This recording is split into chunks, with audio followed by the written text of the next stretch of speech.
Yo, I just got robbed by a gay homeless dude in Japan. Who's with me? You know, like anyone. Anyone. Yo, is this not relatable? Bro, ain't no That fucking is way. not What relatable. How the fuck does that even happen? Not again, bro. Now, I'm not gonna lie. Japan is one of the safest countries in the entire world. And apparently there's only 3,065 homeless motherfuckers in the entire country. So in order to get robbed by a homeless dude in Japan, you either need to be unlucky as fuck or just a complete dumbass. But way back when this story took place, I was a certified dickhead, bruh. At the time, I had the critical thinking skills of a newly born chimpanzee mixed with the spatial awareness of a fucking Joe Biden on top of the decision-making skills of Joe Biden's son. So with that being said, this story takes place way back a few weeks ago when me, Bob, and Billy hopped on a flight to Tokyo. And as soon as we arrived in the city, we started absorbing all that food, bro. Sushi, ramen, fucking cow testicles, you name it, we ate it. And after an entire week of decimating every last crumb of food in Tokyo, we thought, well, that was fun. I guess it's time to go home. Yeah, I guess so. And as we're ready to pack it up, we overhear a few people talking.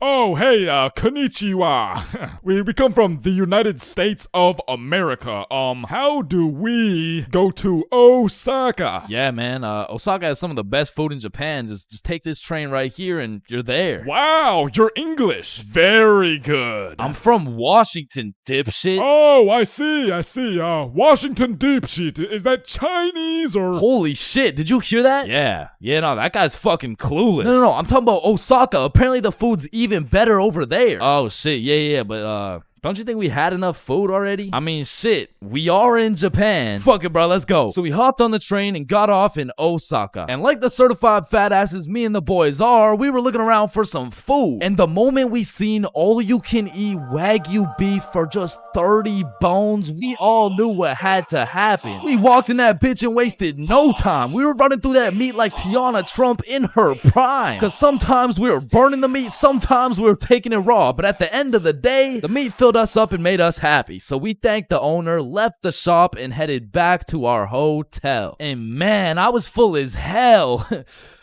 For like an hour, and then I was like, yo, who's trying to get some more food? The fuck? Bro, we just ate a whole goddamn cow. Yeah, we did. Like, we probably just canceled out the life work of 5 vegans in one sitting. Type shit. And it's already like 8 p.m., bro. It's dark as hell. Well, I'm gonna go out anyways. You know why? Why? Cause we in Japan. Man, get your fat ass out this goddamn hotel. So I got my fat ass out the goddamn hotel and started walking around. And all I took with me was my phone, the key to the hotel, about $100 worth of yen, and a smile on my face, knowing I had never in my life been robbed by a gay homeless dude in Japan. But little did I know, all that was about to change on this wild ass Friday night. Now, if there's one thing I learned about Japan, it's that everyone there is very kind, extremely polite, and a raging alcoholic. I'm talking they clock out of work at 6 p.m. and they clock into the bar at 6:02, and they don't leave until... they don't leave until it's time to go back to work, bruh. Because the Japanese people work hard, but their liver works harder. But regardless, I'm casually walking through the city when I hear someone yell from across the street. Yo. So naturally, I'm like, yo. And they're like, come here. And I'm like, shit, okay. So I walk across the street and see 3 individuals posted outside this little bar shop thing like, yo, I'm Yuto. This is Amy. This is twin sister Shigo. Hey, it's my first day working here. Come inside, come inside. Shit, I don't know. I'm just trying to get some food somewhere tonight in Osaka. I don't know if it's like... You want Osaka fucking night food? Yeah, I mean, I guess I want Osaka fucking night food. Read the sign. Osaka fucking night food. Oh, okay, yeah, fair enough. Shit, I mean... know what? Come get shots. I pay. Shit, we in Japan. So they take me inside and everyone there is just happy as fuck. They got Rihanna playing on the speakers, dudes bringing out shots, and the chef was turning up so hard, dude started twerking, and damn, that boy was cooking. Bro, what? Shit, I mean, like, he was cooking with the food, like... Man, fuck. But the vibes were just so good and inviting that I felt like I just got welcomed into this Japanese family. And so we all cheers and take the shots. And now I'm drinking. And I'm drinking with only one goal in mind. And that's to keep up with my newly found Japanese family. And so to prepare my stomach, I get me some Osaka fucking night food. And it was scrumptious. But as I'm slurping up this kebab, I see Emmy come back with 3 more shots. And she's like, you want one? Shit. we in Japan. So we take the shots, and I'm talking to Emmy, and one way or another, we start talking about our alcohol tolerance. Yeah, I'm not gonna lie, it takes a lot for me to get drunk. Not as much as me. Whoa, is that a bet? Yeah, it is. Bitch. So we're drinking everything in sight. Vodka, soju, sake, tequila. It's a competition. Now, I made the bet in the first place because I'm twice her size. But one thing I forgot to account for was the fact her entire lineage had been training generations for this very moment. So she's taking these shots to the face like... well, shit, like Tiana Trump in her prime, and I'm going shot for shot with her. And after taking about 8 shots, I was feeling it, bruh. Yo, let's go play darts. I mean, I never really played darts in my life, but shit. We in Japan. So we pull up to a darts bar, just me, Emmy, and Yuto. And I had never played darts a day in my life. But you ever just try some shit and you're just inherently good at it? Yeah, right? Yeah, that shit was not me, bro. I was dog shit. I was out there looking like I was drunk as hell. I was drunk as hell. Because in order to play, each person had to buy a soju. So now I'm about 12 shots deep, throwing darts, trying to hit a circle the size of a pea, while this little Japanese girl's pushing me and shit. Because to her, this was a game. To me, this was survival. Because every time you lose, you gotta take a shot. And if I keep taking shots like this, these shots about to start taking me, bruh. And sure as hell, I lost the first game. I took my shot and Emmy's like, how drunk are you right now? And I can't let her know I'm losing this bet. So I'm in that bitch like, drunk? Nah. Shit, where I'm from, we brush our teeth with a bottle of Jack. Okay, then loser takes 2 shots. Yeah, let's do it. So one thing leads to another. Now I'm 16 shots deep, and Emmy's like, I'm gonna go to the washroom. I'll be right back. And then Yuto's like, Yo, Chains, we must talk. Oh shit, yeah, what's up? Now Yuto had a strong accent and very limited English, so it really went some like, Emmy, bomble. Huh? Emmy, have bomble. Yo, Yuto, no, I don't speak Japanese, dog. No, Emmy, use bomble. Swipe left, swipe right. Bumble. Oh shit, Emmy uses Bumble. Okay. Yes, and she texts the Bumble guy. Come here. Oh hell nah, bro. I'ma have to abort mission. Me too. You too? Hi, Emmy to you dirty. Fuck Emmy. Oh shit, facts, let's do it. So we sneak away to the elevator and we're spamming the up button trying to leave, and this shit is just not coming, bruh. So we both peek around the corner to see if she's coming, and she notices us. Oh shit, guys, we're leaving? Yeah, we are leaving. Fuck. So we all get in the elevator and Yuto whispers in my ear like, when the elevator open, we run. And I'm drunk as shit, but I was the fastest kid in my elementary school, so as soon as the doors open, we hauled ass, bro. And I just kept running till Yuto was like, stop, we go to bar. And I'm just having a great time existing at this point, so I walk into this bar all drunk like, where the hoes at? Oh shit. Oh shit. Where the bros at? Yuto took me to a gay bar, bruh. Now, of course, there's nothing wrong with a gay bar, but it was the fact that after drinking 16 shots, I just sprinted full speed away from a cute Japanese girl to run straight into a room filled with a bunch of sweaty gay dudes. And these motherfuckers were looking at me like I'm some fresh meat or some shit. And it really just had me questioning my entire life. I was in that bitch confused, frustrated, drunk as hell, ready to crash out. I was gonna leave that bar looking like... I would like a fruit explosion. No, Sebastian, what the wrong video? What the fuck? Oh, hey, is that Diddy? So you're trying to see a fruit explosion, huh? No. So I left the gay bar, called up Emmy, we link back up, and the first thing she says to me is, fuck you. Fuck me? What? Nah, fuck you. Why'd you run from me? Bruh, you were inviting Bumble dudes and shit. What? No, what are you even talking about? I mean, Yuto said, like, you know what? Don't even worry about it. Okay. Well, let's go to the club. And I'm like, shit, we in Japan. So we're at the club doing club shit, and after an hour or so, she's like, let's take some shots. And I'm like, shit, we in Japan. I am blackout drunk, bruh. I don't even know how many shots deep I am at this point, but all I know is I'm so drunk, I gained the ability to fucking teleport. So I'm in the club, and as soon as I blink, I'm in a bar. Then I'm in a club, back to a bar, to a new club, McDonald's, bar, karaoke club, bar, love hotel. Love hotel? Man, what? Man, what the fuck? You said you wanted to sleep. Damn. Yeah.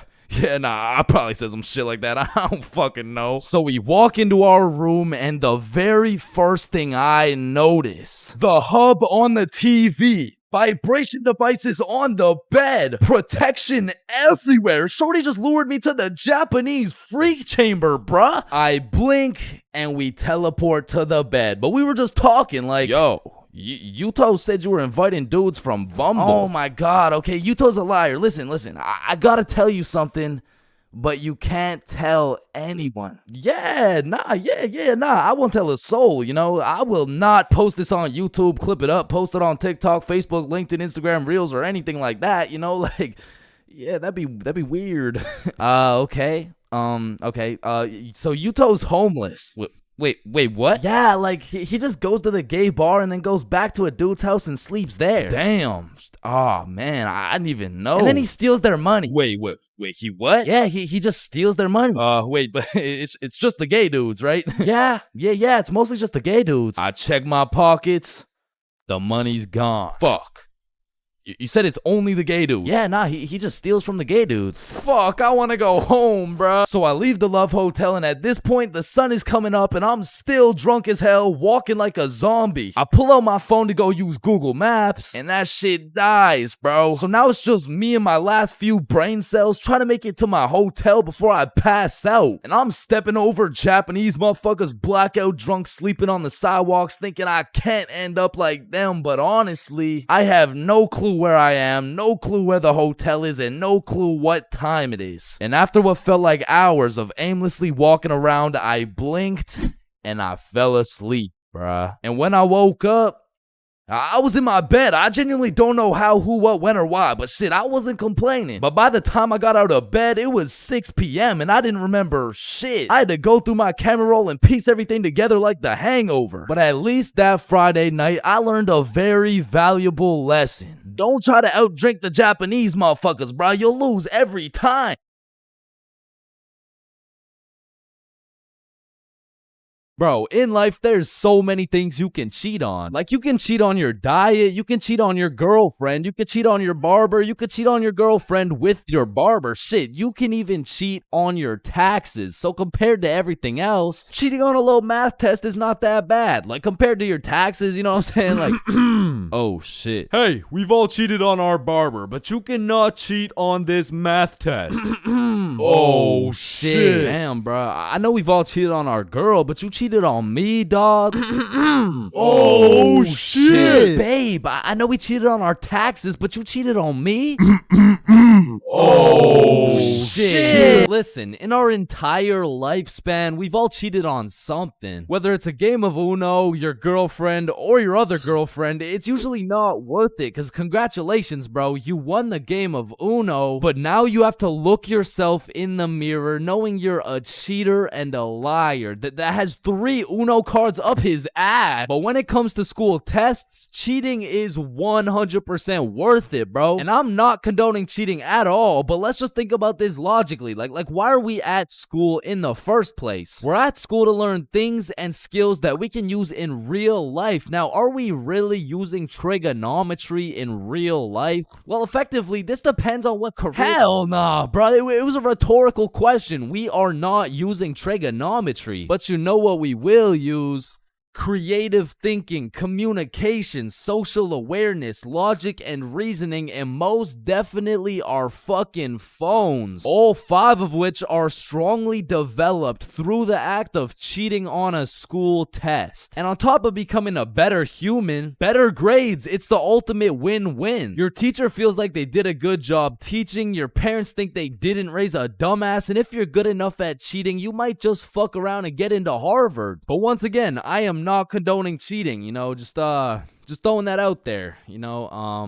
But yeah, as I was saying, you shouldn't cheat, right? Like it's bad. Cheating is not good, but you do know what they say. If you're not cheating, you're not trying. Facts. Yeah. Wait, no. What? So if cheating in school is so valid, why doesn't everyone do it? And that's because if you get caught, let me tell you, bro. This story takes place in grade 9 when me, Bob, and Billy were some straight freshmen, bro. And coming into high school, you get your shit absolutely clapped by double the workload. But lucky for me, Bob and Billy were both in my math class, which meant we had triple the studying power. But we also had triple the fucking around power, and we used that shit to its maximum capacity, bro. But you know what they say, the more you fuck around, the more you find out. And when we got our first test back, shit, we found out. We found out we're a bunch of dumbasses who were about to fail grade 9 math, and we couldn't let that shit happen. So for the next test, we studied extremely hard off George's math test during the test. I mean, we were cheating with maximum efficiency. Like, we had a whole assembly line where Bob would look at George's test, throw up the number, and Billy would pass it along. And all of a sudden, our grades are making the meanest comeback Mr. Matheson had ever seen. I mean, life was great. We went to school, cheated, played some Fortnite, succeeded, browsing history, deleted, and then repeated. I mean, we were just living life with no worries until the polynomials test. I walked into this test thinking, I know what a polygon is, I should be chilling. And when the teacher handed out the test, I was bewildered to see all these fucking letters on my test. Like, is this math class or English, bruh? Yeah, I think I got the wrong sheet. Huh? No, that's the right test. Well, what's the deal with this? I mean, that's just polynomials. Dog, I can name every single polygon, but who the fuck wrote Elon Musk's son name on my goddamn math question? Yeah, Chains. That's what we call a variable. It's called a variable. Yeah, I know. I know that, and I knew it before you said it too, cause we learned about it in class. Yeah, right. Right. Now, this would have been extremely bad if we didn't have the ultimate method we like to call George. Because George was one of those dudes who loved studying. Like, he'd wake up and go to school, then come home and study till he dropped, bro. Like, if you kidnapped George's whole family and told him you'd only give them back if he answered this equation, this motherfucker would just be happy he got more homework, bro. And cause of this, we had a little deal going with George. If he let us cheat off his math test, we would teach him how to be a normal dude. We were teaching this kid how to dap someone up, how to use slang, and all I'ma say is, this motherfucker should have just stuck to math, bro. Yo, Chains, sauce me a bite, big dog. I got you. Shit, Chains, you just busted in my throat, gang. Hey, yo. George, what you just said right there sounded gay as hell. Type shit. So as I was saying, I'm looking at this math test with more letters than numbers, and it would have been raps for me if it wasn't for the George method. So I'm looking at Billy, Billy's looking at Bob, and Bob's looking at George's test, and we're absolutely flying through this polynomials test. And about halfway through, I look up to get the next answer, and I get jump scared by Mr. Matheson mean mugging my shit. And you can see it in his eyes. He knew exactly what was going down, and he took me, Billy, and Bob's tests and took us to the hallway. What do you guys think you're doing? Polygamy. I'm pretty sure it's like Why did I see you three throwing up your fingers during our test? Well, you see, Mr. Matheson, we're gang affiliated. No, bro, what the fuck? All right, you three, cut this shit. I caught you cheating. All three of you are getting zeros on this test, and I don't want to see it happen again, or I'm contacting your parents. All right, it won't happen again. You're right. We're not in a gang, by the way. Yeah, I know, buddy. Well, shit. Yo, what happened to you, Jits? Are you chilling? Bro, Mr. Matheson caught us lacking real bad. Yeah, he gave us all zeros on the test. Holy shit, it sounds like Mr. Matheson just absolutely railed you guys. No cap. Now. And all three of us proceeded to absolutely shit the bed on all of our next tests. And it was at the point where our grades were on life support and our math final was coming up. So if we didn't get our shit together for this final, our parents were about to put us on life support with that leather belt. So we put our cheating ways in the past and locked in, bro. We were focused in class, and after we went to Bob's crib and kept studying there. And then it clicked. We all finally understood polynomials. And so the next day we walked into class confidently, knowing we were equipped with hours of studying. We lock in, sit down, and then the teacher gives us our test. And as soon as we lay our eyes on that very first question of the test, we were fucked. Now, don't get me wrong, we could do polynomials all day long, but we forgot this was a final. Meaning, we forgot to study numeracy, exponent laws, rational numbers, linear relations, inequalities, geometry, probability, and statistics, and in other words, we didn't know shit. And before I can even make eye contact with the boys to tell them I'm fucked, these motherfuckers already hopping back on the George method. And listen, bro, as you can tell, I'm no mathematician, and I did not study probability or statistics, but from what I'm seeing at this very moment, I have two options. I can do the test legitimately and have a 99% chance of failing grade 9 math and getting my shit whooped while simultaneously having my entire family realize they raised a dumbass who won't go anywhere in life and is destined to draw stickman for all of eternity, or I could cheat. So we're out here hitting the George method, and I'm being extra careful because if we get caught lacking twice, it's complete and utter raps for us, bro. So we're grinding out the method, then the teacher looks up, boom, we're locked in on our own tests. He puts his head down, back to the method. And there was a few times in there I thought we were cooked, but we just kept it pushing. But still, we were low-key running out of time, and I had a whole page to complete. And God bless this random ass dude's soul, because he raises his hand to ask a question, and as soon as the teacher turns his back on us, it's crunch time, bro. It's like double XP right now. Bob was out here throwing up these numbers so goddamn fast, I thought he turned Crip for a second. And then the bell went off, and we were all done, bro. We hand in our test, and then it was time to wait. A few classes go by, and then the teacher hands out our math finals alongside our report cards. And nervous as hell, we all check our report cards, and we all passed, bro. So we all go home happy as hell to show our parents our report cards and the fact that we passed. Chains, you got a 54 in math? Yup, mom, I sure did. You raised one hell of a smarty pen. Oh, fuck. But at the end of the day, even if we all got our shit whooped, maybe the real treasure is the friends we made along the way. Yo, homies, I'm bricked up right now. Oh, no. Fuck.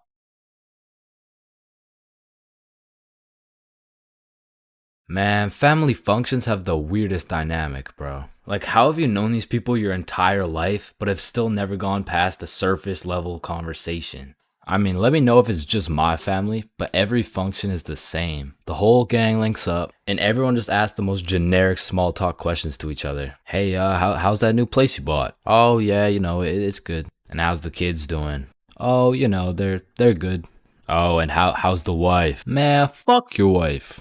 I don't want to hear any of these NPC conversations, bro. And let me know if I'm getting too specific here, but what about that one uncle who goes by the name of either Bob, Jerry, or Dave? And this dude will just always be saying the most out-of-pocket things imaginable. Oh, how's your daughter Jane doing? Oh, Jane's always been hot, eh? Bob, she's 15. This uncle be at the family function thinking it's Coachella or something. Bob, another beer's a little bit excessive, don't you think? Yeah, football! I'm the youngest person in my whole family, which for whatever unspoken reason, it just means everyone has the go-ahead to flame the living shit out of me. Hey, Chains, still no girlfriend, huh? I guess you're not too good with the ladies there. But I make one joke back and I'm the bad guy. You don't seem too good with the ladies yourself, seeing as your wife just divorced you and she took the kids with her. Am I right? Not only do they feel free to roast your whole existence simply because you were born last, they unanimously decide you will be everyone's personal butler. Hey bud, go get another beer for me. Alright, yeah, for sure. Thanks. Now you better get started on mowing that lawn. Grass isn't gonna cut itself, am I right? Oh my god, bro. And coming into these family functions, you would think your mom is your closest ally. But as soon as she gets the chance, she will expose your biggest secret for a little bit of parent clout. You guys will never guess what I found under Chain's bed yesterday. Oh my god, what is it? Yeah, tell us. What? No way. Sometimes when my family tries to make small talk with me, they just miss the boat completely. So, buddy, how's those swimming lessons going for you? The swimming lessons I took when I was 5? Yeah, right, those ones. They're good. I finished them a little while ago. Oh, is that right? Good for you, buddy. And bro, don't get me started on those recycled ass jokes. Well, looks like you got your workout for the day. Oh, looks like you've gotten so tall. What are you feeding this kid, am I right? Oh, Bob, I think you got some food in your beard. Oh, don't worry, I'm saving it for later. Ah, good one, Bill. Bob, he's so funny. Thank you.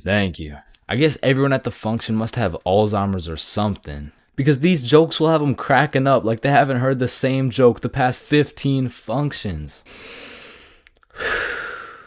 But cousins, man. Cousins are the saving grace of family functions. Without cousins, you would have no choice but to participate in the tomfoolery of small talk.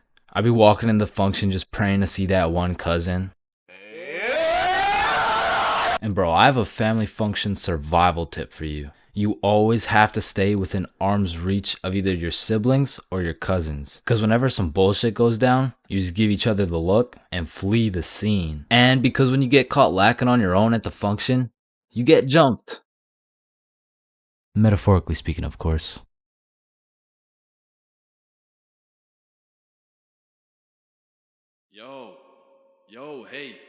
Yo, wake up. Bro, wake up. Hey, man. What?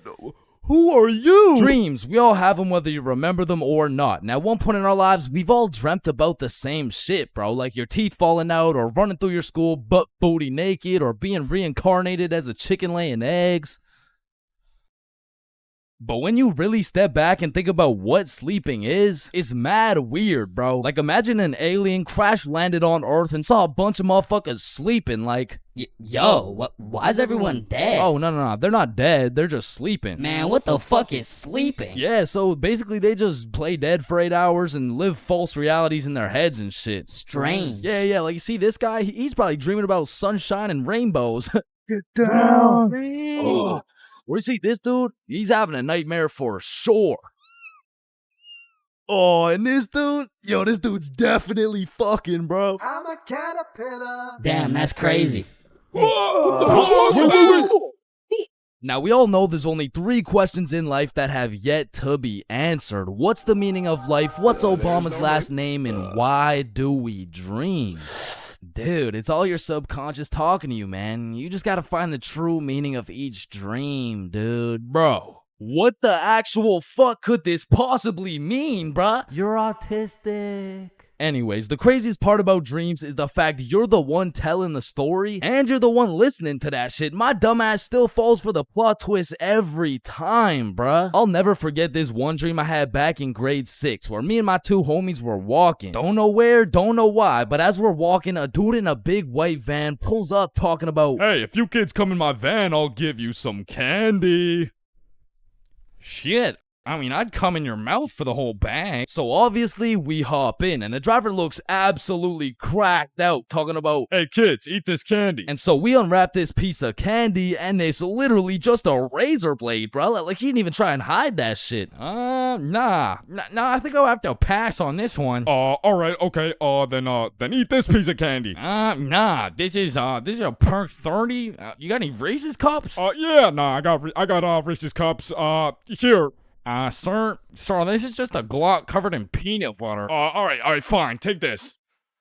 Shit, okay. So we eat this unsuspicious looking candy and instantly start tripping balls, bruh. Like the van is deforming, we're seeing rainbows and shit, and worst of all, we see this big ass grin on the driver's face. And I don't remember exactly what he said, but he said some crazy shit like, "Get ready, I'm coming for them cheeks." It was more like "Looks like your private square just went public." Okay, no, that wasn't it either.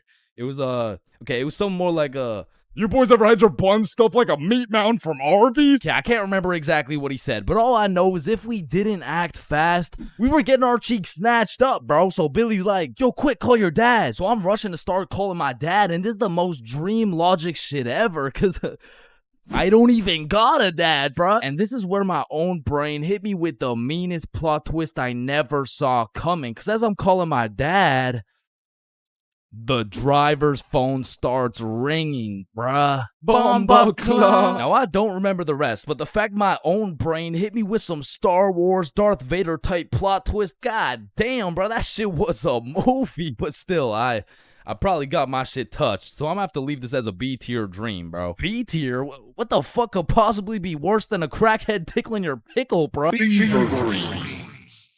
Now, those motherfuckers could be their own torture method, bro. These are dreams that just have you stuck in an infinite time loop doing the same shit over and over and over and over and C tier, bruh. Now, lucid dreams. Lucid dreams are deadass just playing life on creative mode, bruh. Cause in my long life, I've only had 3 lucid dreams, and every single one of them was lit as fuck, bruh. Now, the problem is I can only start lucid dreaming when my original dream is just a little too strange. Like, hey, you're cute. Can I get your number? What? You want my number? Yeah. Yo, I must be lucid dreaming. Ow, what the fuck? Shit, it's so real, bro. I can do anything. I can probably fucking fly. Alright, Chains, this is not a dream. You're under arrest for battery and assault. But for real, my first lucid dream started when I was posted up in a basement with Michael Jackson. Yo, aren't you supposed to be, like, dead and shit? Oh shit, I must be dreaming. And so to test the waters, I start spawning in random shit on the spot, and this is the moment I realized the possibilities were endless, bruh. I could do whatever I wanted, and so I spawned in a honey pack, and I spawned in Lola Bunny, and I S tier. Lucid dreams are S tier, bruh. Wet dreams are too. Now, we got a few popular reoccurring dreams on our hands, like running through your school butt booty naked. Now, back in the day, this dream used to have me scared shitless, bro. I was like, oh shit, where's my pants? Yo, what's my crush gonna think? Well, what are the boys gonna say? But ever since graduating high school, that dream has me scared even more shitless, bro, because now it's like, oh shit, yo, what's the police gonna think? Hands behind your back. Bro, what's the judge gonna say, bro? Shut the fuck up. Fucking C tier. Teeth falling out, B tier. Random adventures with your homies, A tier, bro. Me, Bob, and Billy have fought bears together. We've been to the nether. We've even fucked around and ran a 3-man on the Totally Spies cast. Like, these dreams are so lit that when I wake up in my raggedy old lonely ass bed, I be trying to go back to sleep to continue the plot, bruh. Look who came back for that meat mountain, boy. Oh, hell no. You better run. Bruh, I'm trying. Now, trying to run in your dreams, man, this shit really pisses me off, bro. Because I never told anybody this, but I was the fastest kid in my elementary school. So when I'm dreaming and I got 2 hordes of zombies, Michael Myers, and fucking Diddy himself chasing after me, tell me why my ass starts running like the fastest kid in the special needs class, bruh. So trying to run in your dreams has got to be C tier, right next to all the common shit like falling, drowning, losing your phone, explosive diarrhea all over your bed. Damn, bruh, shitting your pants, fever dreams, and being butt booty naked around a bunch of minors is C tier. What the hell is D tier, bro? Sleep paralysis. This might be the scariest thing that can possibly exist, bruh. You're telling me at 4 a.m. I could open my eyes, unable to move, while struggling to breathe, and start seeing demon shadow figures while hearing screams in the distance, bruh. Fucking Z tier, bro. What the fuck? Now, I'm grateful I never had to experience that shit, because the fact that while you're paralyzed, you'll start to see the scariest thing your brain could possibly imagine is beyond me, bro. Knowing me, I'd be there enjoying my beauty sleep, dreaming of me and the boys playing fucking Mario Kart or some shit, and I would open my eyes stunned, unable to move, when slowly a devious creature begins revealing itself out of the closet, casting a shadow over top of me until I can see exactly what it is.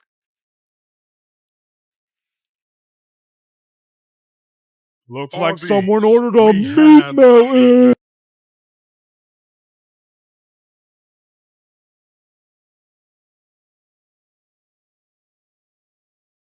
Man, way back when, there was a time when you couldn't catch anyone under the age of 30 chiefing a vape. Until one day at Vaporizer Laboratories, they were cooking up and made a flavor that would change the game forever. Cotton candy. Now, this revolutionary flavor forced these grown-ass 30-year-old men to take a good look in the mirror and ask themselves, damn.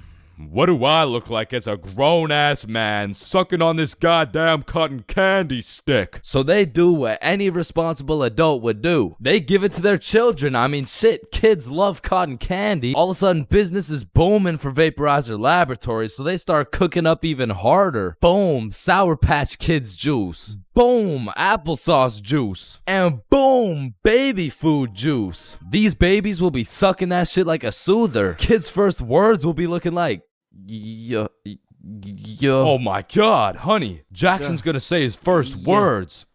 Yeah. Oh, let's hear it. Yo, Pops. Well, let me bum a hit off that 50 Nick Guava Ice, G. Yo, just wait till they drop that breast milk flavor, bro. Shit, these newborn babies won't even know what hit them. They'll be returning customers for life, which will probably be like 12 years max. Now, the reason I say all this is to let you know that vaping not only intruded my high school years, but also my years in middle school. I was first introduced to these bad boys at the ripe age of 13. And with a little bit of that good old peer pressure, I folded, bro. Like, what was I supposed to do, bro? Like not take the hit?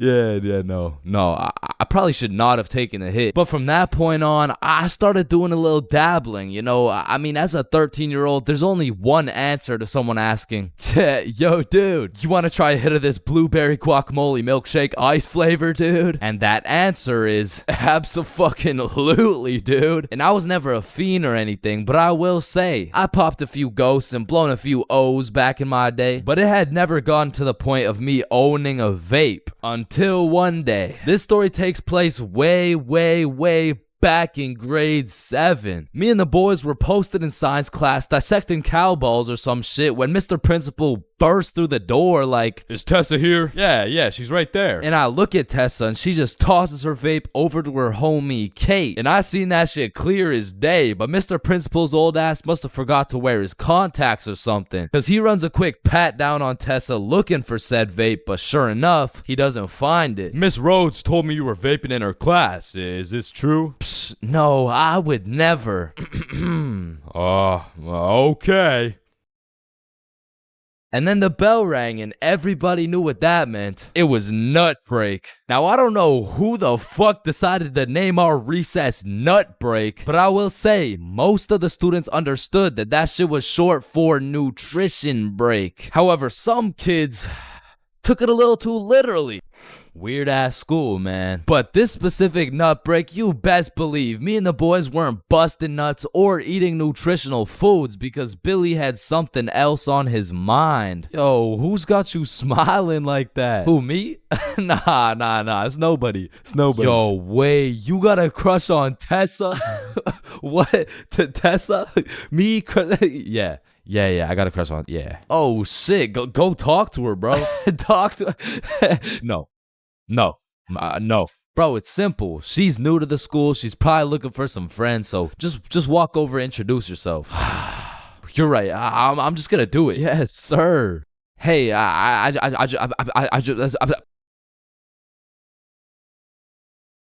just sell that shit? Yup.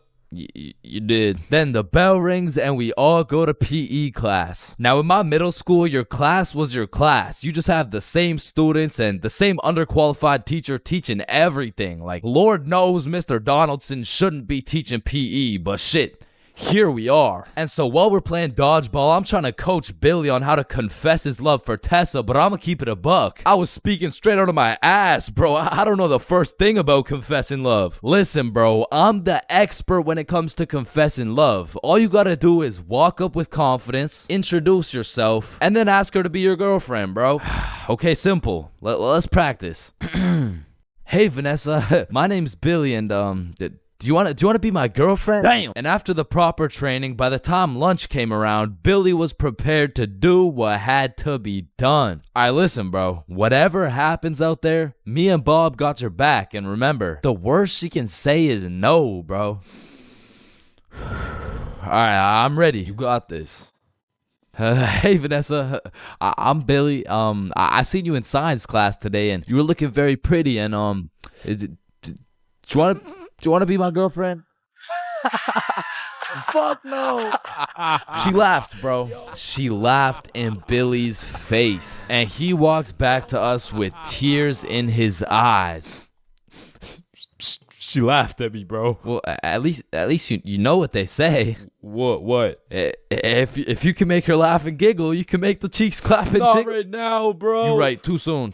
Needless to say, that brother Billy went home that night, listened to Juice WRLD, and cried himself to sleep. Shit, the next day, Billy didn't even say a word, but I could hear Lucid Dreams on full blast in those earbuds. Man, It's a tough sight to see. Next thing I know, Mr. Principal bursts in the class talking about, Alright, Tessa, in my office right now. Now, I don't know why she was in trouble, but whatever she was accused of, she's guilty, bro. And she's also guilty on 1/3 degree count of breaking my man's heart. And as I'm busy praying on Tessa's downfall, I get a little tap on my shoulder like, psst, take this. Mr. Principal's looking for it and he's not gonna check you.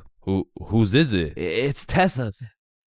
Don't worry, it's safe with me. And it was safe with me, cause that shit was now mine. The only way she could get it back is if she repaired my boy Billy's heart, and that just wasn't happening. And soon enough, Tessa comes back from Mr. Principal's office and she didn't say a word. We had nut break, nothing. We went to PE, nothing. And then we went to math class. And as I was chilling in math class, calculating the square root of pi and shit, I get a tap on my shoulder again. Psst, Tessa wants her vape back. Vape?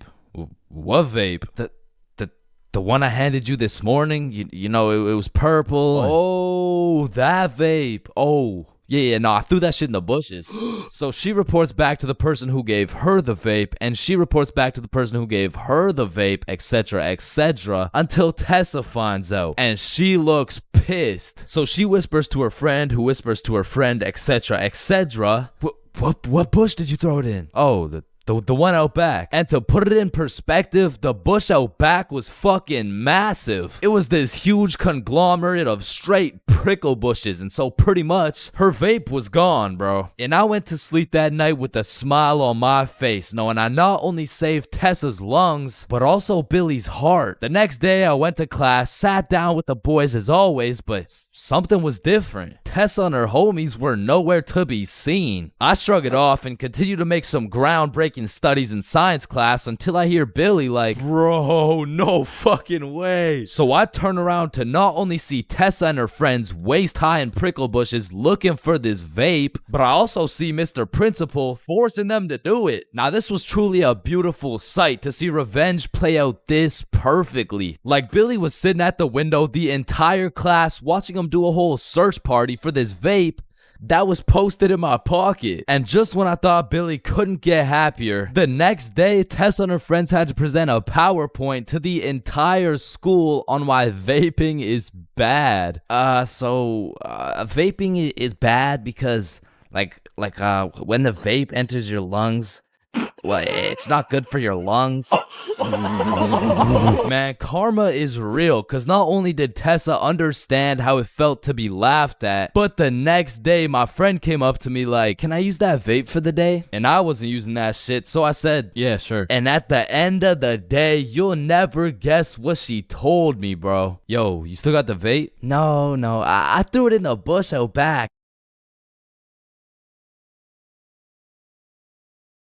Bad haircuts. There is nothing worse than when your barber just randomly decides to destroy your self-confidence with some goofy ass haircut. And as someone who has never found a barber who consistently does me nicely, I have gotten my shit all the way fucked up on many occasions.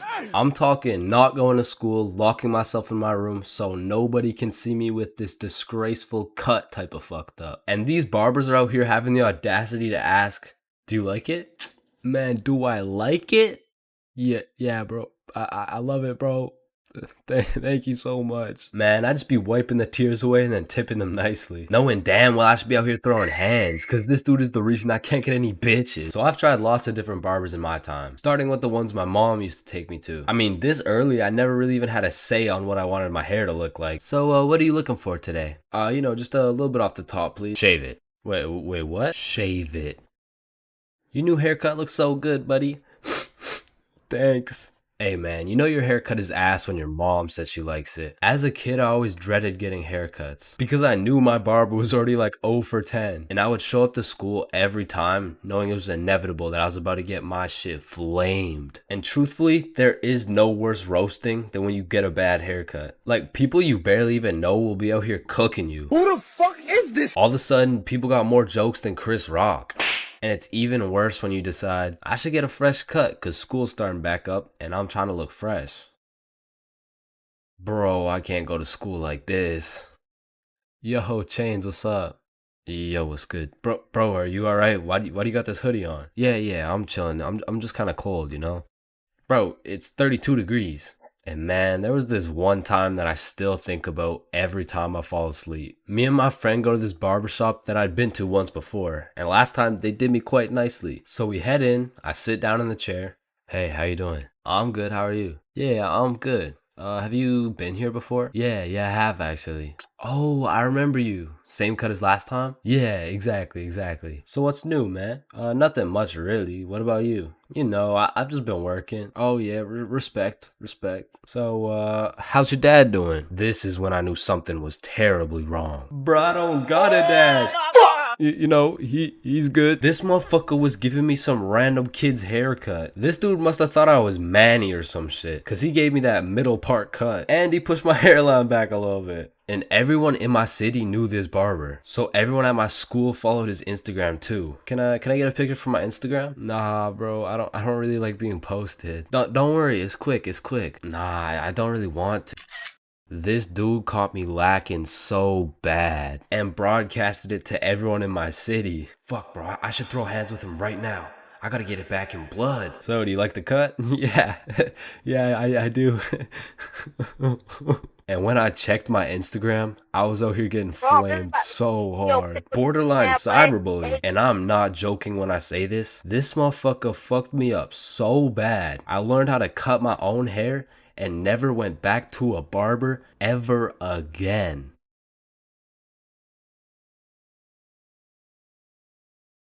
High school bathrooms have to be one of the most unorthodox places in the entire world. Walking into the bathroom, you have absolutely no clue what to expect. And honestly, that's the best part. I remember one time I had walked into the bathroom, you know, to take a piss. And when I had opened the door, I was not surprised to see some motherfucker getting his head shaved bald. And these dudes were so casual about it too. Yo, what's up?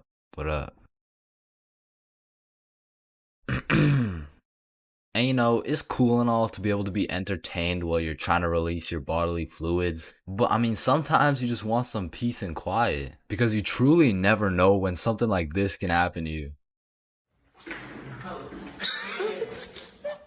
And that is precisely why I'm scared to ever shit in the school bathroom. And listen, my school bathroom has always been bad, but these TikTok trends that keep popping up made the bathroom situation so much worse. Yo, look at this TikTok. That's kind of funny. 1 week later. Damn, someone took the soap dispensers. Who snatched the blow dryers, bruh? Where the fuck did the urinals go? 1 hour later. Hold up. Who hit a lick on the bathroom? These TikToks had the school announcements like, "Guys, I'm begging you, stop with the devious licks." If you see anyone hitting a devious lick in the bathroom, report it to the office immediately. And I'm not gonna lie, this trend was low-key pointless. Like, once you go home, the fuck are you gonna do with the broken blow dryer, bruh? But there was one TikTok bathroom trend that was fire. So, what is the square root of pi? Chains. Yeah, can I go to the bathroom? Be quick. Am I tripping or did I just hear? Yeah, bro, bathroom functions are a 10 out of 10 TikTok trend. Hey man, if you're still in high school, I recommend trying it. Anyways, I've obviously never been in the girls' washroom before, but I be seeing way too many TikToks filmed in there. Like, is it just a normal thing for girls to go to the washroom while other girls are just in there hitting the renegade? Like, I wouldn't know, but that whole situation seems a little bit awkward to me. Boom. Boom. Wait, renegade. And when it comes to most public schools, the washroom is like the black market of the school. So there's always some dude trying to sell you something. Yo, you need anything right now? I got that Gandalf OG, that Alaskan Thunder, some purple monkey balls, got those Girl Scout cookies. Hey man, just give me a second, I'm kind of busy right now. I got that Sour Diesel, that Granddaddy Purple Deluxe. Trust me, this stuff will blow your socks off. And every once in a while, someone will bring boxing gloves. All of a sudden, the school bathroom turns into the octagon. People are getting knocked out, dropped, and getting hit with the guillotine chokehold. But as soon as a teacher walks in,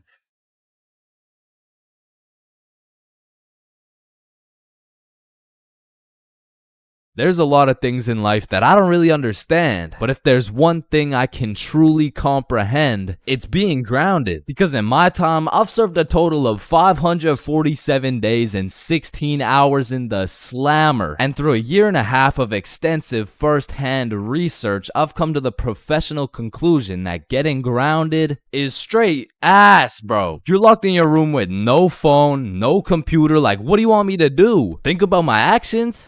Hell nah. Being grounded had a young me doing the stupidest shit ever, bro. Like I was popping handstands, hitting my head against the wall, playing with the door stopper thingy. Shit, I got so bored I even read a few pages of a book like an absolute nerd. And now that I think about it, Percy Jackson and the Battle of the Labyrinth was actually a spectacular read. Now listen, there's only one thing worse than being grounded, and that's being falsely imprisoned for life. Well, now that I think about it, there's a lot of things worse than being grounded, but one of which is being grounded during summer, bro. There's something about being able to hear all the happy children, the ice cream trucks, your homies having fun, the hoes throwing rocks at your window, asking you to come outside, or you just cry yourself to sleep because there never was any hoes throwing rocks at your window asking you to come outside. It's just you, your Percy Jackson books, some used toilet paper, and the existential thoughts in your head questioning if it's even worth it. And listen, I'm sure everyone can pick up on the fact that I'm a really intelligent dude. Smart all around, really, but trust me when I say, I wasn't always this smart, bro. In fact, in kindergarten, my dumbass fully believed with my whole heart that being grounded meant your parents would just dig a decent-sized hole in your backyard, toss you in, and bury you alive for the time being. And so I'm sure you could imagine my surprise when my OG friend of 5 days said, yeah, I got grounded for 2 whole weeks. Holy fucking shitballs, dude, are you okay? No, man, it's really hard. I didn't get to touch any of my toys or anything. Damn, how long ago was that, man? Oh, I'm still grounded. What? No, you're not. Yeah, dude, I'm grounded right now.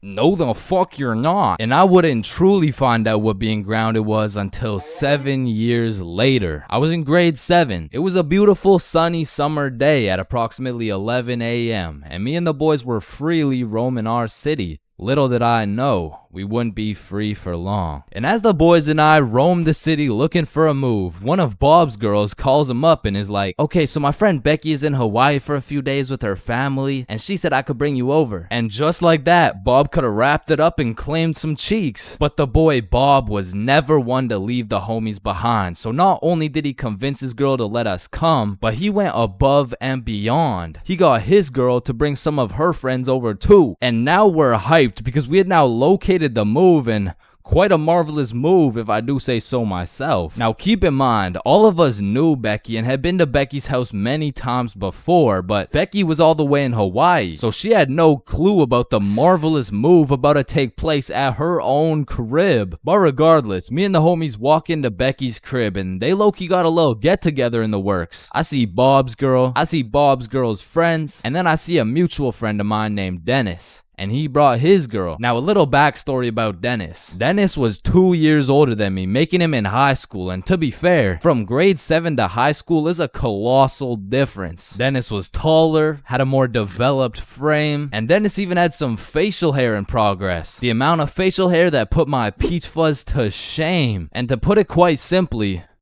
Dennis was a menace. But regardless, that's my homie's homie, so I walk up and dap him up. And then everyone heads over to Becky's room. Now keep in mind, Becky had simply invited Bob and Bob's girl to come over, and somehow we ended up being 8 people deep in that joint. And so that means technically, the other 6 of us were straight trespassing. So we were all chilling in Becky's room, chopping it up for a good hour and a half, until eventually, people start exploring her house. Now in Becky's room, it was just me, Bob, Bob's girl and Bob's girl's friend named Lily. And so we're all just talking until I hear someone yell from the room down the hall. Yo, Chains, get in here right now. And I don't know exactly what I was expecting to see as I walked into that bathroom, but it was absolutely not seeing Dennis drop a condom filled with water on Billy's head. And of course I laughed because that's comedy gold right there. But it also made me realize maybe we shouldn't be here dropping condoms on each other's heads. But who was I to tell Dennis what to do? He had facial hair, so he was practically a grown man to my standards. So I just turned around, went back to the room, and continued chilling with Bob. And as we talked, the music progressively got louder and Dennis progressively became more of a menace. And it had got to the point where the speakers were booming and Dennis was lobbing condom water balloons off Becky's balcony. And then one time, Dennis either almost hit or just missed Becky's neighbor with one of these condom water balloons. So this grown man looks down at a condom that seems to have fell from the heavens. Then he looks up and sees Dennis scrambling inside the Becky's crib with the speakers blasting music. And then he continued on his way. And we were all just having a fantastic time in Becky's room until we hear the downstairs door swing open. And we all absolutely shit our pants and run onto the balcony. Hey,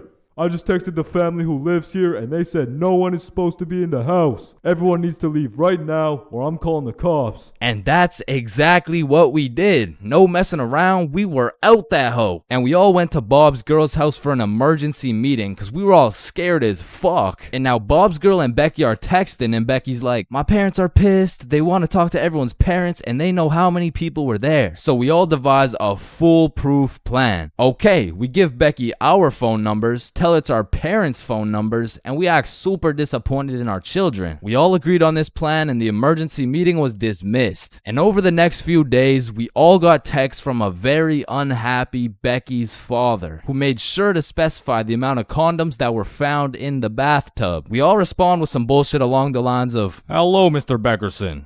I'm very sorry to hear about the inconsiderate acts of Chains and how he's invaded your home. Rest assured, Chains will feel the wrath of this thick leather belt as it repeatedly beats against his cheeks to discipline him for his heinous actions. Thank you for bringing this to my attention. But come to find out, Lily's dumbass responded with some shit like, Dear Mr. Beckerson, thank you for letting me know, but Lily did nothing wrong as she didn't know she wasn't allowed there. Plus, she didn't even make a mess or anything, on God. Put some respect on my daughter's name. Period. And just like that, our foolproof plan got fucked. And Becky's father texted each of us saying, you are coming to the house at 3:15 p.m. today or I'm calling the cops. And shit, looking back, Becky's father was most definitely bluffing. Like, say I didn't go, what was he gonna tell the cops? 911, what's your emergency? Hey, there was 8 kids who invaded my home 3 days ago. Okay, sir, did they break in? No, no. My daughter gave them the key. Sir, why the fuck are you calling 911? There was condoms in the bathtub. But like I said, I wasn't very smart and I didn't have the brain capacity to think that far ahead. So everyone shows up to the house and Becky's father sits us down and makes each of us individually call our parents and explain what we had done. And I went first. Hey mom, so I went to Becky's house the other day, but she was in Hawaii and I wasn't really invited. There was condoms in the bathtub. Needless to say, we all got our shit whooped and I received my very first grounding with the sentence of 1 month in the slammer.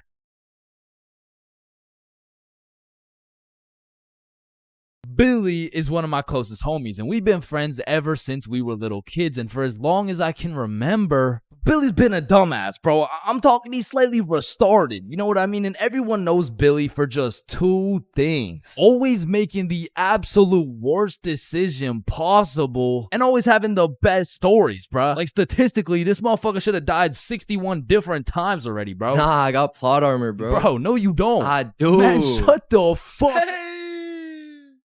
What the fuck? Now, this story takes place on February 14th, 2025, Valentine's Day. And I'm gonna be so honest, this story is one of the craziest stories I've ever heard in my life, bro. So, wait, can you swear to them that is real? It is. Say you swear. I swear, bro. On everything you love, the Valentine's story happened, bro. On everything I love, the Valentine's story really happened. It was a fine Valentine's Day night. Bob, Billy, and I were all some single dudes, except Billy had a little situation, you know. He was talking to a girl named named Elise. And they would hang out from time to time, but it was a new thing, so they weren't really dating, and they were definitely not Valentines. Now, I don't know much about Elise, but just 2 weeks prior, Billy was telling me about how he met some cute girl. They would text, they would hang out, but for whatever reason, their conversations would always be some like, hey, how you doing? Oh, I'm good. I am a little bit stressed because I'm moving and everything. Oh, yeah, moving sucks. How about you come over, I relieve all your stress type shit. Billy, I really like you. I like you too, Elise. But I think you might be a whore. Wait, what? Like, you're most likely a bop. Okay, wait, I mean you're like... definitely a fuckboy. Okay, chill now. I've never fucked a boy in my life. So keeping that in mind, we were all single, and this Valentine's happened to land on a Friday, and because of this, we going to the club. Yeah. Yeah.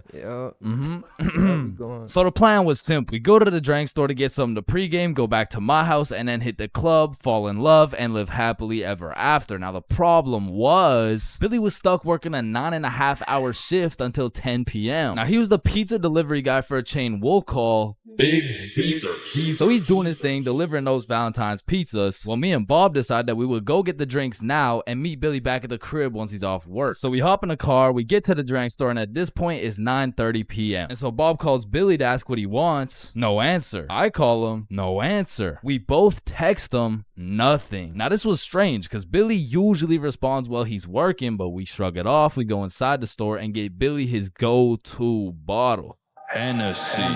So we go back to my house and get to my room at about 10 p.m. and still no word from Billy. So we're waiting for a good 20 minutes and then I get a text message from Billy. The craziest shit ever just happened. So I'm like, what happened? Bro, it's so crazy, I need to tell you in person. So Billy whips it over to my house, kicks down the door, and instantly starts breaking down the craziest plot I've ever heard, bruh. Yo, listen, this story takes place 1 hour ago. It was 9:30 p.m. and Billy was finishing up a long 9.5-hour shift with his very last delivery of the night, but the problem was his phone was on 1% and he didn't even have a charger. So Billy locks in and memorizes all the directions to get there right before his phone dies. So from one side of the city, Billy goes 100% straight off the dome to the other side of the city for his last delivery on this fine Valentine's Day night. Billy hops out the car, walks up to the house, knocks,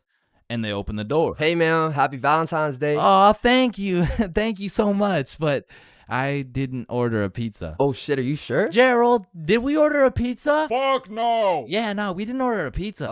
I don't know. It says a Meat Lovers Pizza for 3516. Oh, honey, no, this is 3416. 3516 is all the way around the back of the cul-de-sac. Oh, okay, thank you. Have a good night. So Billy's walking for a good 8 minutes to get to the back of the cul-de-sac where at last he finds 3516. He walks up to the door, knocks, and a fine-looking woman in her 40s opens the door holding a vape, and Billy sees a little potential here. Hey, happy Valentine's Day, man. Oh, thank you. Of course, beautiful. How's your Valentine's Day going?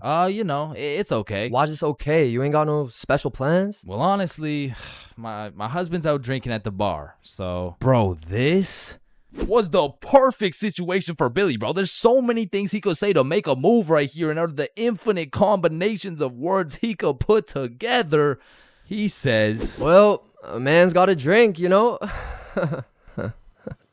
Yeah, okay, yeah, well, anyways, here you go. Keep the change. Have a good one. Billy fucking sold, bruh. He missed a wide open layup, and as he turns around to head back to his car in shame, Billy gets an idea. A genius idea, if I do say so myself. So Billy turns back around, walks back up to the door, and knocks again. Hey, what's up? Hey, so my car, like the pizza car, is on the other side of the cul-de-sac. So if there's any way I could cut through, it would save me like 10 minutes. Yeah, of course, come in. And this motherfucker just got his own rebound off the backboard, bro, but he only has 60 seconds on the shot clock to make a move, and so he starts breaking down that professional barrier. So what's your name? My name's Angelina. What's your name? My name's Billy. Wow, you have a very beautiful name. And you have a very beautiful smile. Ah, thank you. Holy fucking shit, he was cooking, but they had made it to the basement, meaning he only has 30 seconds left before he's back to the cold, lonely outside world. So Billy cooks up yet another genius play. Angelina, I really hate to ask, but is there any way I could charge my phone real quick? Like, I just need to get it to like 5%. Of course, honey, sit down. It's no worries at all. This motherfucker Billy did it again, bro. Now, I don't know if it's because she just wanted some human connection on his Valentine's night or she was genuinely just being nice, but this motherfucker's now in a position where he's posted up on this woman's couch in her basement at 10 p.m. on a Valentine's night. Yo, what flavor is that? Oh, it's mango ice. It's my favorite. Damn. You think I could take a hit? Only if I could hit yours. Oh, shit, I bet. So as these two fiends are bonding over a little nicotine addiction, Billy's like, So you said your husband went out to the bar? yeah, he did. To be honest, it kind of hurts because like it just sucks to be alone on Valentine's Day, you know? Yeah, 100%. I feel you. I don't got a Valentine either. Type shit. Now at this very moment, Billy's about to shoot a shot farther than a three-pointer, farther than a half-court, full-court football field. This was a blindfolded shot from Mars by a 6-year-old kid with Down syndrome, bruh. I mean, shit. We could be Valentine's tonight. Oh, that's so sweet. But my daughter's upstairs. Ah, shit, yeah. I get it, but like, this couch low-key spacious, though. I mean, it's not that spacious. Please? Billy, you're funny. Now, at this moment, Billy's 0 for 3 with these shots. I mean, the defense line was tough. She's got a whole husband and a daughter who's just posted upstairs, probably waiting for that fucking pizza. But to be fair, Billy was still on the court, but his phone was already at a good 3% charge, so he needs a game-winning shot right now, and so he reaches deep into his bag. I'm talking middle school years. He pulls out a shot I never thought I would see in the big 2025. This flavor's fire. Yo, let me show you a new trick. Yeah? What is it? Alright, so it's called a transfer. Basically, me and you just transfer the smoke. Okay, teach me. You gotta come closer though, alright? This motherfucker Billy switched the shot, bro, against all odds. Just 15 minutes ago, he was some bum delivering her Big Caesar's pizza. All of a sudden, now she's hot and ready, bruh. And so Billy's making out with some random dude's wife for a good 5 minutes. Then she's like, is your phone charged? yeah, I appreciate it. You know, let me charge everything. Of course, honey, it's my pleasure. Alright, I'm gonna text you. Okay, drive safe. And Billy leaves this married mother's house after making out with her as the fucking pizza delivery guy. Bro, what the fuck? Billy, are you dead ass? I swear to God. Bro, that story is fucking insane. I mean, shit. I'm not done, bro. Cause if there's one thing that Big Caesar's taught Billy, it was how to deliver, bro. So he takes the receipt, boom, takes her number down and texts her. So he drives back to Big Caesar's, goes in, clocks out, hops in a car, drives home, goes inside, showers up, gets out the shower to check his phone.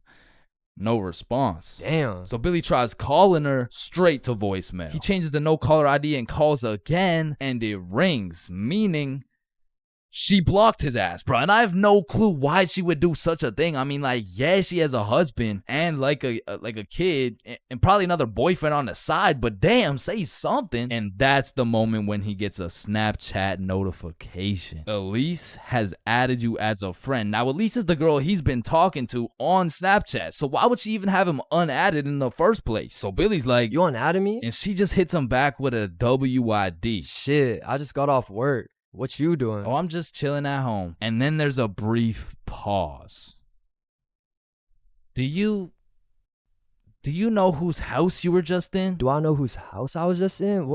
I've been to her house before. She doesn't even live close to... Wait. And Billy starts piecing everything together. How Elise was moving houses, all the boxes laid out in that woman's house, how Elise's family loved eating Big Caesars, and the woman's daughter being upstairs the whole time. Oh, fuck. Billy hooked up with his girl's mom. Now, we have no clue what her mom told her, because it makes the most sense that she said something along the lines of, hey, why did the pizza dude take so long? Elise, I think he was flirting with me. Because let's be honest, what is the other option, bruh? Hey, why did the pizza dude take so long? Yeah, no, I mean, I just cheated on your father with the Big Caesar's pizza delivery guy who actually just happens to be your age. So Billy's texting Elise, trying to play it cool, like, oh, I had no clue that was your house. What are the chances? And she just says, yeah, I get my good looks from my mom. And then she blocked him again, bro. Because after telling her 100 times that he's not a hoe, he's not a bop, he's not a fuck boy, I accidentally hooked up with her mom, bro. Billy, you know I gotta make a video about this, right? Yeah, I know.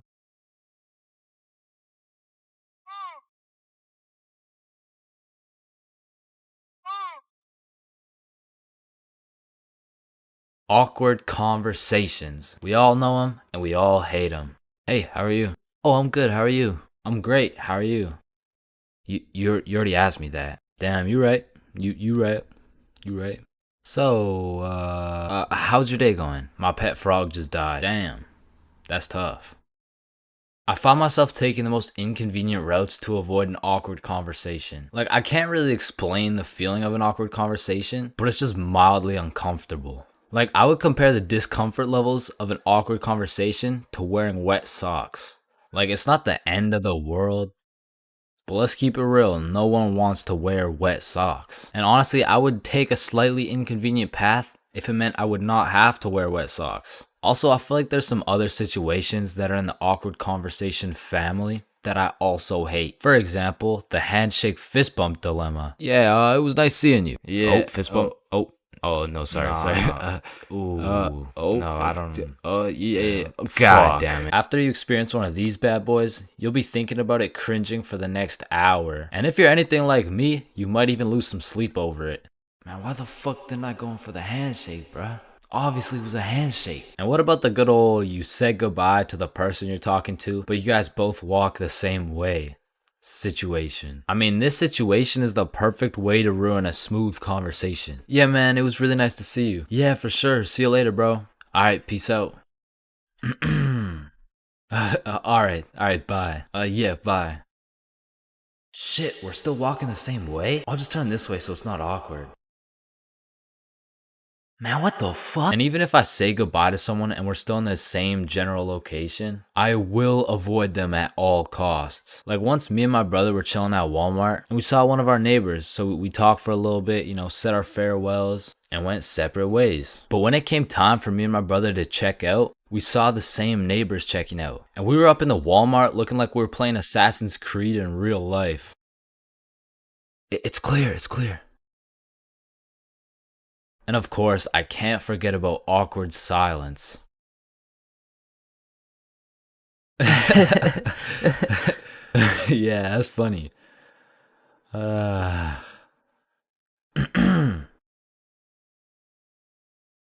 Me personally, I have some procedures in place to avoid awkward silence no matter what. For example, my philosophy is to just say things. Yeah, that's funny.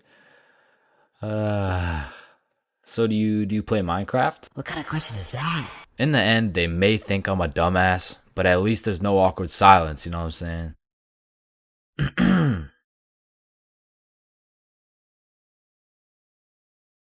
Alright, I already touched on the unspeakable things that go down in the high school bathrooms, bro. But there's only one place on earth that is more foul than those bathrooms. And it's the goddamn locker rooms. That room smells like complete and utter dog shit mixed with Axe spray. Like maybe I just went to school with a whole lot of Discord mods, but the rancid smell of the boys' locker room would contaminate anything in a 50-foot radius. And shit, Lord knows what goes down in that questionable place. Like you'll walk in there and see anything, bro. Motherfuckers will be having fights, chicken fights, group fights, sword fights. Like any laws and rules simply don't apply to the boys' locker room. Motherfuckers will be throwing hands, selling drugs, committing arson, committing several counts of fucking tax evasion. Shit, you name it. It's pretty much a GTA lobby in that bitch. Like I remember one day I walked into PE and my teacher was like, "Hey, where's your PE strip?" And I was like, shit, it's in the locker room. So I walk into the locker room and there's just two motherfuckers throwing hands and they just stop and look at me like, oh shit. I'm gonna just get my backpack and shit. So yeah. Alright, y'all be safe. And then they just went back to beating the shit out of each other. Now listen, I don't spend too much time in the girls' locker room, but anytime I walk by there, that shit smells like rose petals and rainbows. So I can only imagine there's no group fights, no chicken fights. Hopefully no fucking sword fights. And bro, you deadass can't leave shit in the locker room. Like if you leave anything not locked up, it's gone. These kids are ruthless, bro. They're snatching your wallet, your phone, your clothes. Shit, they're taking your PB&J sandwich. And the thing is, if you want your PB&J back, you're gonna have to get it back in blood because there's no laws in the locker room. See, if someone snatched my sandwich in math class, I'm turning into 6'9", bro. Mr. Cumminson, Jordan Johnson here, who lives on 123 Stickman Drive, postal code STK53Z, just stole my peanut butter and jelly sandwich my mom made me, so I'm gonna need his ass suspended. But if you try to tell a teacher about anything that happened in the locker rooms, they don't give a fuck. Mr. Principal, Jordan Johnson just stabbed me and stole my backpack, my phone, my wallet, and my ID. Damn, I'm sorry to hear that. Where did this happen? It was in the locker room after PE. Oh, you said the locker room? You're just gonna have to get it back in blood. Back in blood? What are you talking about? Yeah. I'm not gonna lie. The way you're snitching right now, you kind of look like a bitch. But yo, one time me, Billy, and Bob were coming back to the locker room after some good old dodgeball, and Billy notices a dude rummaging through his backpack. So he's like, yo, what are you doing, bro?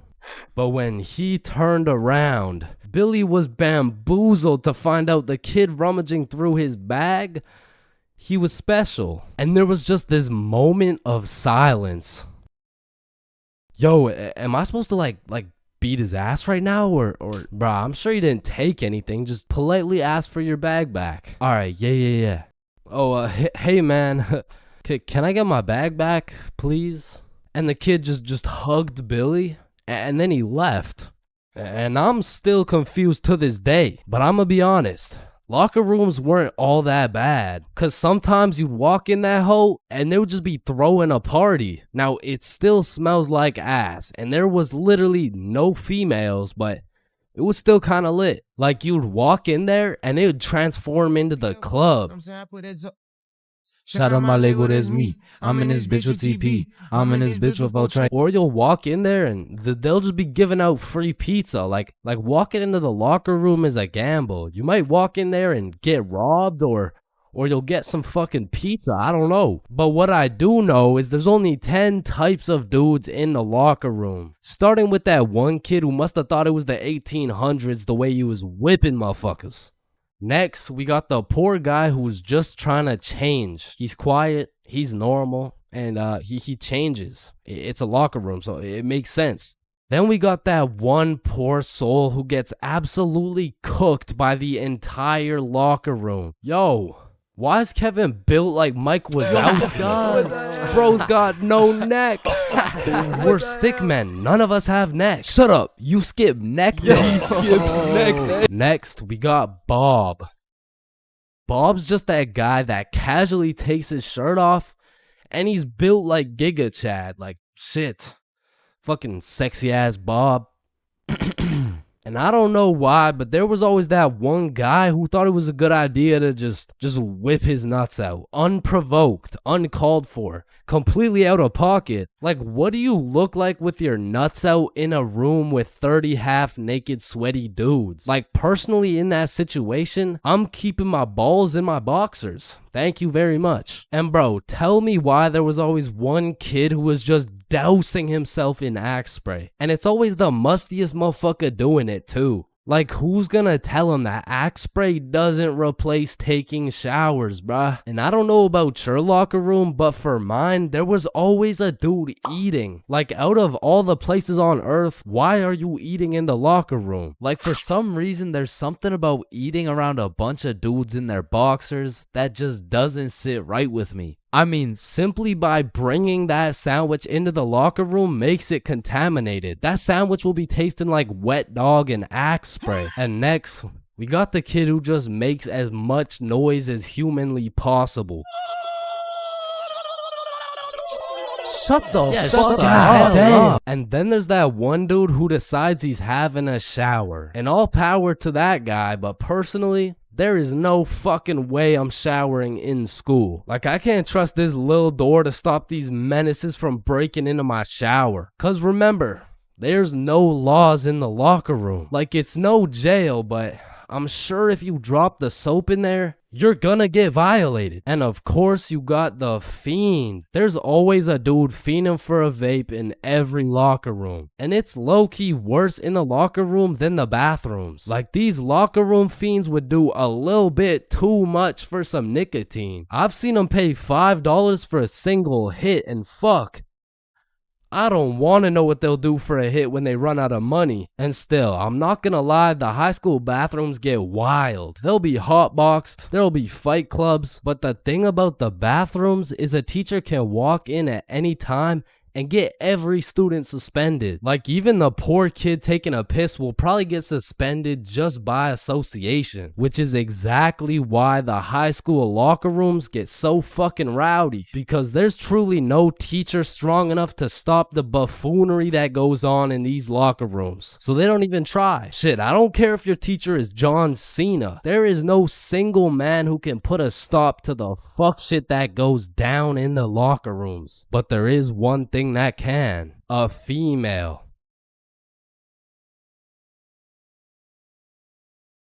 Yo, Chains, I'll pay you $5 if you pull that fire alarm right there. Oh, Yo, damn. run. Chains, do you know why I've called you into my office today? No. You see, that little stunt you pulled has led you to a 1-week suspension. God damn it. What does suspension mean? It means for the next week you are prohibited from coming to school. Fuck. What does prohibited mean? Chains, you can't come to school for the next week. Hold up, so you're telling me because I pulled the fire alarm, I don't have to go to school for a week? Yes, it's a suspension. You are... Man, I got a love-hate relationship when it comes to getting suspended from school. Like on one hand, shit, you just don't have to go to school. But on the other hand... Suspended? Oh, I'm about to suspend that ass. Ah, fuck. Ow. Alright, I don't recommend getting suspended. That shit is not worth it. But how do I know? This story dates way back to grade 7. It was a cold winter day at Stickman Middle School. In fact, it was freezing cold, and this gave Billy a great idea. Yo, the pond behind the school is frozen. Let's go fuck around on it. Oh, I'm down. Okay, bet. So after school, we got a group of 5 homies, and we headed over to the frozen pond. Now, to paint the picture, behind Stickman Middle School was Stickman Elementary School, and behind Stickman Elementary School was this frozen pond, meaning we had to walk through Stickman Elementary School to get to this pond. But nonetheless, we walk up to the pond and instantly I see this big red sign that says, "Hazard, do not step on ice." Guys, the sign says do not step on ice. Man, fuck the sign. Watch this. Oh shit, look, it's sturdy as fuck. Yo, fuck. And even though Billy's dumbass fell in, the ice was actually pretty sturdy. So you know, we're gliding around, eating shit, hitting the meanest ballerina spins you've ever seen, and eating shit. And we were having some good old harmless fun. In fact, our grade 7 selves were having the time of our lives on this frozen water. That is until... Oh, what do you guys think you're doing? We were just walking on the ice. Did you guys not see the sign? What sign? I could have swore I put a sign right here. Nope, no sign at all. There was no sign. I have no clue what you're talking about. Okay, but you guys have to get off the ice. Well, why? Nobody's getting hurt.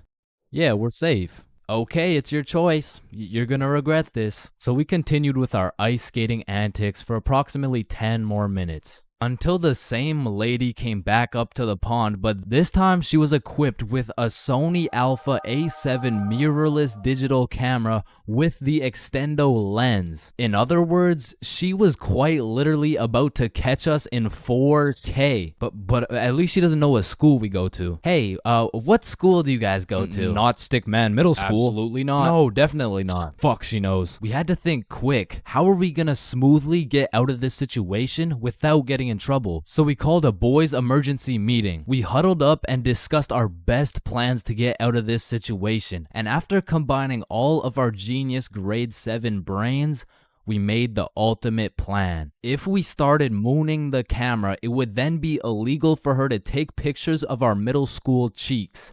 I don't know how this became our best option, but regardless, we put the plan in motion. I mean, me personally, I got a little shy and kept my pants up, but some of the boys were out there going crazy, looking more caked up than Summer Rae. And after a little while, the lady must have decided it wasn't a great look to have a camera pointed at some 12-year-old cheeks, and she left, which means the plan had worked flawlessly. Now, the next day at school, I had completely forgot about it, to be honest. But strangely enough, while I was sitting in math class, I hear the little class phone start ringing. Hello? Oh, yes, he's here. Oh, okay. Yeah, I'll send him your way. Thank you.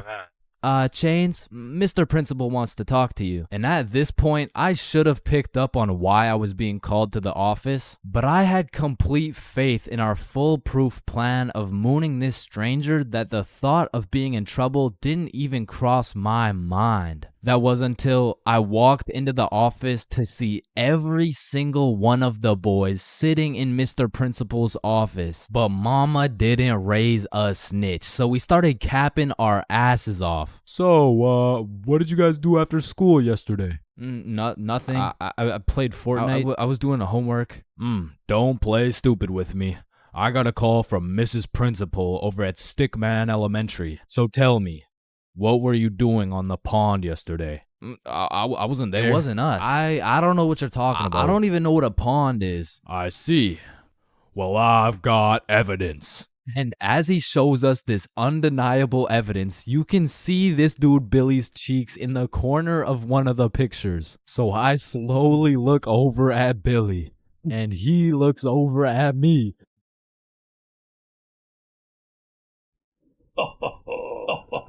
If you don't stop laughing right now, you're all suspended.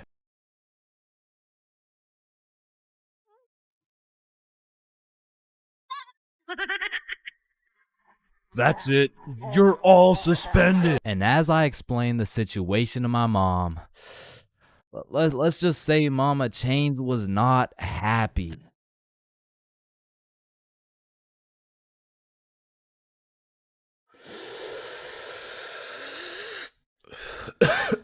Space isn't empty.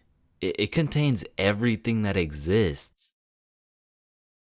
Hey, bro, you think this mirror's good? Nah, it's in used condition. What do you mean? Walmart doesn't sell used mirror. Oh, we're using it right now. Damn, I've been hitting this joint for way too long. I should probably pass it to the next person. You ever thought about how most of the sky is actually below our feet? No, it's right up there. Holy shit. Okay, guys, I'm gonna be your waiter for tonight. Just give me a second and I'll be right with you guys. We are the waiters. Bro, what are you talking about? No, think about it. If we're waiting for the waiter, then we are the waiters. Hey, nice belly button, bro. Hey, thanks, man. Your belly button is really your old mouth, by the way. What the fuck? Yo, is your thumb even a finger? Fuck, man, I don't even know. It's kind of just a thumb. So if your thumb isn't a finger, then there is no middle finger. Hold up. If you were the first person in the world to break 2 world records, then that would be a world record. So you'd be the first person to break 3 world records. But then that would make it 4 world records. And that would make it 5 world records. Holy shit. Then it would be 6 world records. Man, who the fuck named this shit a chair? Like why a chair? Hey, bro, I got you a milkshake. Oh, thank you, man. Does a straw have 1 hole or 2? Obviously it's 2. No, but what if it's just like 1 long hole? What's the point of life? If you get a bigger bed, you have more bedroom, but you have less bedroom, you know, like bedroom, like. Can I get a ice cream cone? No, fuck you, the ice cream machine's broken. Man, that's not fair. Well, life isn't fair, buddy, so what do you want? But if life isn't fair to everyone, then isn't life just kind of fair? Like, I just don't get it. Like, chair. Why is it a chair? You know, it could have been like anything. So your nose grows every time you cap. Yeah, what about it? So what if you just said your nose is going to grow? Well, that would be a lie, so then it would grow. Try it. My nose is going to grow. Yeah, I told you. But now that it grew, it's not a lie. Whoa. Bro, I'm way too baked right now. Here, eat an orange. It helps. Nah, hold up. Are oranges named oranges because they're orange? Or is orange called orange because oranges are orange? Just eat the fucking orange. Boys, we got the pizza. Let's go. Sir. Why the fuck is the pizza box square? Like, if the pizza is circle and a slice is a triangle, yo, who the fuck invited this kid? Yo, can you pass the lighter really quick? Yeah, I got you. Wait, when you light your lighter gets lighter until your lighter is so light that your lighter won't light. Damn, that motherfucker's spitting right now. It just seems weird. Like, why the fuck is it a chair? Imagine putting in hard work, time, and dedication into saving up for some new shoes. You go to Foot Locker and find the perfect pair. You try them on, you check them out, and you cop them. And even though you spent your last $200 on these shoes, you're happy because you feel fresh as fuck and these J's might actually get you some bitches. But as you're leaving the mall, a gang of motherfuckers wearing shiesties take those J's right off your feet, leaving you shoeless, broke, depressed, and with absolutely zero bitches. Now, personally, I wouldn't let that slide. However, when I was just a young, wholesome boy in 7th grade, I still wouldn't have let that slide. But I was weak as shit, so it would have slid anyway. I mean, in 7th grade, I could have got my ass beat by Hezbollah, bruh. I was a walking lick, which is exactly why I got a story for y'all today. So as I said, this story takes place in 7th grade, where I was young, innocent, and built like a string bean, bro. So one Friday night, me, Bob, and Billy were going to this girl's house for the 3-man mission. The plan was simple. There was 3 of us and 3 of them. We would put on a scary movie, and if everything went to plan, we would get some cheeks. Now, just earlier that day, I had copped some fresh ass Jordans, so I've got a little confidence boost as we walk up to this girl's house. So we knock on the door, they open it, and we go inside. Now we stuck to the plan. We put on some cheesy horror movie, and one thing led to another, and by the end of the movie, Bob had all 3 girls, bro, and me and Billy were in the corner playing Bloons Tower Defense. Don't ask me how this shit happened, I don't want to talk about it. So after hours of me and Billy straight fumbling, we all decided to go home. And although I was a little disappointed in my performance tonight, I put on my brand new uncreased Jordans and I remembered, damn, even Curry airballs sometimes. Now the bus route back to Bob's crib took 2 buses. So we hop on the first bus, it takes us to the next stop, and as we're getting off, we see the second bus we need drive right by us. Fuck, is that our bus? Damn, yeah it is. Wait, check when the next one comes. Yeah, it shouldn't be long. Damn, bro, the next bus comes in an hour. So we have no choice but to wait at the bus stop for an hour. So we wait, and at this point, it's already getting late. I checked the time, and it's already 11 p.m. As we were sitting there, bored as hell, waiting for this bus to come, one of the other buses stops in front of us to let someone off. The person gets off, and as the bus starts leaving, we hear this loud thud come from the bus. What the hell? What was that? Oh shit, it's a baton. And as we're analyzing this baton that seems to have fallen out of the sky, some motherfucker wearing a shiesty walks up to Billy like, "Give me that shit," and straight snatch the baton out of Billy's hands. And Billy froze up. Bro was scared shitless, straight bamboozled. And the way the bus stop was set up was there was a main road, the bus stop, and behind the bus stop was a small hill with bushes on top. And when I say this shit looked like something out of a movie, I mean this dude wearing a shiesty walks back up to the top of the hill and a group of 5 other dudes walk out from behind the bush and they're shiestied up too, bro. They had to have been in at least grade 12, and to a 7th grader that is scary as fuck. And I was no genius, but as that group of shiesties came out of the bushes looking like a GTA 5 cutscene, I came to the consensus that they were up to no good. Yo, those Jordans are looking my size. And this was the moment I realized I was about to get my shit robbed. So I started analyzing my surroundings and calculating my options. Maybe I can talk my way out of this. Hey sir, how was your day today? Shut up. I said, what size are the shoes? Damn, I can't fight them. It's a 3-on-5, and they got the high ground, and they got a baton, bro. They would knock my ass out and take the shoes. But I'm fast. So if I take a right, then make a left, there's no way they can catch me. Wait, fuck, I can't run. I'd crease my Jordans. And just as I had ran out of options, Billy says the last words I would expect to come out of this man's mouth. Wait, Ethan? Yo, who the fuck? Oh shit, Billy. Oh, I didn't know it was you, bro. Man, Ethan, you had me scared for a second. Damn, man. My bad, pimp, my bad. No, you're good. How's your mom doing? Oh, yeah, she's doing good. Yeah, it's great to see you, man. You too, bro. See you around. All right, peace out. Yo, don't worry. I seen a kid over there with some new forces we could snatch. Oh, bet. Yes, sir. I bet. Man, he's a good dude. Nah, bro. He just tried to rob me. Who the fuck was that? Oh, that's my longtime homie Ethan. Why do you know him? Oh, yeah. We went to the same preschool. Same preschool? That dude looks 20, bruh. Oh, yeah, no, he is. He just got held back a few times.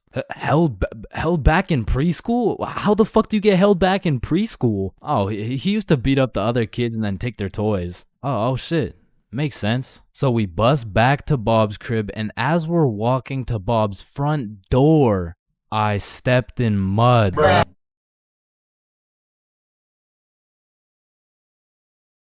If you saw this video, you would know my very first time drinking, I got both high and drunk at the same time. But my first time being drunk takes place back when I was like 14 or 15. And this story takes place at my grandma's crib. No, listen, I know that sounds bad, but like, I mean, it's pretty bad. So the story starts with me and my brother pulling up to the family function. And right off the bat, we notice the chill cousins are nowhere to be seen. So instantly we can tell it's gonna be a long night of engaging in conversations about school, sports, my lack of ability to pull bitches. And about 5 minutes after arriving, I'm just doing some good old small talk. Oh, hey bud, how's school going? Oh, it's going. And how's sports going? Yeah, the sports are good. Nice. So the weather lately, huh? And then after about 20 minutes, me and my brother are just getting our shit flamed by every member of the family. No wonder you can't get a girlfriend. You're ugly as shit. Damn, that was just mean. And don't get me started on you. You had a 3-year head start and still can't get any bitches. And honestly, we just can't say anything back because last time I tried. Man, still no girlfriend. That's brutal. Not as brutal as your 3rd divorce, am I right? Guys, so instead of flaming the living shit out of this grown man in front of his mom, I decided to be the bigger man. I just laughed that shit off and then got the fuck out of there before they brought up my school grades. So as my brother and I sit down in a different room, I'm just in agony thinking about how everything this dude flamed me for was actually true. But my brother, on the other hand, he was whipping up some devious plan. Yo, Chains, follow me. Oh, okay. So we walk down to the basement. So what are we doing in the basement? He opens a cupboard full of alcohol. Bro just cracks the seal on some vodka and starts downing that shit. Now, usually I would know this is a bad idea. But to be honest, I just got done getting my entire existence shit on by my own family. So I'm really just trying to drink my pain away at this point. I mean, we were passing that bottle drinking like rent was due and the wife was taking the kids. So with that being said, we got a little hammered. And keep in mind, this was my first time being drunk. So as soon as I stood up, I ate shit. It was like I had to relearn the controls of life. But we had to get out of the basement or else we'd look suspicious. So our drunk asses plug walked our way up the stairs. But we were trying to act as casual as possible. So we sit back down with the rest of the family like we didn't just down a bottle of vodka. And me and my bro were just sitting there looking at each other trying not to laugh. But the next thing I knew, this dude, Uncle Jerry, was back on my ass. Hey, look, Dumb and Dumber are back. And at this point, I'm using every bone in my body not to end this man's whole career. Man, whose gene is it that made you so damn hideous? Don't do it, bro. Don't do it, bro. And I really didn't want to do him like that, but the vodka took control. It was your hideous gene, Gerald, but at least I didn't get the same gene that has you 5'2" and balding. Like, I can't tell if you're going through puberty or a midlife crisis. And shit, I didn't stop there. And Joe, I want to hear you talking. You're built like Baymax from Big Hero 6. What the fuck is Big Hero 6? Mom, I love you. Karen, sit down. Your mac and cheese tastes like ass. And Bob, you're literally a registered offender. Grandma, I love you. Bernard, your hairline looks like it's social distancing from your eyebrows. And Irene, how are you 47 and still work at McDonald's and you got no drip? Come on, bro. Friendly fire. Oh shit, you're right. My bad. Needless to say, I was handing out smoke to everybody. Something in that vodka turned me to a demon. And I guess since everyone was mad at me for dissing the entire family, they never knew I was drunk as hell. But in the end, I did feel really bad for roasting my entire family tree. But ever since that day, everybody stopped flaming me, so it was worth it. Oh shit. Ooh, damn. That's why you don't mess with me. I'm Jordan Johnson. Mr. Johnson, why did you beat Kyle's ass? Mr. Principal, I never touched Kyle. In fact, I've never seen this kid my entire life. How do you presume he received a concussion, 2 broken ribs, a black eye, a broken nose, and a dislocated shoulder? I mean, he must have fallen down the stairs or something. Okay, Mr. Johnson, how do you explain this? That's why you don't mess with me. I'm Jordan Johnson. But I mean, you got the wrong Jordan Johnson. Then, what happened to your knuckles there? Shit, these ain't even my knuckles. Listen, I am not one to condone violence, but I'm not gonna lie. School fights are a major part of the high school experience. I mean, there's something about a good old school brawl that just boosts students' morale. Like, there is nothing that gets you through the rest of the day like some kid getting his ass beat in front of the entire school. And truthfully, it's just a community building experience because it gives everyone something to talk about. Yo, did you see the fight? Yeah, bro, Kyle got his shit rocked. Wait, are you guys talking about the fight? Yeah, bro. Man, Kyle got fucked up, dude. Overall, in school fights, everyone wins. Like, the fighter gets some respect and the crowd gets some entertainment. It's a win-win. What about me? But tell me why when a fight breaks out, the entire school will be recording, but not one person can get a good video. It's like when a fight breaks out, every motherfucker recording starts having severe hand spasms. I mean, as the person recording the fight, you literally have one job: to record the fight. Damn, I just missed it. What happened? Oh, well, lucky for you, I recorded the entire thing from start to finish on my brand new Samsung. Check it out.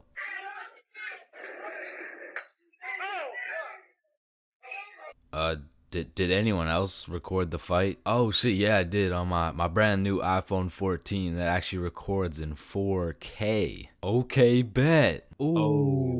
damn. Let's go, JJ. That's why you don't mess with me. But bro, there's just a video of your face for 8 minutes straight. And watching some of these fights are funny as hell. Because some motherfuckers will come in swinging like KSI. Some motherfuckers are out here thinking they're Daniel LaRusso. And some motherfuckers should just not be fighting. Which is honestly the best part. Because where else could you catch a 6'5", 250-pound big body scrapping some 5'2" nerd? Like, the UFC would never let that shit slide. Plus, you get to watch it all for free. But me personally, I've never gotten into a school fight. But don't get me wrong, if someone wanted to catch these hands, I could hit them with the little knuckle sandwich, if you know what I mean. But truth be told, I could never lose a fight. Not because I know how to fight, but because for Bob, shit was on sight. And trust me, you don't fuck with Bob. Bob's got a better record than Floyd Mayweather. And I even heard one time he got into a little altercation with Mike Tyson. All I'ma say is, he dealt with him. But with that being said, we all know that one kid in school who was born to simply beat people's ass. Like, this dude's life purpose was to run people's fade. And of course, I had someone like this at my school. He was the type of dude who had nothing to lose, so he would instigate a fight wherever he could. We'll just call him Jordan. And honestly, he was holding a solid record. I mean, he was probably 12-0. But one day, Jordan picked on the wrong kid. Hey nerd, take off those stupid glasses. And Bob was a man of little words, so Jordan's buffoonery did not faze him. Hey nerd, I said take off those stupid glasses. Hey, stop ignoring me.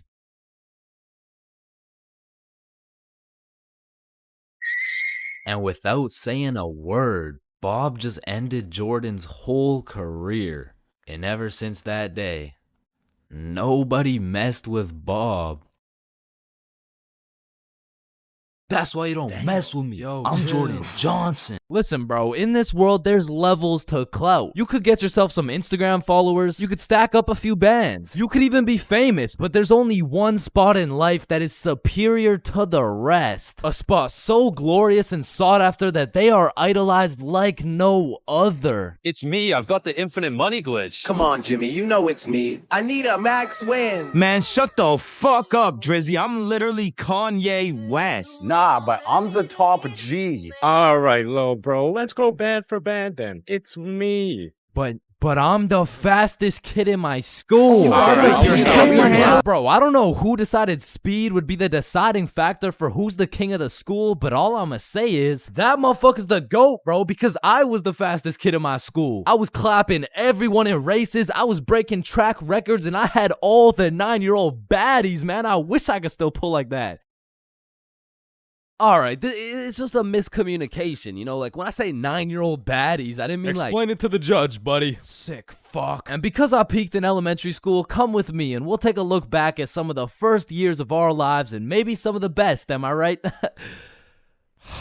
Kindergarten. Coming into kindergarten, kids were either excited or terrified as fuck for their first day. I mean, I would be pretty fucking pissed too if I knew this was the beginning of me being locked up every day for 13 years. But kindergarten was funny as hell because these kids had no clue what was right and wrong, so they'd be saying the most outrageous shit for no reason at all, bro.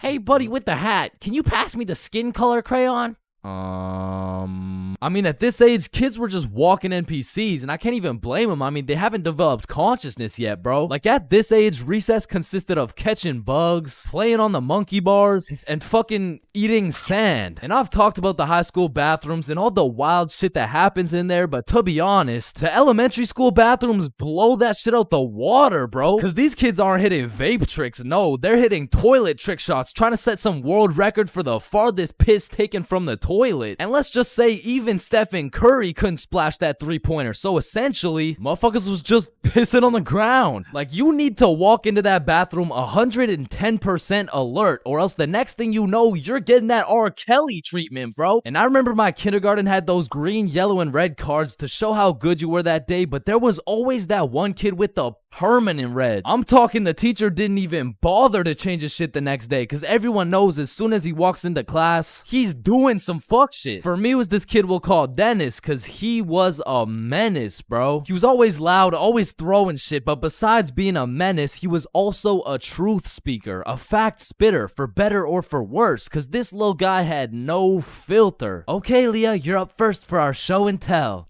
Okay, I brought my favorite painting of mine. This right here, this one's me, and this is my dog, Peanut Butter. That shit is ass. Dennis, what did we say about saying the truth out loud? I mean, not the truth. I'm talking about, like, he was the only dude I knew who could talk over the quiet coyote. I mean, to this day, if I see one of those things, I just can't I just can't talk over it. I mean, maybe he's gonna eat me. I don't fucking know. But there was one thing that could shut Dennis up, and one thing only. Boy-girl seating arrangements. Dennis always had so much to say until you put him beside Isabel and Leah, and all of a sudden it's like, hey, what are you drawing? Nothing. Aw, is that your dog? Maybe. Shit, he's just like me for real. Like, to this day, you know? Oh shit. And then we go outside for lunch, and don't get me wrong, eating sand for fun was great and all, but as kids got older, everyone started to play games, some of which consisted of tag, manhunt, soccer, basketball, grounders, red ass, kickball, jump rope, tetherball, and what is possibly the most goated game of all time, Foursquare. This game was legendary, bro, but this shit used to get heated as fuck. I mean, kids were making truces, making whole clans, and that right there was real beef. Like, if you caught the ops lacking at nap time, it was on sight, bro. Psst, what? Oh, no, wait. You're a poopy head. But man, crushes were everything in elementary school. Like, if you told anyone you had the smallest crush on a girl, word's getting out fast, and the entire class is gonna be organizing a wedding for tomorrow. But some kids just didn't use their words, like this one girl in my elementary school who most definitely had a crush on me. I mean, once again, I was the fastest kid in my elementary school, so... As I was saying, this girl had a crush on me, but she didn't like using her words, so essentially, she just like... She just beat my ass. I mean, what better way to tell someone you like them? And she must have really liked me, bro, because you could see it when I came home. Like, oh my god, Chains, what happened? Oh, well, I think this girl at school likes me. Oh, yeah, that's great. But why do you have so many bruises? Well, Mom, I think she really likes me. No, I think you need to go to the hospital. Yeah, probably, yeah. And there was also that one kid who went around teaching people swear words just cause he could. And of course, when I learn some shiny new words, I'm gonna use them. I mean, I still fucking do. But I remember just talking with my friends, dropping the F-bomb, feeling cool as hell. And then one time I see this girl hauling ass over to the teacher and whispering in her ear. And I already knew what was going down because this girl was the biggest snitch known to man. Like, unprovoked. It was like a hobby or some shit to her. And her name was Erin. Like, her real name was Erin, spelled E-R-I-N. Yeah, how's it feel to get snitched on, buddy? But getting in trouble in elementary school was tough because they would act like you were committing war crimes for the smallest things. Like, when I got snitched on for swearing, I was in grade 4. I was a big boy, you know what I'm saying? But my teacher was pissed, bro. Chains, you can never say that word. It's horrendous. What does horrendous mean? It's not good, okay? Ah, shit, my bad. Chains! Oh, sorry, it's just stuck in my fucking brain. Chains, cut it out right now or you get detention. Okay, I'm sorry. I'm sorry, motherfucker. What? And I'm not gonna lie, the most cursed part of elementary school was the talent shows, bro. Because the teachers expect you to be all quiet and serious and shit, but it was literally a real life try not to laugh. Like, how am I supposed to be serious when Jimmy's up there shitting out Minecraft parodies like it's comedy gold? I mean, at my school, it was less of a talent show and more of a come on stage in front of the entire school and do whatever the fuck you want for 10 minutes type of show. And man, that shit was brutal. It was like watching paint dry, But if the paint was 7 years old and standing on a stage in front of the entire school, nervous as hell, shitting his pants. Cause elementary school had some weird kids, bro. Like those kids who used to put glue on their hands to let it dry so they could peel it off. Or the kid who would just straight up eat the glue. Or the weird kid who would secretly take a bite out of every single foam football. Like, how are you that hungry? The kid who only wore shorts through rain and snow. The kid who was mad at everyone for no reason. The kid who wouldn't stop yapping. The kid who always had to flex how strong their dad is. My dad is so much stronger than yours. He can beat up your dad with his pinky finger. He can bench press 625 pounds. Wait, what even is that? You don't know what a bench press is? No. What the fuck is a dad? The kid who thought he was Albert Einstein. The snitch named Aaron lives at 354 Stickman Way. The fake snitch. Bro, you won't believe what I just did. What'd you do? I just put my juice box in the recycling. Get this? With the straw inside. I'm telling the teacher. Bro, chill. Teacher. Jackson. Yeah, can I go to the bathroom? The teacher's pet named Aaron, ERIN, postal code 3310. And of course, the fastest kid in the school. You know what I'm saying? That was me. I was him. I was the fastest kid in my. All right, class. Today we're going outside for a run. But it's literally 0 degrees. Oh, Chains, don't be a bitch. It's not even that cold. See? I told you guys it's not even that cold. Yeah, for you. Cause you're out here dressed like the Michelin Man. High school PE is something different. And every PE class has 5 different types of people. Like the group of kids who just stand in the corner and occasionally get sniped in the head with a dodgeball. Or the kids who participate and make sure everyone is included. Or the legend who's chilling on Instagram. Yeah, he follows at ChainsFR. There's also the dude who just never shows up. And of course, we got the sweats. These motherfuckers treat PE like they're in the military. These motherfuckers treat PE like they're training for the Olympics. These motherfuckers treat PE like they're gonna get scouted to the league. Which is honestly just funny as hell because, let's be honest, 85.7% of the class doesn't even want to be there. So you'll have some innocent souls zoning out during a basketball game, and all of a sudden they'll be getting posterized like they're playing against Ja Morant. Yeah, bitch! I mean, these kids will come out of PE drenched in sweat, breathing heavy, and with a smile on their face, knowing they dropped 104 points on some kids who have never touched a basketball in their life. And listen, don't hate me, but I do understand the appeal of sweating your balls off in PE. Because I too once participated in the sweaty activities. Ow. I know, but there's just something so exhilarating about hearing the snapping of an unsuspecting freshman's ankles. But as I matured, I realized there was only one thing better than shitting on random students. And that was shitting on sweats. I became the anti-sweat. I would act like an innocent soul waiting to get posterized, but when the sweat would come in trying to end my career with a windmill dunk, I stuffed that boy like a Thanksgiving turkey. Pause. And don't get me started on the fitness gram pacer. Whoever created this legal form of torture will catch these hands. Oh, Chains, no, I heard he sadly passed away a little while ago. You could be having a good day and you pull up to PE like, hey bro, you know what we're doing today? I'm not sure, but I think we're playing soccer. No, it can't be. Alright class, today we will be doing the beep test. Fuck.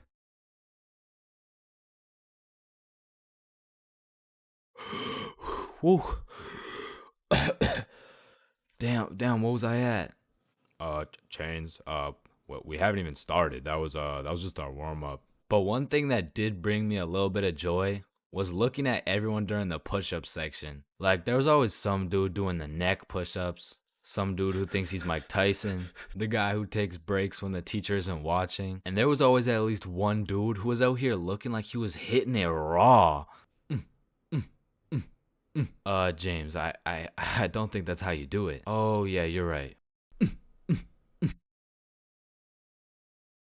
Yeah, bitch! Being absolutely faded in math class is one thing, but pulling up to school while you're hammered, wasted, absolutely plastered is simply a different ball game. Cause there's lots of people who can properly utilize that Mary Jane on a daily basis. For example, tattoo artists. In fact, I feel like majority of tattoo artists would say, it helps me work better, dude. And I would happily trust this man to do his best work knowing he's baked as shit. However, if this dude was wasted, it's a little bit of a different story.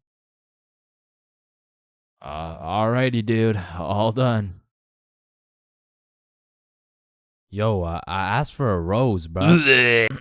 And because of this reason, you would truly have to be a dumbass to go to school drunk. Chains, but the title of the video says going to school drunk. I did, bro. I went to school drunk, but listen, it was no ordinary day at school. No. In fact, I didn't even go in the day at all. I went drunk to the school dance. Meaning this story takes place when the boys and I were in grade 11. It was a Thursday night, the night of winter ball. And as the boys and I were getting ready, you know, looking like some distinguished young gentlemen, I had realized, damn, none of us have any girls to take to the dance. Fuck, you're right. That means we're gonna have to ask a girl to dance, bro. What? You mean like talk to them? Yeah, if only we knew someone with a bigger roster than a cheerleading team. Someone with more hoes than a shed. Someone who pulls more tens than EDP. It's Bob. So me and Billy started analyzing Bob. Like how does he pull so many girls, bro? Is it the jawline? I don't know. What about the silky smooth clear skin? Maybe. Or is it those succulent luscious kissable lips? It's the glasses. Yeah.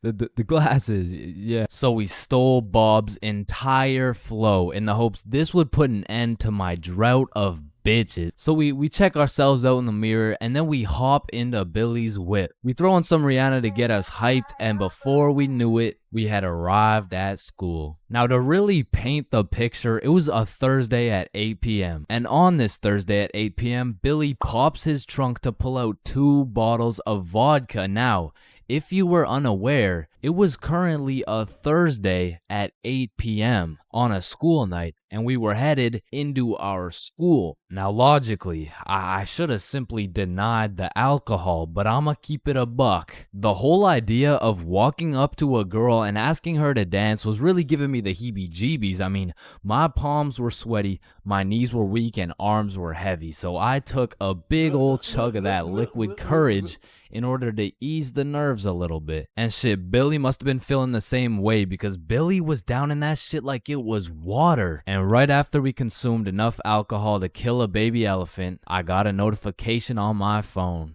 Oh shit, I got an email. Oh, it's from the school. It says, if you come to the winter ball under the influence of alcohol or any drug, you will face suspension and will lose your right to walk across the stage for graduation.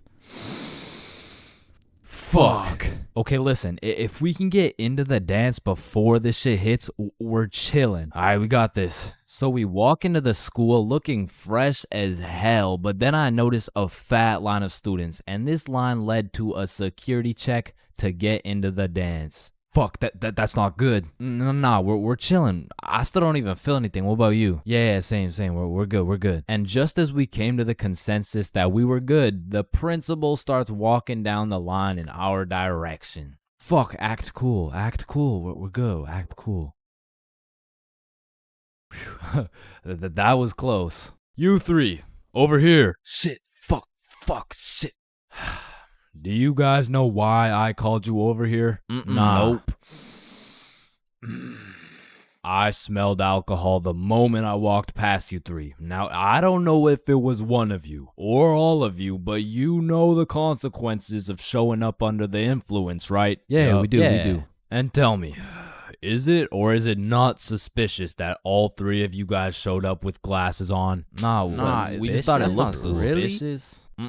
Take them off. Damn. Yes, right. sir. And although I downed a sizable amount of vodka, it still hadn't kicked in yet. Now, I didn't want to do this to you guys, but look at my finger. This motherfucker starts waving around his magic finger in Billy's face with a flashlight to somehow see if he's drunk. Now, I don't know what the plan was, but I was fucking scared. Okay, he's not bad. Oh, okay, he's good. Now let's see here. And just as this motherfucker puts his finger in my face, that vodka hits, bro. I'm using all the strength I got to keep my balance while I'm getting blinded by this flashlight. Let me try that again. I got a little feeling you guys drank, but it hasn't fully kicked in yet. I'll check up on you in a little bit. Yeah, that's good. Yeah. So we get to security and they make sure to pat us down. A little bit too good, but before we knew it, we were at the dance. And just like that, I saw my opportunity and I put that liquid courage to use. And you know, I'm very articulate when it comes to words, so I ask, "Hi, how are you?" "Oh, hey, I'm good." So I wanted to ask you, like, you know, we're at the dance and I saw you, so I walked over here. Here we are, you know what I mean? So like, do you want to dance? Yeah, sure. It had worked. My plan had finally worked. And just as I was about to feel the female touch I'd been deprived of for all these years, I see Mr. Principal walking in my direction with his finger ready and his flashlight in hand. So I just haul ass, and I don't stop hauling ass until I'm off school grounds. So the moral of the story is, don't go to school drunk, bro.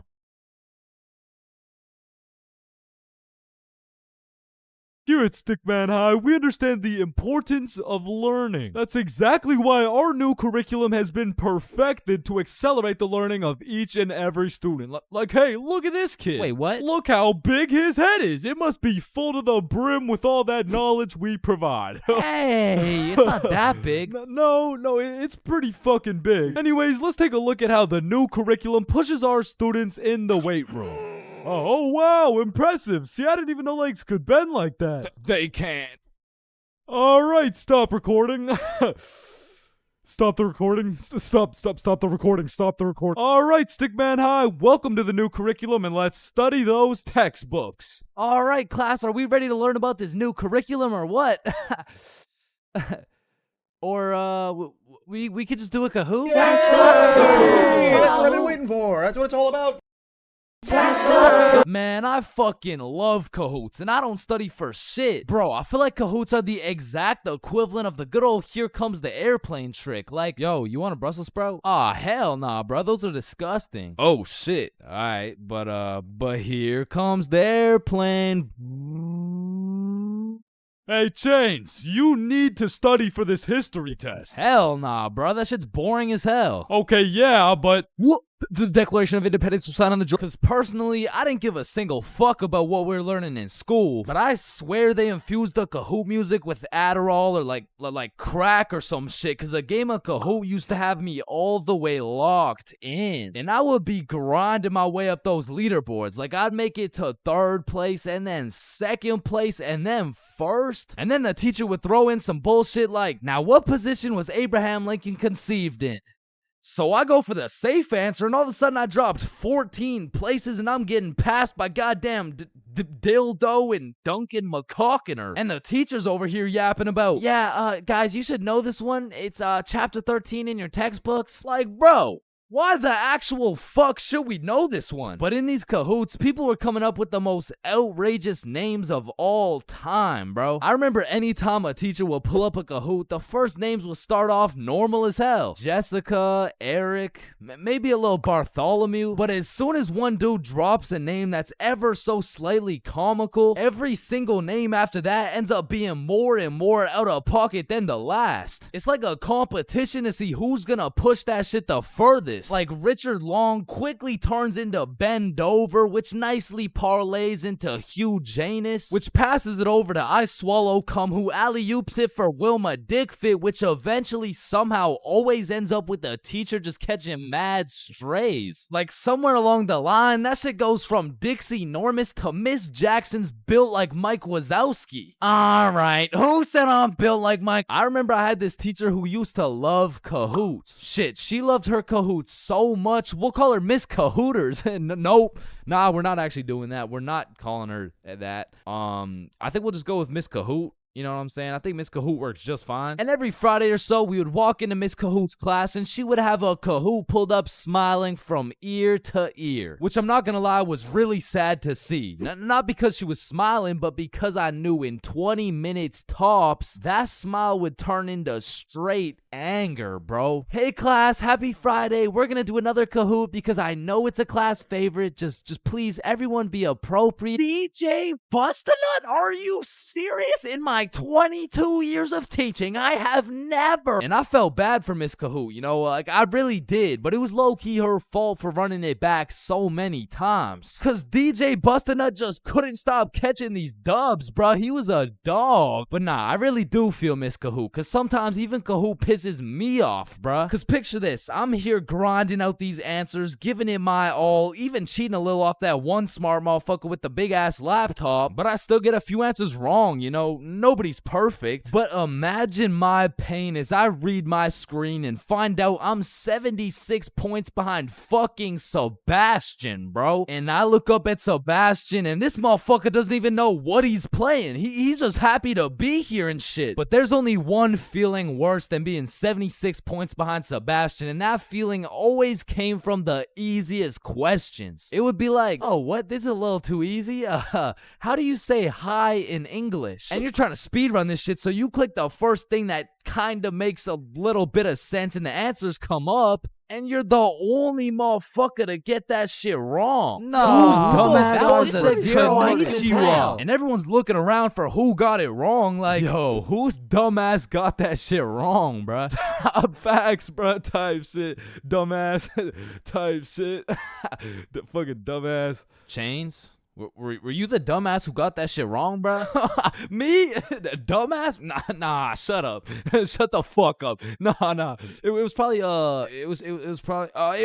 Sebastian, bro. Just look at that motherfucker. And I feel like there's only 7 types of people in class when you're playing a Kahoot. And the first is Dover. Bend over. We all know him and we all love him. He's got a smart name, but not a smart brain. He might get the first answer right, but then he falls off the face of the leaderboards, never to be seen again. But on the leaderboards, we got Genius George, because George actually studied the material like a well-prepared and studious nerd, bruh. Because George was the type of dude to be like, calculate for the common denominator. Oh man, this one is too easy. Like, bro, if you don't shut the fuck up, I'm about to commonly dominate that ass.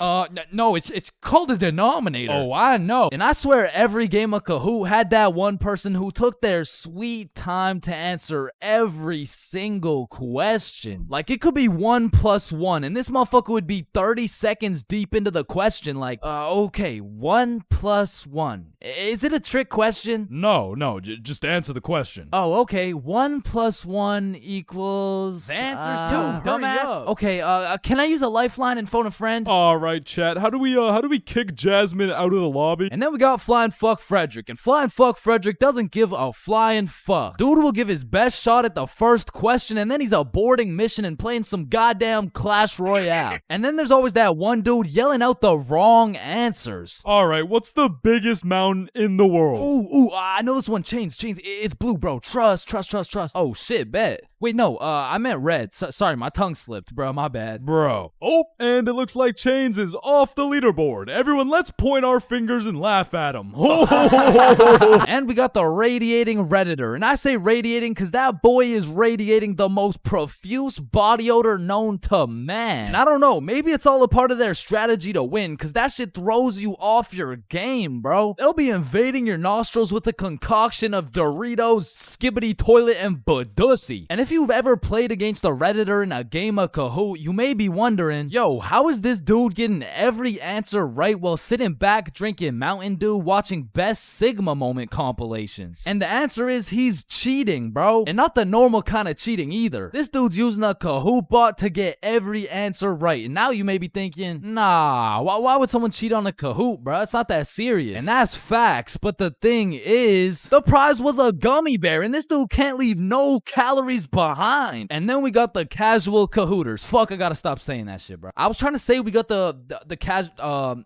The people who just play the game. They got normal names, they get some right, they get some wrong, but at the end of the day, they probably still get their shit yelled at, all because DJ Bustin' couldn't stop catching these dubs.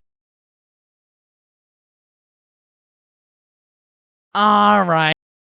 You know what they say, there's a first for everything, bro. Like your first steps, your first dance moves, your first words. Dada. Hey, would you look at that? We gotta get some milk. I'll be right back. Your first stepdad? New dada? Yeah, nah, I'm head out too, actually. And your first kiss? Man, the things I would do to go back and completely erase that shit from existence. Bro, all these Disney movies I was seeing as a kid had these first kisses turning ugly ass frogs into some fucking giga chads and shit, like spoiler alert.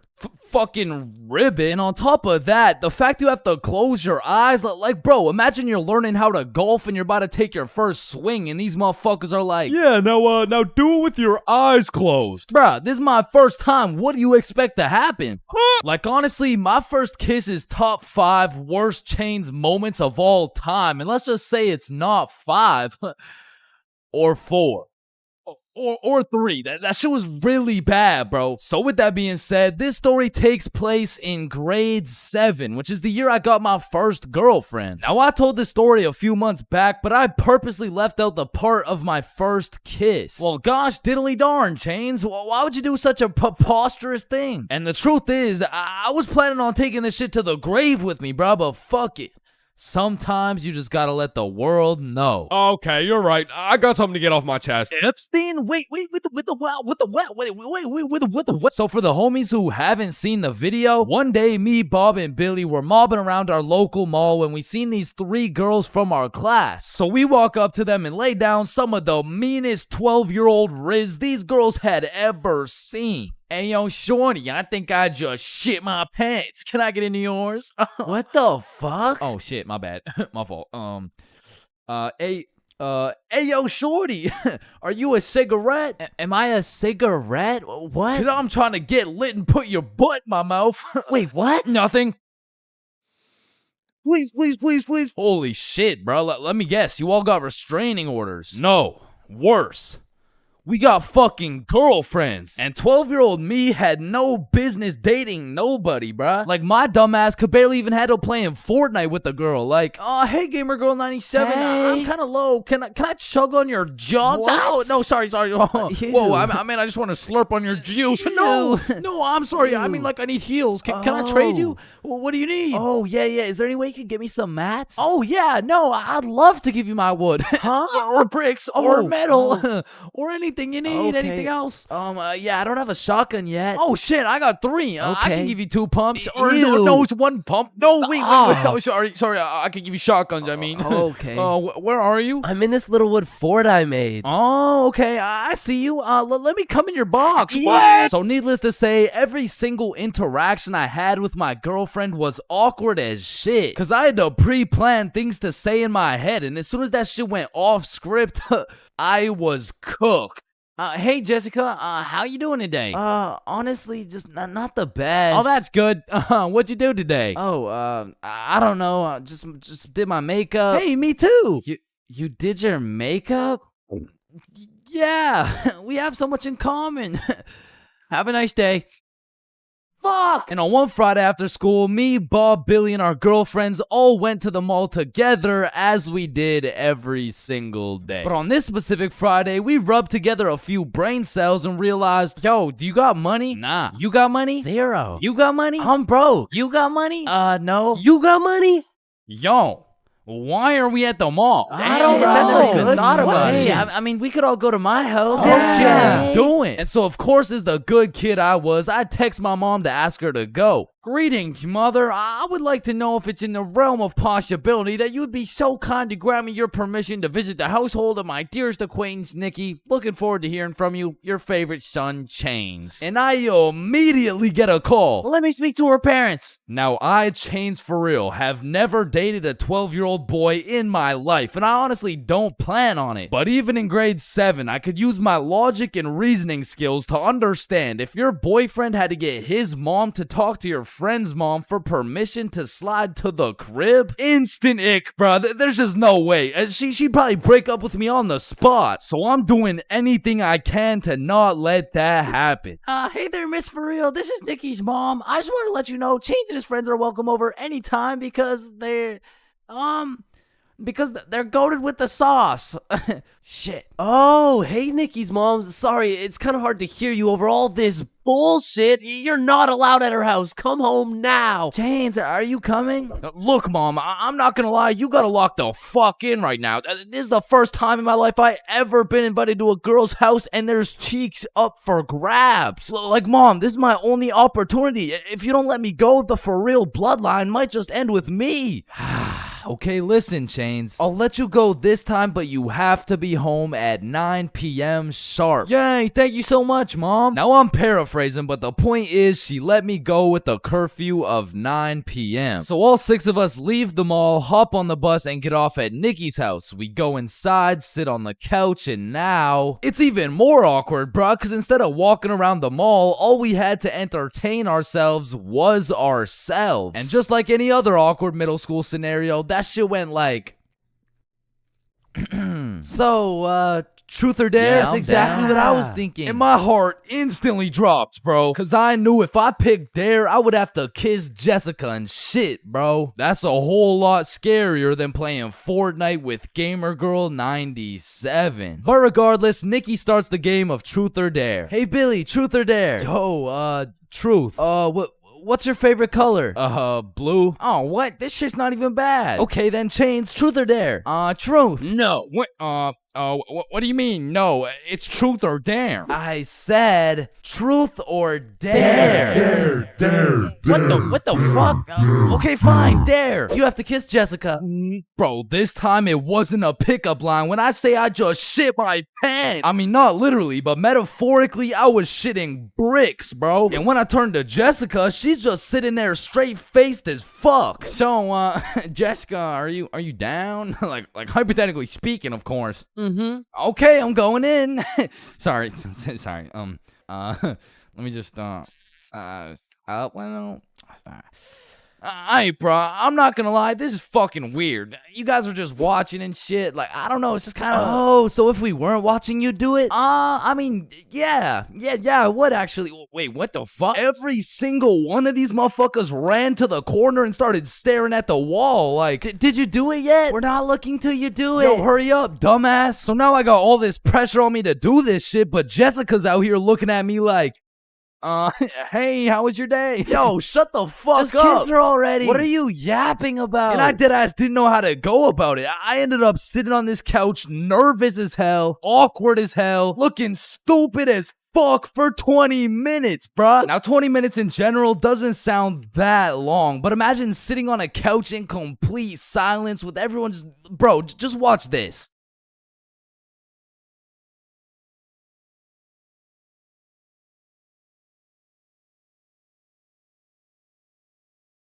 My brother in Christ, that was 10 seconds, bruh. Imagine doing that times 120. So after the second longest 20 minutes of my life, I say, you know what? Fuck it. And Nikki's mom walks in the room. Hey, who wants snacks? Oh. And at this point, I checked my shitty-ass Samsung Galaxy 3 and it was already 8:50 p.m. And with the curfew at 9, I had no choice but to lock in. So I lick my lips, close my eyes, and real quick, I smash our mouths together. And when I turn around, not a single motherfucker is facing the wall. I look the other way and Nikki's mom is peeking around the corner with her fucking mac and cheese and shit. So I made like my pops and I was out that hoe. Pleasure doing business, Jessica. Wait, what? Where are you going? Thanks for having me, Nikki's mom. What the hell was that? And I proceeded to sprint home, making it home at 8:59, exactly 1 minute before my curfew. And that night, when I went to bed, I couldn't sleep, bro. I haven't been able to sleep since. Damn, I should have taken this shit to the grave with me. Fuck. Bro, when I was in middle school, every time I would walk by the high school, the freshmen deadass looked like adults to me, bro. The sophomores looked like tax-paying citizens. I saw juniors as grown men with a wife and kids, and seniors, bro. I couldn't tell the difference between a senior and a senior citizen, bro. And that's because in grade 7, I saw me and all my homies as fully developed, mature, and respectable humans, and that was simply cat. Because now when I look back at a picture of us in grade 7, I see a bunch of little babies, bro. Yada, yada, yada. What does this have to do with stealing a guy's vape? We stole a vape from a senior in high school, and we were in grade 7, bro. And when I say we, I mean Billy. Billy stole that shit, and me and Bob were accomplices. Now, if you ask me back in the day, Chains, for real, you're awfully small. Scrawny, weak, ugly, chopped. yeah, okay, sir, what's the question? How do you expect to win this fight against such a bigger opponent? Listen, Joe Rogan, it's not about the size of the dog in the fight. It's about the size of the fight in the dog. Thank you very much. Thank you. And then I saw Jake Paul versus Anthony Joshua, bruh. Okay, guys, so I'm not doing this fight. I quit. I'm retiring. Because I don't care how many years of karate, taekwondo, pad thai, jujitsu, or teriyaki a kid takes. I can beat their ass easily. But I won't, because that's morally wrong and I have honor. Hey, everyone. I heard Chains talks to minors. What the fuck? And I heard he fakes all his stories. Man, I do not fake my stories, bro. Sorry, anyways, as I was saying, this story takes place in grade 7. It was a summer day, and it started off pretty slow. You know, me and the boys were just chilling at Bob's crib, playing a little Rocket League and whatnot until we got bored. And when me, Bob, and Billy get bored, it's a problem, bro. Because every time we were bored, we would do one of 5 things. Light public garbage cans on fire, ding-dong ditch houses, light more shit on fire, buy things from 7-Eleven with the 100% discount, or climb our middle school, bro. Yo, let's go let some garbages on fire. Yo, I don't know if there's any left at this point. Alright, let's ding dong ditch. Man, I'm not really trying to do all that running right now. Shit, should we climb Stickman Middle?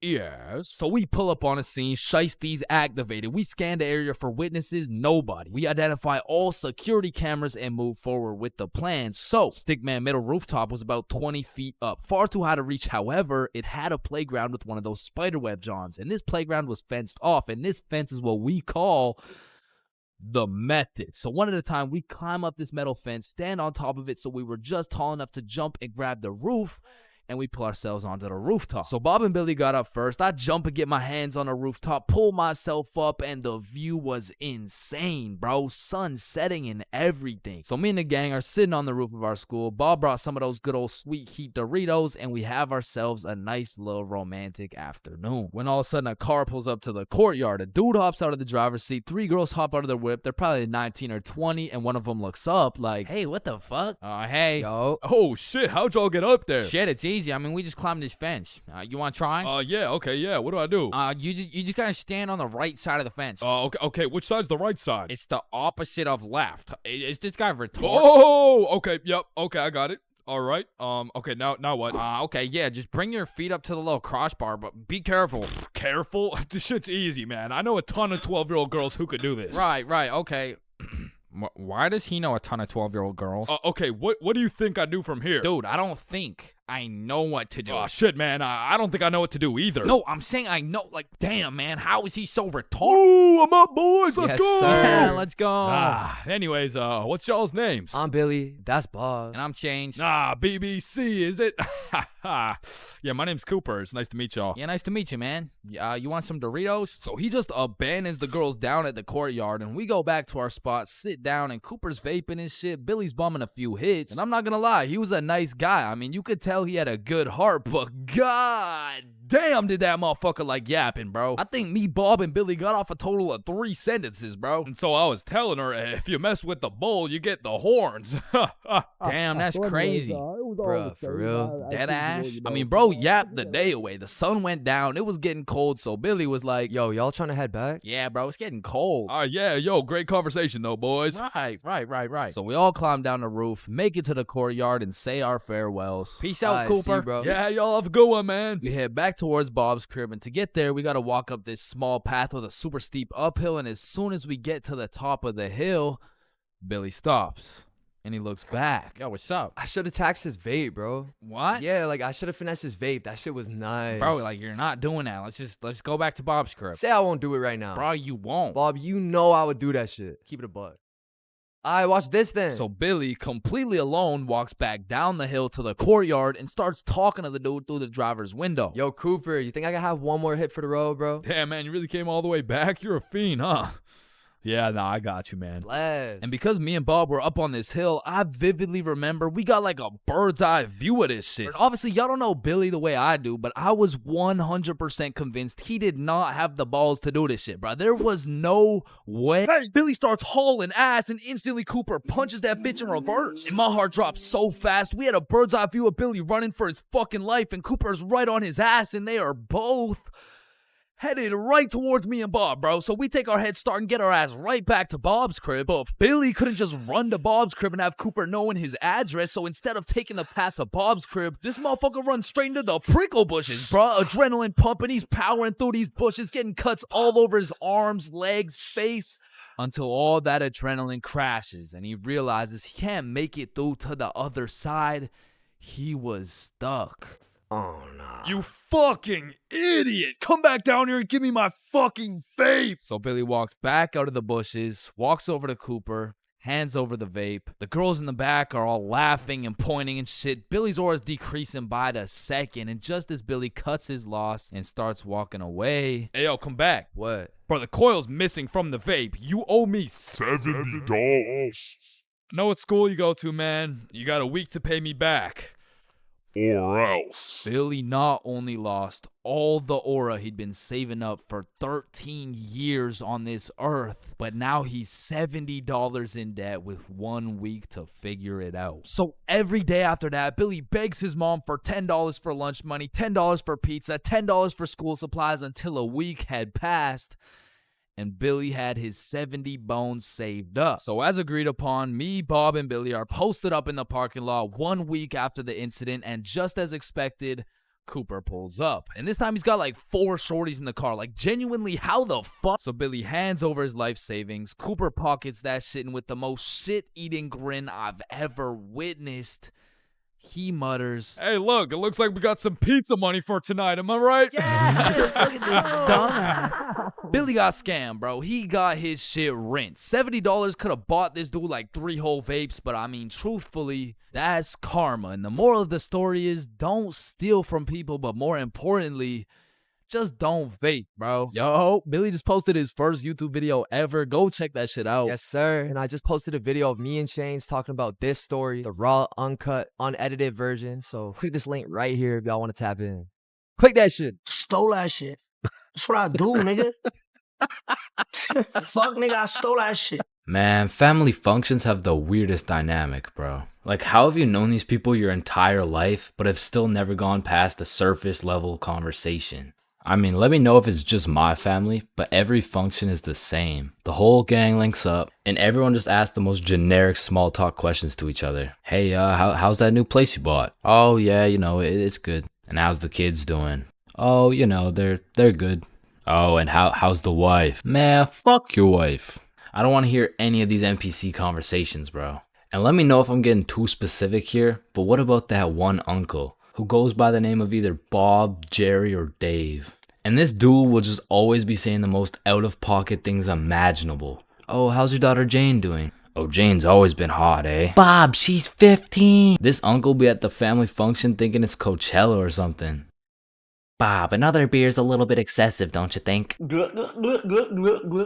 Yeah, football! I'm the youngest person in my whole family, which for whatever unspoken reason, it just means everyone has the go-ahead to flame the living shit out of me. Hey, Chains, still no girlfriend, huh?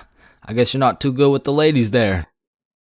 But I make one joke back and I'm the bad guy. You don't seem too good with the ladies yourself, seeing as your wife just divorced you and she took the kids with her. Am I right? Not only do they feel free to roast your whole existence simply because you were born last, they unanimously decide you will be everyone's personal butler. Hey bud, go get another beer for me. Alright, yeah, for sure. Thanks. Now you better get started on mowing that lawn.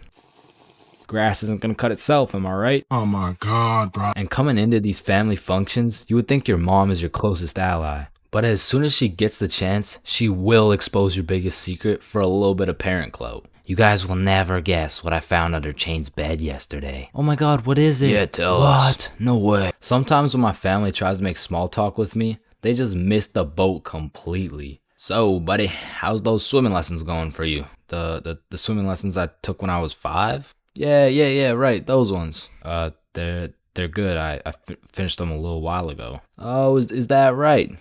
Good for you, buddy. And bro, don't get me started on those recycled ass jokes. Well, looks like you got your workout for the day. Oh, looks like you've gotten so tall. What are you feeding this kid, am I right? Oh, Bob, I think you got some food in your beard.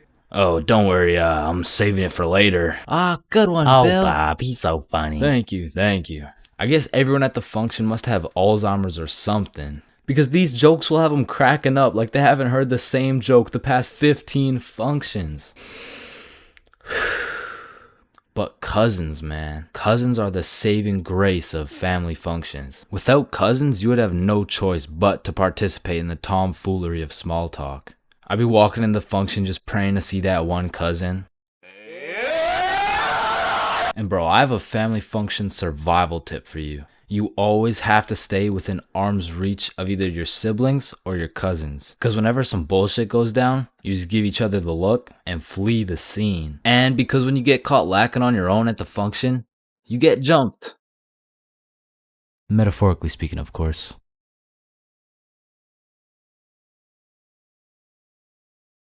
Hello, can I get a green apple and bubblegum, please? Of course, that'll be 25 cents. Oh, gee, what a deal. Life sure is good, huh? Oh, it sure is. Hey, yo, Unc, pass me that green apple and bubblegum, gang. Oh, wow. I remember when I was your age, I Didn't ask plus ratio, all right? Just give me the vape juice, bro. Vape juice? I thought we were talking about real green apple and bubblegum. Of fucking course, dude. These fucking old heads nowadays, right, guys?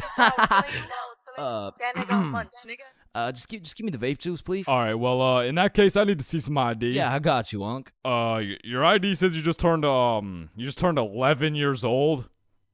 Type shit. No, you gotta be at least 21 to buy vape juice. Oh, shit, yeah, no, I guess it's a robbery then. Oh, wait, what? Aw, shit. Listen, the times are changing, bro. Not too long ago, kids were just playing outside, playing sports, and climbing trees and shit. But nowadays, I swear these kids are just grinding TikTok, playing GTA in real life, and the only thing they're climbing is the spectrum, and I blame the internet, bro. Because now these kids are coming straight out the womb watching Skibbity Toilet Brain Rot, and if that was my kid, shit, I would want to restart, bro. Like, take two from the top, bro. And honestly, I feel like most of these kids were coming along just fine, you know? Like, they were developing into some cool dudes. They had a banger theme song and shit. Like, yeah, I was low-key fucking with this new generation. And then the birth of brain rot. Millions of people scrolling TikTok, Instagram Reels, YouTube Shorts, and even...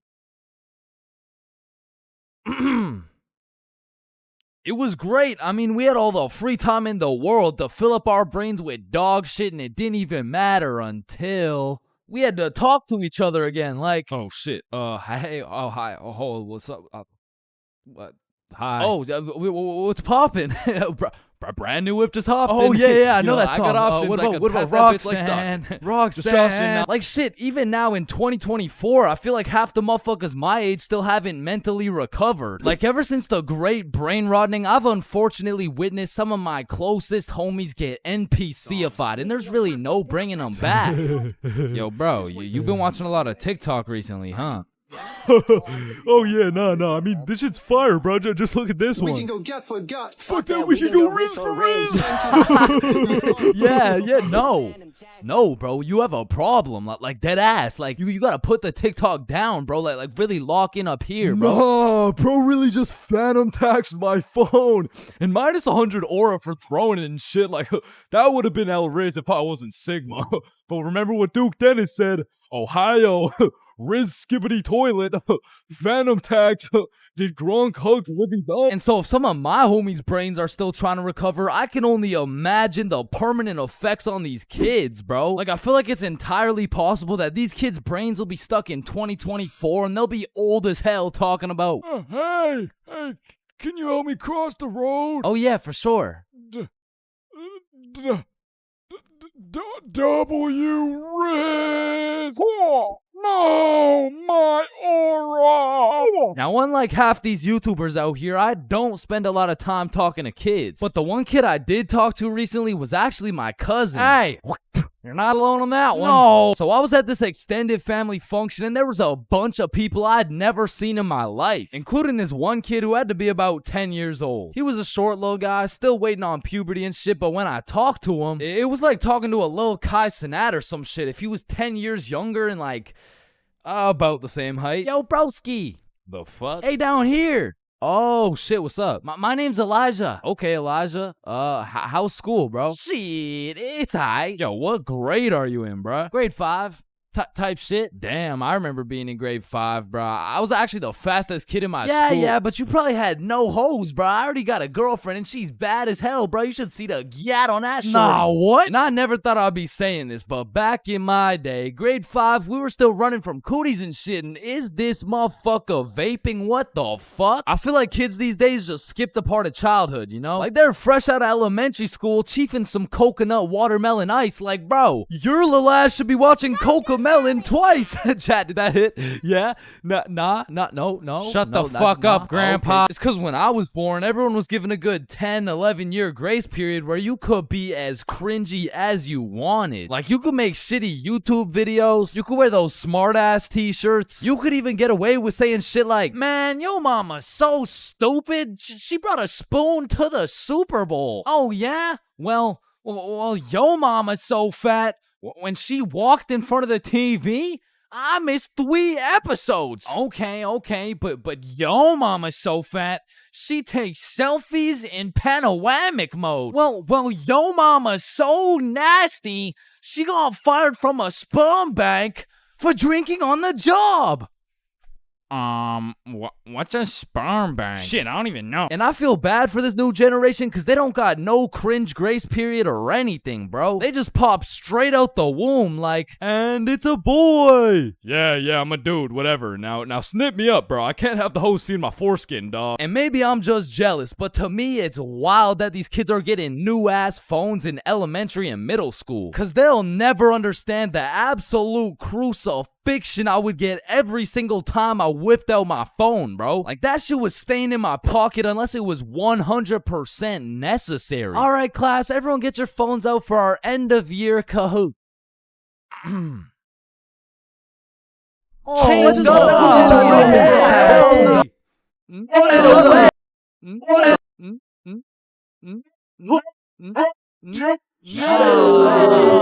I honestly feel like the world would be a better place if we implemented a new law where if you saw a kid who had an iPhone number higher than their age, you had every right to respectfully and lawfully slap the shit out of them and give them a devious wedgie, bro. Like, you're 10 years old. What the fuck do you need 6 gigabytes of RAM for? I need it because I like to play Fortnite on my phone. Man, how about you eat 6 gigabytes of this shut up sandwich before I ram this fist up your ass?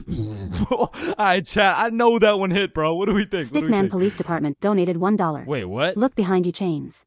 Oh my. And it's the same with these kids' fits, bro. Like, whatever happened to wearing neon shirts and light up Skechers? Like, why am I seeing literal children walking around in Jordans, bro? Like, I didn't even know what Michael Jordans were until I was getting my shit cooked for walking around in some Michelle Gordons, bro. But I mean, that shit was necessary for my character development. And that's what's wrong with these kids, man. They're straight up skipping out on some of the most crucial moments of their lives. I feel like we could low-key do them a favor. Next time you see a kid walking around on the street thinking life is all sunshine and rainbows and shit, you could just give him a little character development and like maybe roast his cut or something, you know? Like, hey kid, you look like you cut your hair with a fucking pencil sharpener.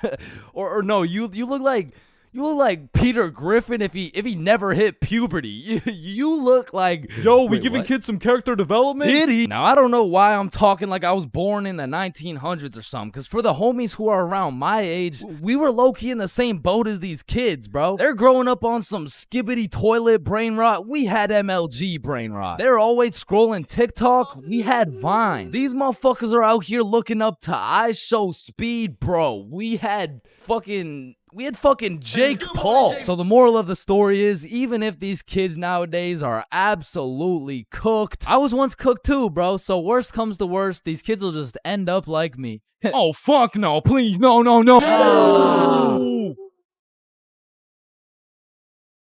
I'm not gonna lie, I think everybody wants to be cool. Like, being cool is just like it's just cool, bro. Like, there's nothing like it. And I know some of y'all are thinking, Chains, with all due respect, bro, how do you know what it's like to be cool? And my answer to that is just look at me, bro. I fucking don't, okay? But I do know someone who is cool. He's a certified cool guy, and his name is Bob. Now, what makes Bob so cool? Is it the sunglasses? Is it the sexy ass face? No. Tell him the answer, Bob. He doesn't talk. The answer is Bob doesn't talk. And a crucial role in being cool is the element of mystery. Now, it's interesting because if we take a look at Jake over here, Jake doesn't talk either. And, I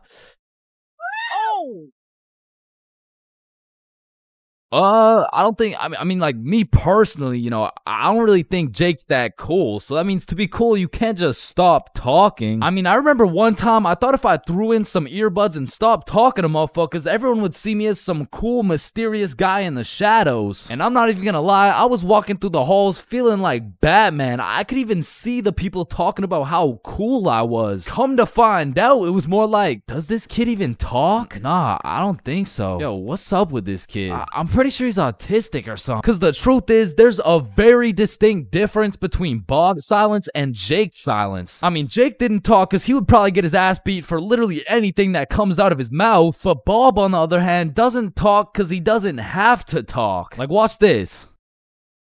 Oh my God, Bob. I love you, Bob. Now, just for science reasons, let's just see what happens when I do the same thing. You know, why not? What's the worst that could happen? Hello? Can I help you? Oh my God, help. There's this creepy guy. At least she didn't. Get on the ground. Hands behind your back, buddy. Now, it's important to note that being cool is subjective. Like, for example, some people think I'm cool, you know? Like, in this big-ass world, surely there's someone out there. No, there isn't. Nobody thinks you're cool. Shut up, loser. Okay, well, what I was trying to say is you're gonna find someone cool who I don't find cool, and I'm gonna find someone cool who you don't find cool, and that just leaves us with the question, what is cool? So to answer this question, I need you to think of the coolest dude on the earth, and I'm about to guess, okay? You got it? Yeah, alright. I'm not the fucking Akinator. I'm not about to guess who you're thinking of, but I can guess with 100% accuracy who you're not thinking of, and that's Mark Zuckerberg, okay? How did I know that? Because if you think of Mark Zuckerberg as the coolest guy in the world, you're fucked, alright? Like, there's no helping you. Like, click off the video. It's wraps for you, bro. But how could Mark Zuckerberg possibly help us get cooler? I mean, look at the guy. He's practically oozing uncoolness as we speak. But that's important because if being cool is subjective, we need something objective to look at, and objectively, Zuckerberg gets no bitches. Like, let's just look at the numbers here. I mean, this guy's the CEO of Meta, but he's also the CEO of being a uncool lizard nerd guy. And if there's one thing I've learned in my studies of coolness, it's the art of minding your own goddamn business, okay? Like, let's compare George to Bob, who, let's just say, both aced the math test. Hey, Chains, what'd you get on the test? Fuck, I got like a 65%. Oh, that's really good for you. That's good for you, yeah. I actually got 100% plus the bonus question. Oh, wow, nice, bro. Billy, what'd you get on the math test? Math test? The dog. I could have swore that shit was chemistry. Nope, it was math, and I got 103%. Bob, what'd you get? Yo, 110. There was only one bonus question. That's impossible. Oh, kissy face. Bob, did you pipe the teacher? And that's probably why Zuck over here is so uncool. He's minding a million people's businesses, probably looking through their cameras and shit like, Yeah, fuck you, Mark. And the most important trait for being cool is having confidence. You just can't be cool while shivering your timbers, bro. And I know some of you are thinking, oh, well, I guess it's over for me then. And no, it's not over for you, bro, because confidence is the most fake it till you make it shit ever. Like, you're not gonna say the perfect thing every time. Lord knows I don't. I'm pretty sure I say the wrong thing every time, but if you say that shit with your chest, people let it slide, bro. And I said, no, I wouldn't suck your dick for $20. Oh, well, that makes one of us.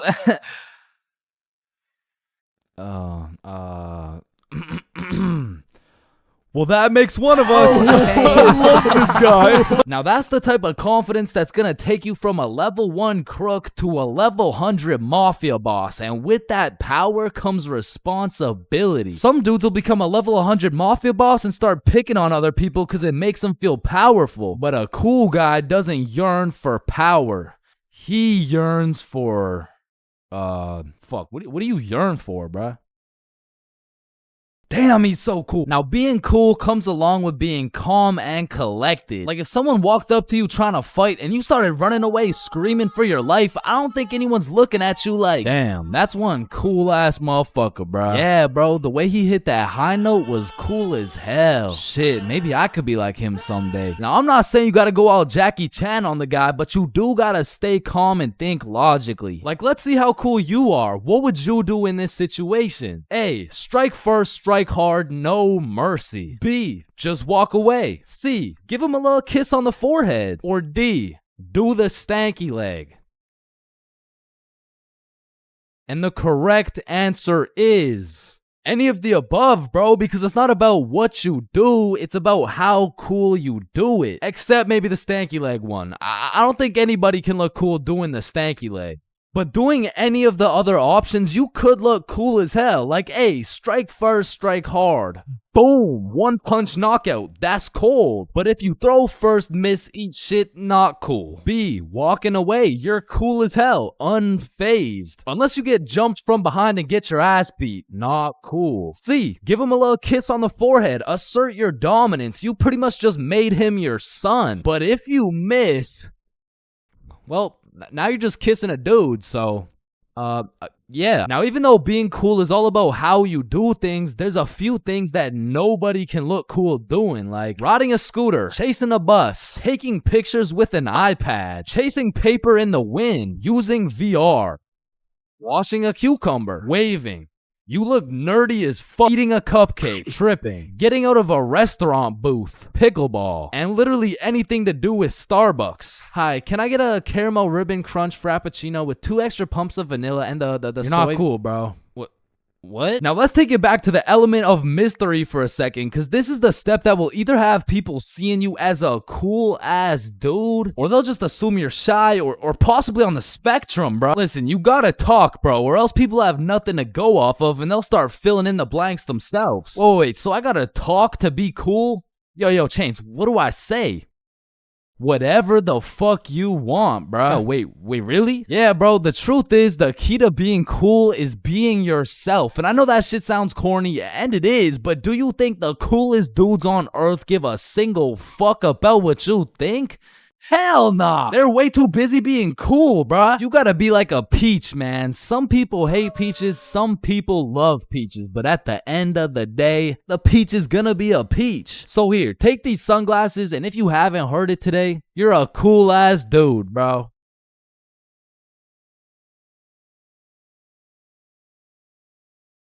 Yo, when you think about it, every light switch is also a dark switch. Light switch, dark switch. Light switch, dark switch.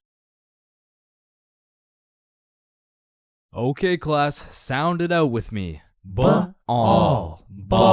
When you really think about it, we learn to read, and then we read to learn.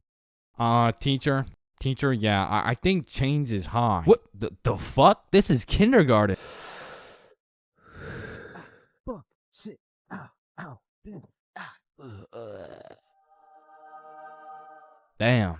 Any staircase can be a staircase to heaven if you're not careful enough. Baby, I've spent the best 4 years of my life with you, and I can't imagine my life without you. You're a 1 in a million, so Will you marry me? So 1 in a million, huh? That means there's 8,017 people just like you. How does that make you feel? Yo, if you cut your leg off, would it hurt? Of course it's gonna hurt, bro. What? Nah, think about it. Where would it hurt? Your leg. Oh, cause you cut your leg off. Yo, what happens if you push down the gas and the brakes at the same time? Shit, let's find out. Oh shit, it takes a screenshot. Damn, my eyes are dry as shit. Just close them for a minute.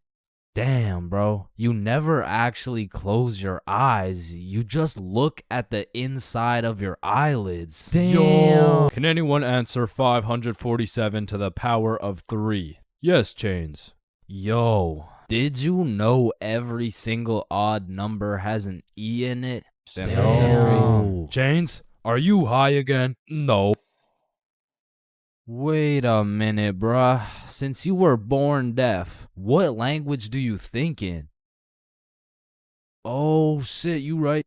Damn, I just realized squirrels' cheeks are also their nut sacks. You know what I'm saying? That's kind of like your mom. What? The way she had these nuts all up in her mouth. Bro, if everyone in the world all blinked at the same time, nobody would know. Oh shit, that's facts. Oh, I just blinked. Did you? Nah. Oh, I just blinked. Did you? Nah. Wait, what about just now? Yo, which of these buildings do you think has the most stories? Oh, it's gotta be that one, bro. That's massive. Nah, this one's even taller. Oh, it's this one for sure. No, it's this one. No, that shit's library? Tiny. Think about it. Oh, story. How are you supposed to get clothes? What are you talking about, bruh? Okay, imagine you had no clothes, right? How are you supposed to get some clothes? You go to the store and purchase that shit. Bro, they're not about to let you buy some clothes while your meat's hanging out. Nah, you just cop some clothes real fast. It's simple. Bruh, a young kid walks by and it's raps. So you guys both have the power to read minds? Yep, yes, that's sir. Right. Then if you both read each other's minds, whose mind are you reading? Oh, I don't know. We could try. All right, yeah, sure. Nah, that was not me. That was you for sure, dude. Damn, bro. When you think about it, the hospital is the only building you leave without entering. Damn. And people are having the worst day of their life, the best day of their life, the last day of their life, and the first day of their life, all in one building. Damn. Bro, I'm kind of scared down here. What? Why? But because I'm scared a shark's finna eat my ass. Well, when you think about it, there's more people eating sharks in the world than sharks eating people. Damn. That's actually really crazy to think about. Fuck, yo, every single day, there's some random motherfucker out there who took the biggest shit for that day. Yeah, he's in this room. Bro, it's literally just you and me in the room. Yo, this Taco Bell is busting. So he incorrectly assumed his position. You spelled that incorrectly. But spelled what incorrectly? Incorrectly. Yeah, but what's incorrect? Incorrectly. Wait, what? Wait, guys. When you really think about it, the only time incorrectly isn't spelled incorrectly is when it's spelled incorrectly. Shut the hell up. Yeah, shut the fuck up. You know, the number of people older than you never increases. It only gets smaller and smaller. Damn. What? It just got smaller. Yeah, pizza's here. Shit, I got the munchies. I'm about to fuck this shit up. Wait, I ordered a mushroom pizza. Why'd they give us cheese? Hey, any pizza can be a mushroom pizza if you're patient enough. Damn, I guess you're right.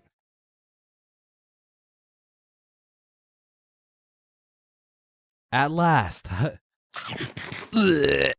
Damn, you know what I just realized? What? A pregnant woman swimming is pretty much a submarine. Are you just always this high, bruh? Yo, did you boys know your last name comes from what your ancestor used to do back in the day? Oh shit, mine's Baker. Yo, mine's Carpenter. Oh, mine's Smith for blacksmith. Well, what's yours, Johnny? It's Donald. Well, wait a minute. Your last name isn't Donald. It's Hey, Dickinson. yo, Guys, chill. Hey, I can yo, explain.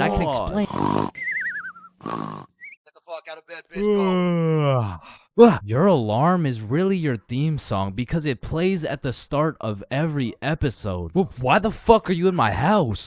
Yo, is Chains still mad over that chair? Yeah, well, what does this dude have against chairs? Why is it a chair? Yo, why is there sidewalks in the movie Cars if there's no humans? This dude won't shut up. Like, just watch the fucking movie, bruh. Damn, think about this. When a child is an asshole, the child gets a whooping. But when the parents are an asshole, the child gets another whooping. Shit, tell me about it, bruh. Fuck. Bro, you've checked the fridge 15 times already. No good food's finna magically appear. Damn, now that I think about it, we don't keep checking the fridge for new food, but rather we keep checking to see if our standards have dropped low enough to eat the shit that's already in the fridge. So we got Mercury, Venus, and then here's Earth. Yeah, Chains, what do you want? If Earth is the third planet from the sun, does that make every country a third world country? You're high again. Just get the fuck out of my class. And look at these sheep. Sheep. You know how one of your teeth is called a tooth? Yeah? And one geese is called a goose. Okay? Then why isn't one sheep called a shoop? Alright, Chains, I can't keep doing this. We have to break up. Shoop. You know what I've been thinking? Yeah, what's up? Teenagers be whipping that shit like they're always running out of time. But old motherfuckers be driving like they got all the time in the world. Like, look at this geezer. Poor guy's practically decaying behind the wheel. But he's taking his time like he's got any time to spare. If I stab this cereal box, does that make me a serial killer? That one was straight ass. You gotta work on that shit. I'm gonna work on that one. Yo. If you weigh 99 pounds and you eat a 1 pound burrito, does that make you 1% burrito? Yo, that's crazy because I literally just did that last night. You guys wouldn't believe this, but your blood work came back and it says you're 1% burrito. Yo, picture this. Imagine if Ed Sheeran was working at a bread place, right? Would that make him the gingerbread man? Your high as shit. Alright, bro, I'm a dip. Nah, don't leave me alone in this forest, bro. Hey, when you really think about it, you're not scared to be alone in this forest. You're scared you're not alone in the forest. You feel me? Yo, that's actually so true. Bro, you know what? Low key, if you're dead broke, robbing a bank isn't even a bad idea. Bro, there's no way some hobo's about to pull off a bank heist. Nah, but just think about it. Whether you successfully rob the bank or not, either way, you get over 10 years of bills you don't gotta worry about. Alright, fuck it. You got the strap? Yup. Yo, throw on your seatbelt really quick. Nah. What? Why not? Well, you see, it increases my risk of dying from cancer. What are you talking about, bro? That shit makes no sense. Just let that sink in. Oh, yeah, I got you. Yo, what's up? But still, that shit makes no sense. No, but actually think about it. Oh. Hey, bro, you want to hit? Nah, I don't smoke. I'm scared that I'll get all paranoid and shit. Hey, man, if you're paranoid that you're gonna get paranoid, you're having the side effect without even smoking. It's true, though.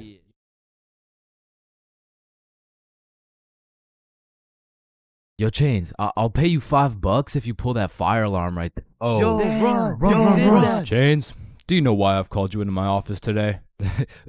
No. You see, that little stunt you pulled has led you to a 1-week suspension. God damn it.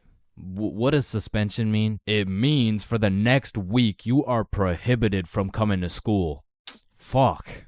What does prohibited mean? Chains, you can't come to school for the next week. Hold up, so you're telling me because I pulled the fire alarm, I don't have to go to school for a week? Yes, it's a suspension. You are... Man, I got a love-hate relationship when it comes to getting suspended from school. Like, on one hand, shit, you just don't have to go to school. But on the other hand... Suspended? Oh, I'm about to suspend that ass. Ah, fuck. Ow. Shit. Alright, I don't recommend getting suspended. That shit is not worth it. But how do I know? This story dates way, way, way back to grade 7. It was a cold winter day at Stickman Middle School. In fact, it was freezing cold, and this gave Billy a great idea. Yo, the pond behind the school is frozen. Let's go fuck around on it. Oh, I'm down. Okay, bet. So after school, we got a group of 5 homies, and we headed over to the frozen pond. Now, to paint the picture, behind Stickman Middle School was Stickman Elementary School, and behind Stickman Elementary School was this frozen pond, meaning we had to walk through Stickman Elementary School to get to this pond. But nonetheless, we walk up to the pond and instantly I see this big red sign that says, "Hazard, do not step on ice." Guys, the sign says do not step on ice. Man, fuck the sign. Watch this. Oh shit, look, it's sturdy as fuck. Yo, fuck. And even though Billy's dumbass fell in, the ice was actually pretty sturdy. So you know, we're gliding around, eating shit, hitting the meanest ballerina spins you've ever seen, and eating shit. And we were having some good old harmless fun. In fact, our grade 7 selves were having the time of our lives on this frozen water. That is until... Oh, what do you guys think you're doing? We were just walking on the ice. Did you guys not see the sign? What sign? I could have swore I put a sign right here. Nope, no sign at all. There was no sign. I have no clue what you're talking about. Okay, but you guys have to get off the ice. Well, why? Nobody's getting hurt. Yeah, we're safe. Okay, it's your choice. You're gonna regret this. So we continued with our ice skating antics for approximately 10 more minutes. Until the same lady came back up to the pond, but this time she was equipped with a Sony Alpha A7 mirrorless digital camera with the extendo lens. In other words, she was quite literally about to catch us in 4K. But at least she doesn't know what school we go to. Hey, what school do you guys go to? Not Stickman Middle School. Absolutely not. No, definitely not. Fuck, she knows. We had to think quick. How are we gonna smoothly get out of this situation without getting in trouble? So we called a boys emergency meeting. We huddled up and discussed our best plans to get out of this situation. And after combining all of our genius grade 7 brains, we made the ultimate plan. If we started mooning the camera, it would then be illegal for her to take pictures of our middle school cheeks. I don't know how this became our best option, but regardless, we put the plan in motion. I mean, me personally, I got a little shy and kept my pants up, but some of the boys were out there going crazy, looking more caked up than Summer Rae. And after a little while, the lady must have decided it wasn't a great look to have a camera pointed at some 12-year-old cheeks, and she left, which means the plan had worked flawlessly. Now, the next day at school, I had completely forgot about it, to be honest. But strangely enough, while I was sitting in math class, I hear the little class phone start ringing. Hello? Oh, yes, he's here. Oh, okay. Yeah, I'll send him your way. Thank you. Chains, Mr. Principal wants to talk to you. And at this point, I should have picked up on why I was being called to the office, but I had complete faith in our foolproof plan of mooning this stranger that the thought of being in trouble didn't even cross my mind. That was until I walked into the office to see every single one of the boys sitting in Mr. Principal's office. But mama didn't raise a snitch, so we started capping our asses off. So, what did you guys do after school yesterday? Nothing. I played Fortnite. I was doing a homework. Don't play stupid with me. I got a call from Mrs. Principal over at Stickman Elementary. So tell me, what were you doing on the pond yesterday? I wasn't there. It wasn't us. I don't know what you're talking about. I don't even know what a pond is. I see. Well, I've got evidence. And as he shows us this undeniable evidence, you can see this dude Billy's cheeks in the corner of one of the pictures. So I slowly look over at Billy, and he looks over at me.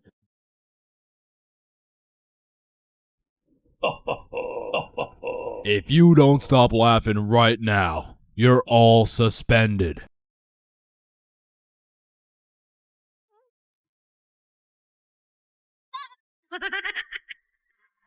That's it. You're all suspended. And as I explained the situation to my mom, let's just say Mama Chains was not happy.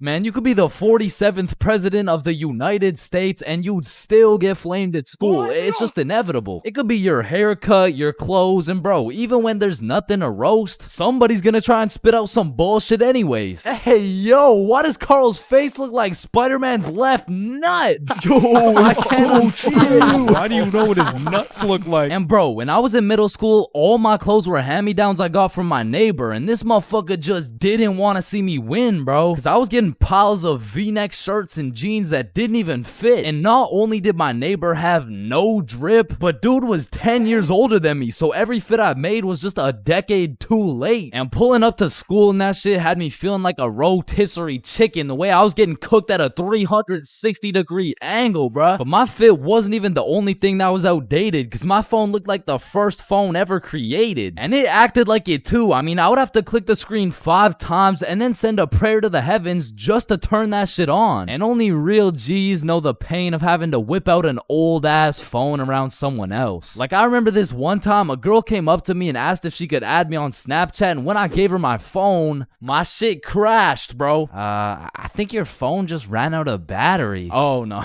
don't worry, sometimes you just gotta.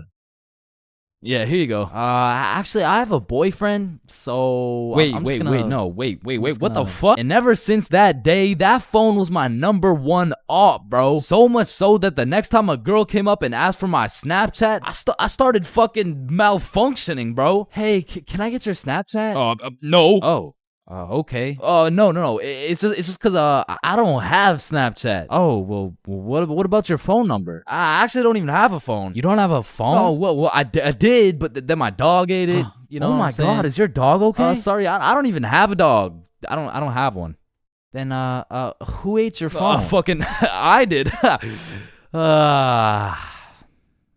Wait, was that? Nope. Like, I do appreciate all the hand-me-downs, because without them, I would be walking through the school butt-booty naked. But to be honest with you, if it was a choice, I would have rather been butt-booty naked, because these V-necks were straight girl-repellent. Like, there's birth control, there's condoms, and then there's V-necks, bruh. Well, shit, I mean, you could still pull a lot while wearing a V-neck, but it's just like... It's just gonna be dudes. And just when you think I couldn't have been more roastable, my mom will be like, oh, sweetie, you need a haircut. No, please, mom, no.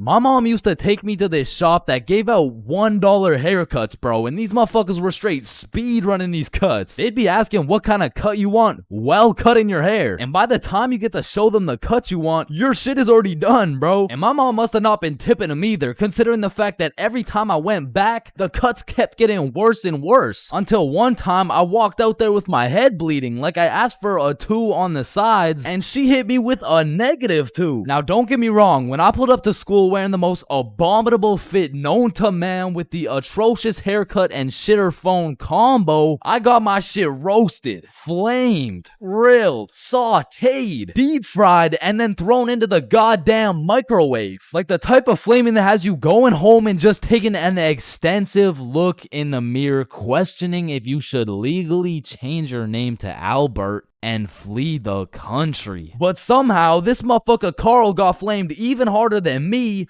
just for being Carl. Like, whenever a friend group is created, there's just one dude selected to be the punching bag for the entire group. And you know, I feel bad and shit, but like... it's better Carl than me, bro, so I'ma slip a few jabs in if I have to. Yo, what the fuck is Carl eating, bro? Oh, hell nah. Wait, whoa, Chains is eating the exact same thing. Nah, what?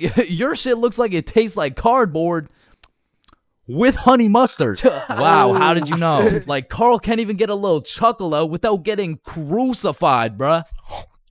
Damn, he's fucking that shit up. Looks like he hasn't eaten in weeks, bro.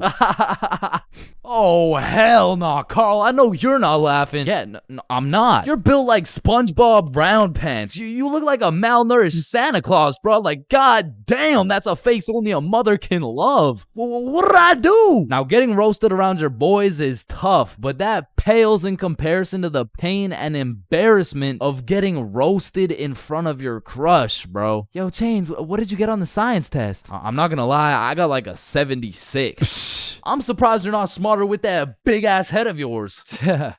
Good one, Joe. No, like for real, your shit is massive. Well, like the sheer amount of brain you could fit in that bitch should make you Einstein. You look like you should be pulling 10,000 IQ plays right now. You look like you got the solution to world hunger somewhere hidden in that big-ass noggin. Like how do you even stand up straight with that absolute cranium for a head? But I remember this one time I got my shit flamed so hard in front of an entire audience that I was brought to tears. But I mean, I was 6. I was 6 years old. And the day was December 24th, Christmas Eve. So my mom brought me and my brother to this improv play, and as we sat and waited for the show to begin, this little elf walked up to us like, hey, do you guys want to be a part of the show? Yeah, let's do it. Okay, yeah, I'll do it. And once the show began, they called me and my brother up to the stage and asked us a very simple question. So, what do you guys want for Christmas? Oh, I want a Minecraft sword and a creeper stuffy. And, what about you, little man? And as I looked into that crowd with dead silence, my brain stopped braining, bro. Hey,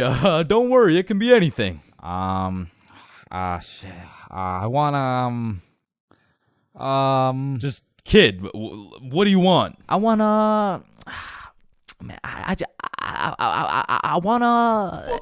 I don't really know what I want. Yo, who brought this fucking dumbass on stage, bro? Get the fuck out of here. Now I'm paraphrasing. I mean, I was 6. I don't remember exactly what he said, but that's what it felt like. And as we walked back to our seats, I was super embarrassed. But as the show started, it was actually pretty funny, and people had probably forgot about it by now. But 10 minutes into the show, a character walks on stage with some goofy-ass buck teeth. Yo, this guy looks stupid as hell. Oh, shit. And this dude proceeds to absolutely cook 6-year-old me with no remorse. Hey, what's your name? I don't know. What? Okay, how's your day? Day? Day? What the fuck is a day? I don't know. Well, what do you know? No. That's just it. I don't know. I just don't know. Shit, I don't think I know anything. And that shit had the whole audience laughing harder than ever. And as I looked around, my brother was laughing and even my mom was laughing. And it was this very moment that I had hit rock bottom. And at the age of 6, I realized I would be put on this earth simply to suffer. And it made me cry, bro. I cried in the middle of this theater. Then the next morning I woke up and it was Christmas. And under the Christmas tree, I saw the best gift of all. It was a Bob pocket tee from ChainsClub.shop. That's right, it's brand new. You can wear it around your homies. You can wear it at school. You can wear it around your mom, your grandma, your great-grandma, maybe not your great-grandma, but damn near anywhere else, and Bob will be posted in your pocket the whole time. Wow, what a perfect thing to get someone for Christmas, am I right? yeah, I'm right. Okay, Chains, welcome to your first day at Jim Jordan's. These are our new product, Bieber Bites. Just smile and remember. The customer is always right. Okay, yeah, nah, I could do that. All right, I'll leave you to it. Okay, yeah. Hey, sir, hey what can there, can I get some Bieber Bites? Yeah, how many? Right.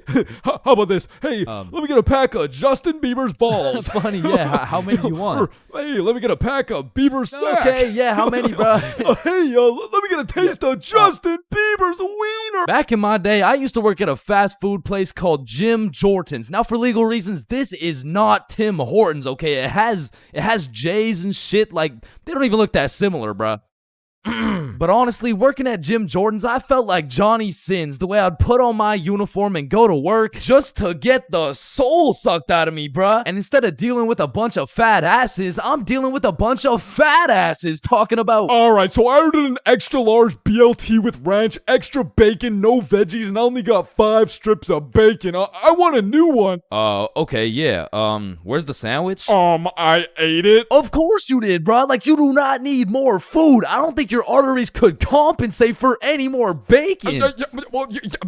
No, my doctor said I'm in shape. I mean, yeah, bro, you're in the shape of a circle. I mean, I don't even know how you made it through the door. Oh, shit, damn. Now, believe it or not, I was a Jim Jordan's Hall of Fame employee. Shit, I was the best in that whole goddamn establishment, bruh. And no, it's not because I was the sexiest, hardest working, strongest, most intelligent dude they'd ever seen. It's because everyone else was ass, bruh. On the drive-thru, we had the Indian homie Dil Preet, and the only English he knew was the Jim Jordan's menu, bruh. Welcome to Jim Jordan's. What can I get for you? Hey, just give me a moment. I give you donut. No, I need time to think. You need chai, tea, drink? No, can you wait or not? Okay. One tater tot. No! Wait! You want it? No! Okay, stop it. You know what? Okay. Chocolate donut. Then over making the food, we had this sweet 83-year-old lady Linda who was 20 years too old to be doing this shit. Okay, Chains, here's the cheese bagel. Thank you, Linda. But yeah, this is the 9th cheese bagel you've given me in 20 minutes. Oh my good gracious, I'm sorry. I'm sorry. Oh, what's this? Oh, cheese bagel coming right up. And overworking the counter, we had Sebastian. Now, don't get me wrong, Sebastian was a really nice guy, but he had a little hint of the tism, you know, no, he had a lot of the tism. Like, it was more like the tism had a hint of Sebastian, which is cool, of course, but it did mean that he would absolutely yap at every single customer who came in the store. Shit, I'll never forget this one time a girl came in the store and just ordered a muffin, like, welcome to Jimmy's, what can I get for you? Hey, can I just get a fruit explosion muffin? Can you guess what Sebastian said next, bruh? Maybe your total is $175? Cash or card? For here or to go? None of the above, bruh. The sentence that came out of this motherfucker's mouth was, a food explosion muffin? Yes, please. That sounds an awful lot like a hate crime to me. Yeah, can I get my muffin, please? Do you get it? Yeah, you get it? Yeah, I get it. Okay, listen.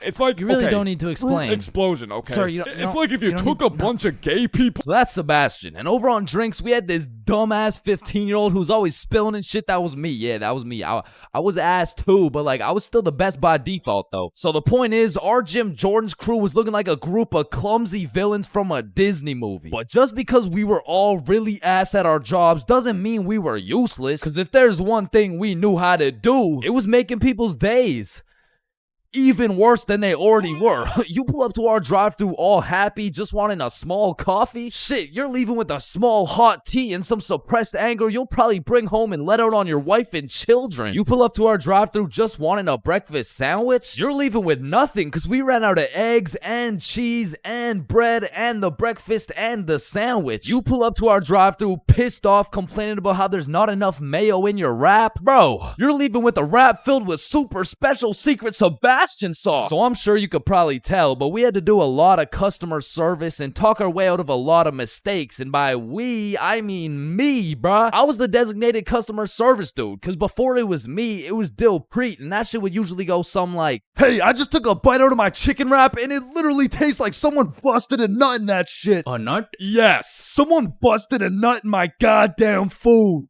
You want a donut? No! And then before Dil Preet, it was Linda. Hey, I just took a bite out of my chicken wrap, and it literally tastes like someone busted a nut in that shit. Oh my heavens, that's horrible. I'm sorry, I'll get you a refund right away. Thank you. Hello? Hello. Welcome to Jim Jordan's. What can I get for you? God damn it. And before Linda, it was Sebastian. Hey, I just took a bite out of my chicken wrap, and it literally tastes like someone busted a nut in that shit. Oh yeah, that was me. Now, of course, our elite Jim Jordan's crew had a manager, Magnus. Now, Magnus was strict as hell, but she would only show up like once a month. But whenever she did show up, she was running this Jim Jordan's like it was the military or some shit. Because usually I'd be 54 minutes into my 30-minute break playing Clash Royale. But when Magnus was there, bruh, shit, I'd clock into my break, make eye contact with her, shit my pants, and then clock right back out. She was so intimidating that whenever she would show up, I would never spill a drink. Sebastian used real mayo. Dil Preet street spoke fluent English, and Linda would be so stressed out, she'd forget to forget. She was running this place so much like the military, she had my ass waking up at 4:30 every day. And when Magnus was teaching me to do customer service, she really loved to say, "The customer is always right." So of course I listened, but it was low-key a crazy statement, cause honestly, the customer is never right, bro. It doesn't even matter what we're talking about. It could be like, "Hey, how you doing?" "Hey, I'm doing good, can't complain. I mean, it's a nice sunny day outside and all." Damn, this chicken wrap is good as hell. I am 100% sure nobody busted a nut in this.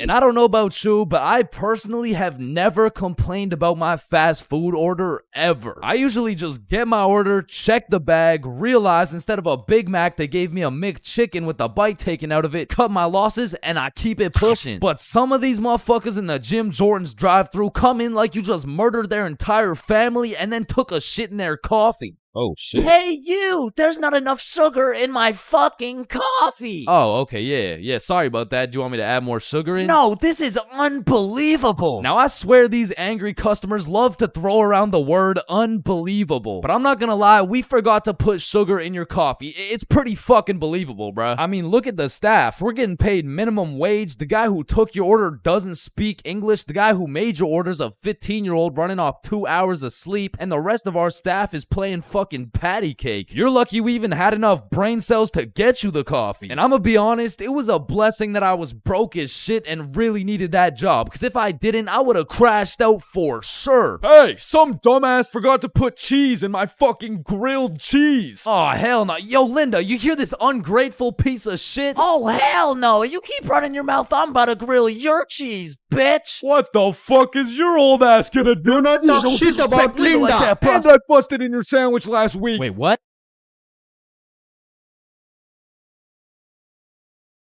3 a.m. Once the clock strikes 3 a.m., I feel like you've given up on trying to sleep. At this point, you're going to commit to whatever you decide to do until the sun comes up. Whether you're studying for tomorrow's math test, chilling on Discord with the boys, choking the chicken, or simply sulking in those 3 a.m. thoughts, you'll pretty much find yourself doing anything but sleeping. And I don't know if it's just me, but those 3 a.m. thoughts hit different. And honestly, it's just the perfect time to go for a walk, find a nice little view, maybe light up a joint, and just think.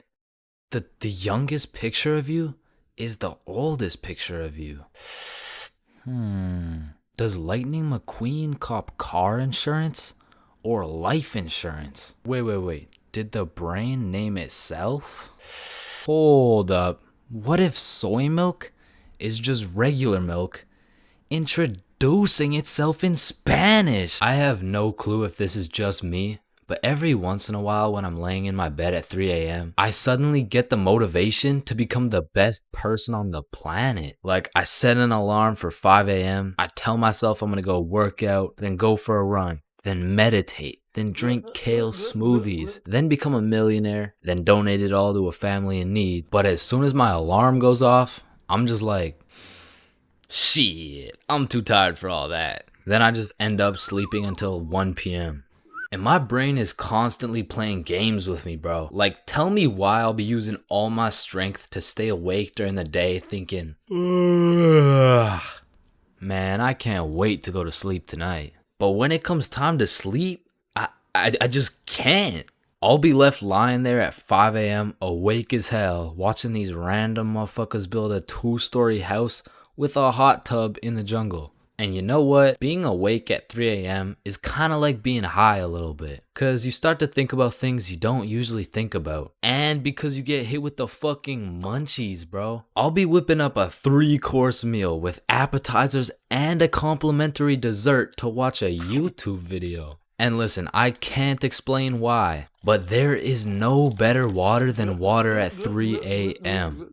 I mean, it's pretty much a part of my sleep schedule now to wake up at 3, chug some water, take a piss, then go back to bed. But sometimes while I'm trying to go back to sleep, my brain just starts showing me a compilation of my top 15 cringiest moments. I mean, I'm having flashbacks to the time in grade 5 when I said a joke and nobody laughed. Guys, Why did the monkey fall out of the tree? Why? Yeah, why? Because it was dead. Oh, damn. Or I'll be up all night thinking about that one debate I had 3 years ago, brainstorming about the best things I could have said in each scenario. It's like if I do some cringe shit during the day, I have no choice but to lose some sleep over it at night. It's like my punishment for saying some stupid shit. Like I know one guy who accidentally called his teacher mommy in front of the entire class, and that dude hasn't slept since.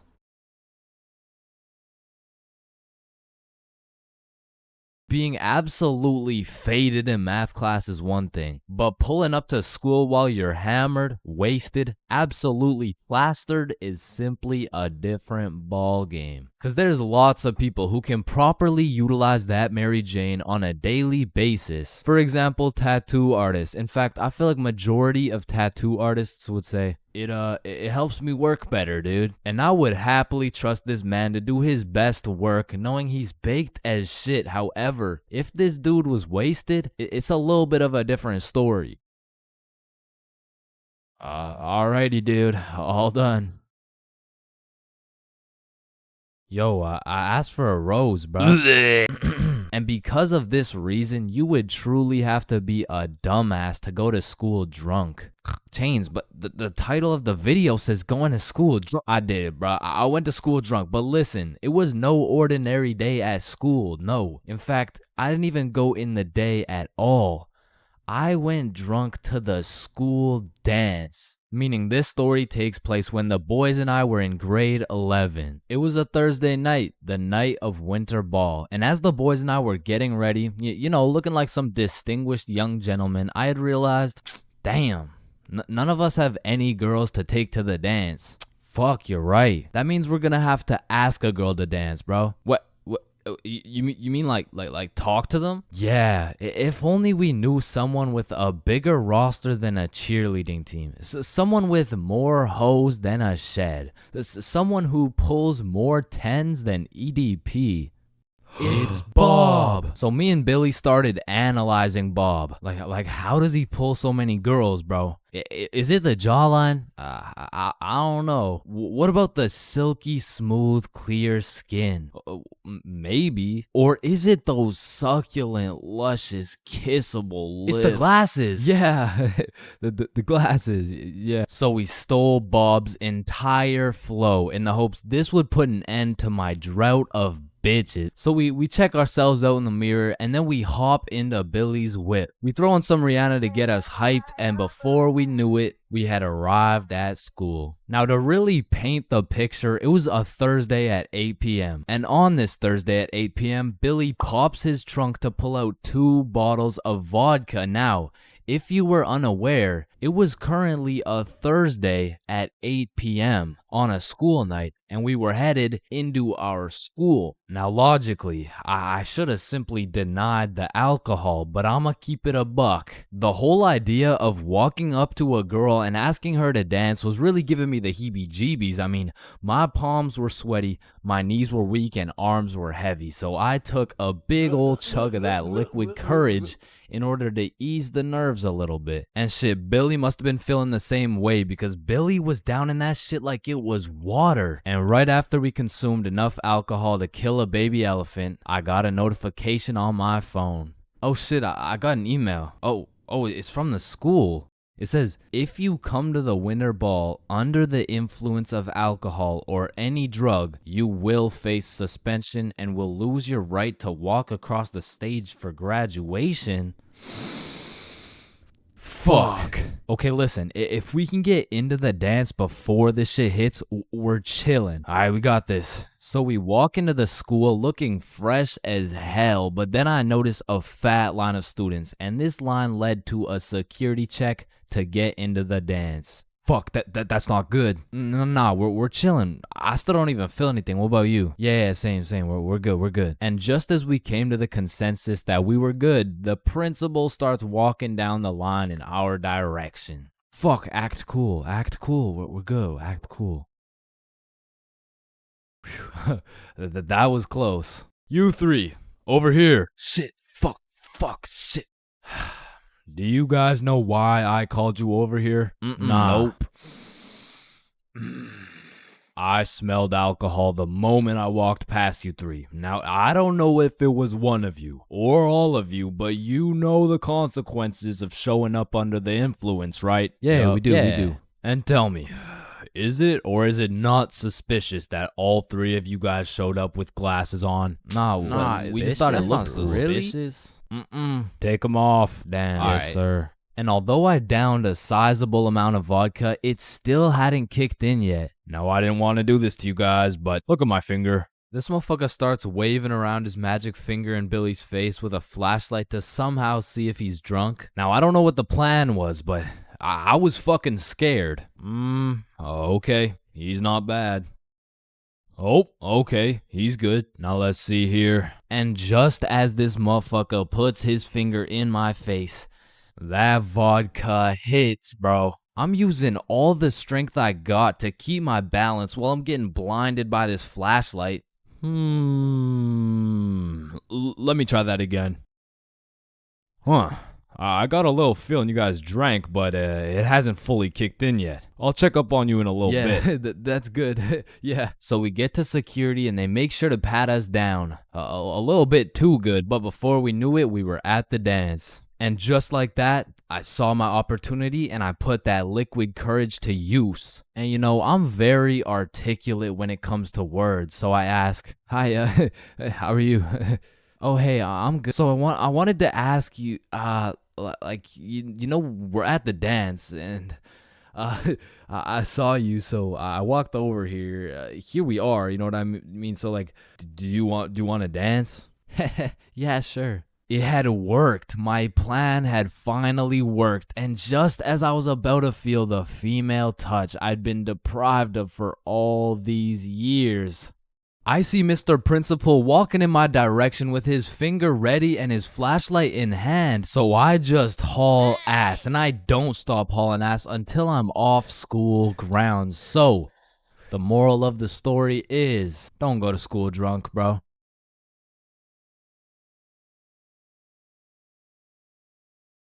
Damn, light bulbs were such a good idea that they became the symbol for good ideas. God damn, I just spilled my water. Why does water make clothes darker if water is clear? What the fuck? Yo, there's two guys coming. On me. Oh, I clapped his ass. Yo, Billy. Yeah, what's up? You see that lamp right there? Yeah. What about it? That lamp in the video game uses real life electricity. Whoa. You know what I just realized? When a morgue worker dies, he still goes into work the next day. Bro, how could he go to work? He's dead. Oh, shit. Oh, whoops. Just dropped the soap. Wait, when you drop the soap, does the soap get dirty or does the floor get clean? Wait, guys. Since I'm alone, I'm the only person in the world to ever see this peanut. Nah, I saw it too. Who the fuck are you? Yo, when did you get so much money? Man, it's the money my grandma inherited me before she died. Yo, that's low key like when your homie dies in Fortnite and you pick up his loot. Come on, bro, my grandma's dead. Not cool. You right, my bad. Man, imagine the guy that discovered milk and think about him convincing someone else to drink it. You did what to the cow? No, trust me, it's good, just drink it. Wait, you drink it too? Yeah, it's really good, look. Aw, hell nah. Damn, bro, mosquitoes are some brave creatures, considering those jits got 1 HP. Facts. Yo, Chains, you need your parachute to skydive. No, you don't. You just need a parachute to skydive twice. No, Chains. Well, what the fuck? Why did you just break my mirror?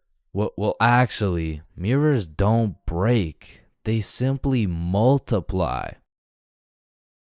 Oh. Damn, bro. We're all just some walking nut for real. Facts. Damn, for real. It's crazy. It's true, though.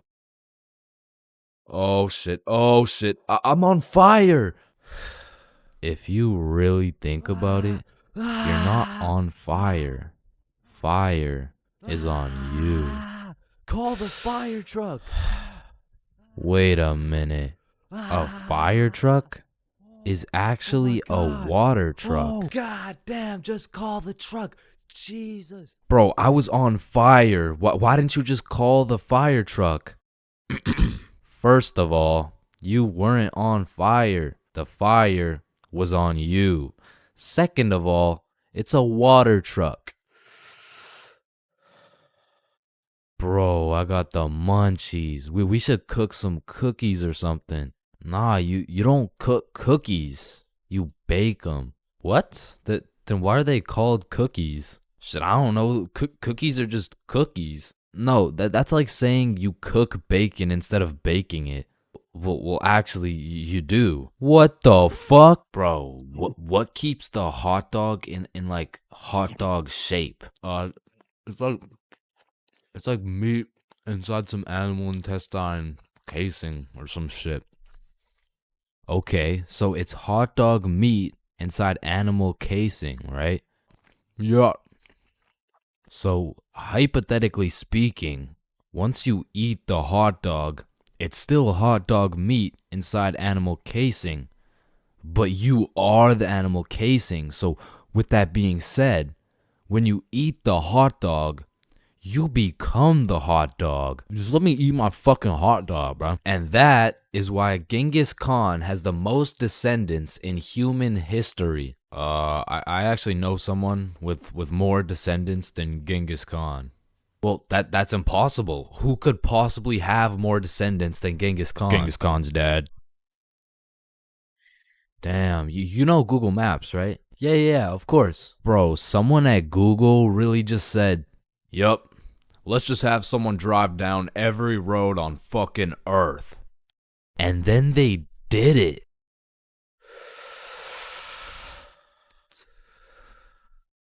You know how concrete and glass are both made out of sand? Yeah, what about it? So if concrete and glass are both made out of sand, does that make skyscrapers just really big sand castles? Yo! How tall is the tallest person in the world? I don't know. Let me check. God damn, he's 8'1". Holy, you know what I'm thinking? Yeah, imagine getting railed by this absolute. No, I was thinking at one point the tallest person has experienced the height of everyone else in the entire world.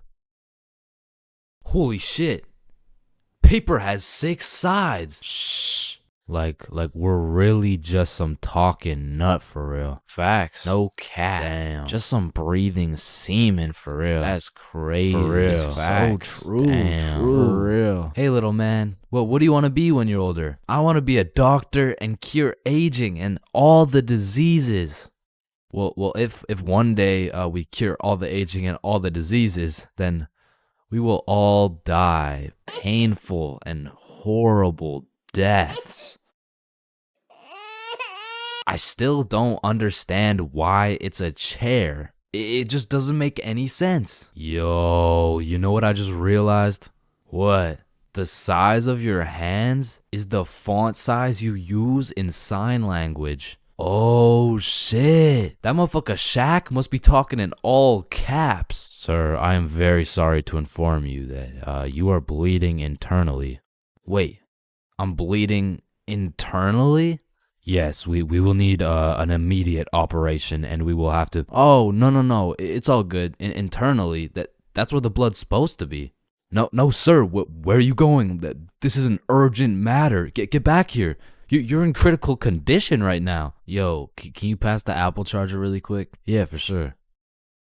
Yo, what if apple chargers were called apple juice? Whoa. Damn. Yo. Apple juice? Bro.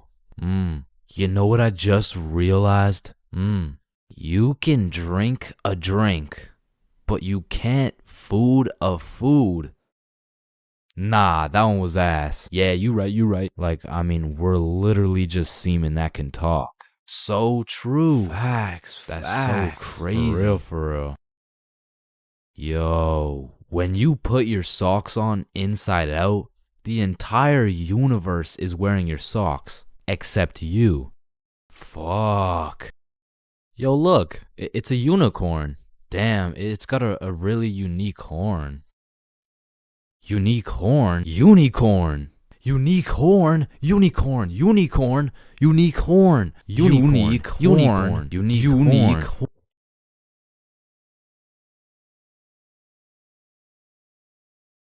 Oh, leaves are called leaves because they leave the tree. Holy shit, I got an idea. Can you pass me the wrench? Rope. Glue. Piece of pizza, please. Tape. A little more tape. Damn. Big ass magnet.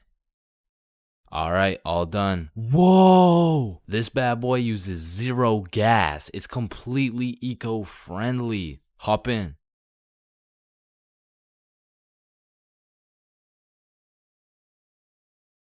Oh shit, there's a penny. Bro, there's no point in picking up a penny. It's literally worth 1 cent. How much do you make working at Wendy's? 15 an hour? Oh, okay. So you see there are 3,600 seconds in an hour. And because you make $15 an hour, that is exactly 0.416 pennies per second. So with this being said, the second it takes to pick up this penny off the ground is a net positive outcome. Oh, okay.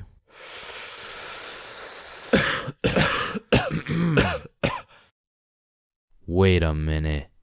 Are stickmen always naked?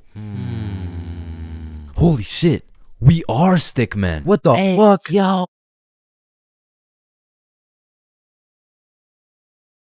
Middle school is just an awkward place, bro. Like, middle school dances, awkward. Middle school speeches, awkward. And middle school relationships, in my experience, is the most awkward thing on the face of this planet. I mean, the girl's a whole foot taller, got a deeper voice, and shit, she could probably bench more than you, lil' bro. Like, I hate to break it to you, but you don't got a girlfriend. You are the girlfriend, bruh. Middle school just occurs at the craziest time in a teenager's life, because motherfuckers is just getting slapped by puberty out of nowhere. You'll be walking down the halls and see a bunch of kids who look fresh out of daycare. Then all of a sudden you'll see a grown-ass man built like Shaquille O'Neal thumping his way down to math class. And attendance in middle school was looking like, Matthew?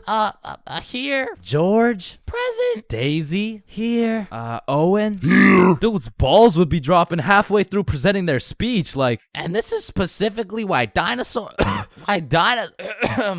went extinct. And in middle school, nobody had drip. Like, dudes would be showing up to school in a neon green t-shirt paired with some bright red shoes looking like a fucking traffic light. Well, their haircuts looking like their barber cut their shit with one hand, well blindfolded. But to be fair, everyone had a shitty haircut in middle school, bro. And if you think your cut wasn't that bad in middle school, chances are your shit's probably still ass to this day. And just to make things worse, the cherry on top is that everybody's got acne. There's just all these hormones flying around and these kids have no clue what to do with them. Which is exactly why middle school beef is unmatched, bro. Motherfuckers will be throwing hands for no reason at all. And I don't know how, but somehow even the fights were awkward. It would be like, hey pal, I heard you sat beside my crush in class today. So what? You want to fight about it? I mean, like if you wanted to.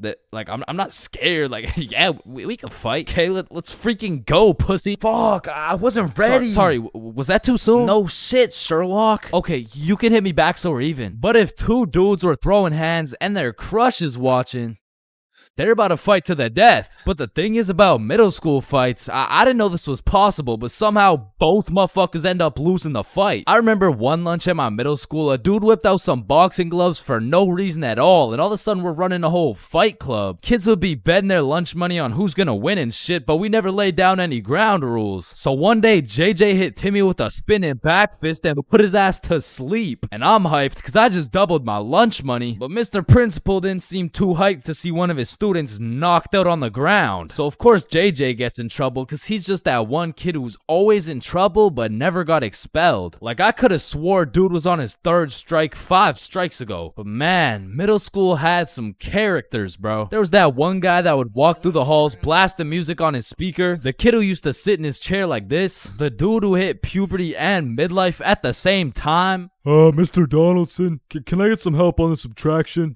Help on the subtraction? You look more like you need help on your taxes. No, subtraction's just hard for me. During recess, do you go check on the wife and kids? No, I just play on the monkey bars. Tell me, how do you manage to be in middle school and work a 9-to-5 job at the same time? The girl who thinks she's a horse, the emo kid, catch him in the back of the class with his hoodie tied up watching sad Bart Simpson edits, the kid who had to touch the top of the door frame before entering a room, girls who have to bring their Starbucks cup everywhere, the dude who's constantly emoting. And in order to find the answer, we can make a grid. Did someone say gritty? Right foot creep. Ooh, walking with the heat. Of course, there's the kid who Naruto runs through the hallway. And then there's that weird-ass kid who accidentally called his social studies teacher mom one time.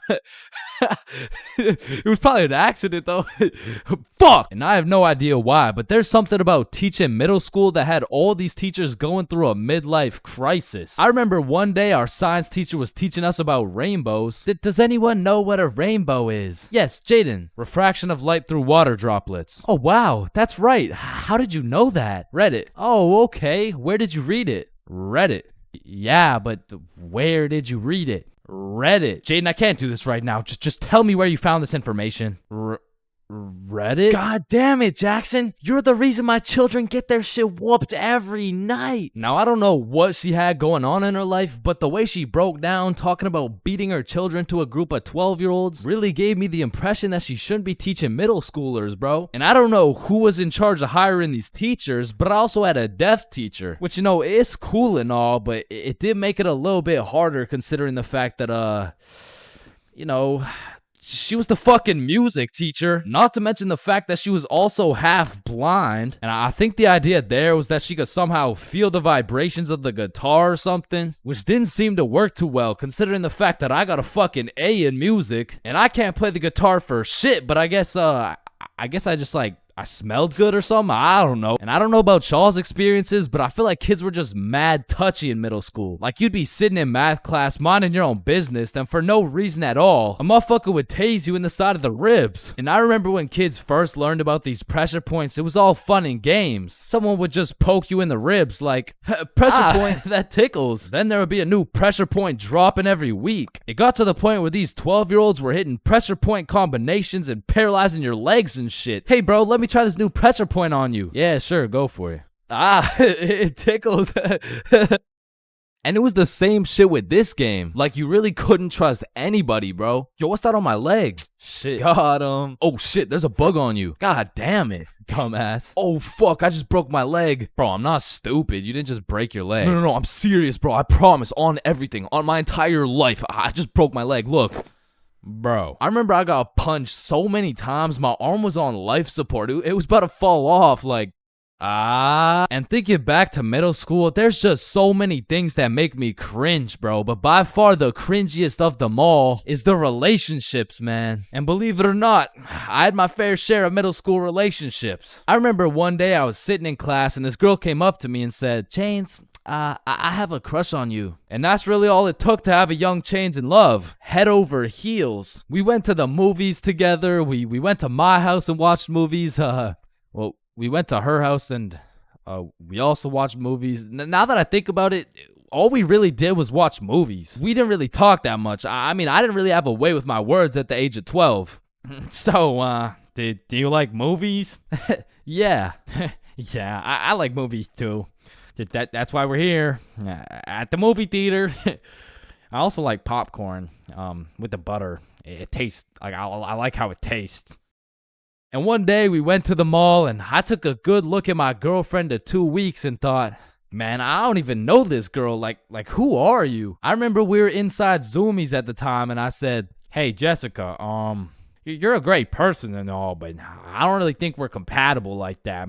Maybe we should just break up. Which was probably the most words I've strung together during the entirety of our relationship. And she says with the straightest face, oh, okay. And then we proceeded to walk out of the mall and bus home together without saying a word. And I remember lying in my bed that night and thinking to myself, damn, I think I'm supposed to be sad right now. So I threw on my hoodie, tied it up, and watched some sad Bart Simpson edits.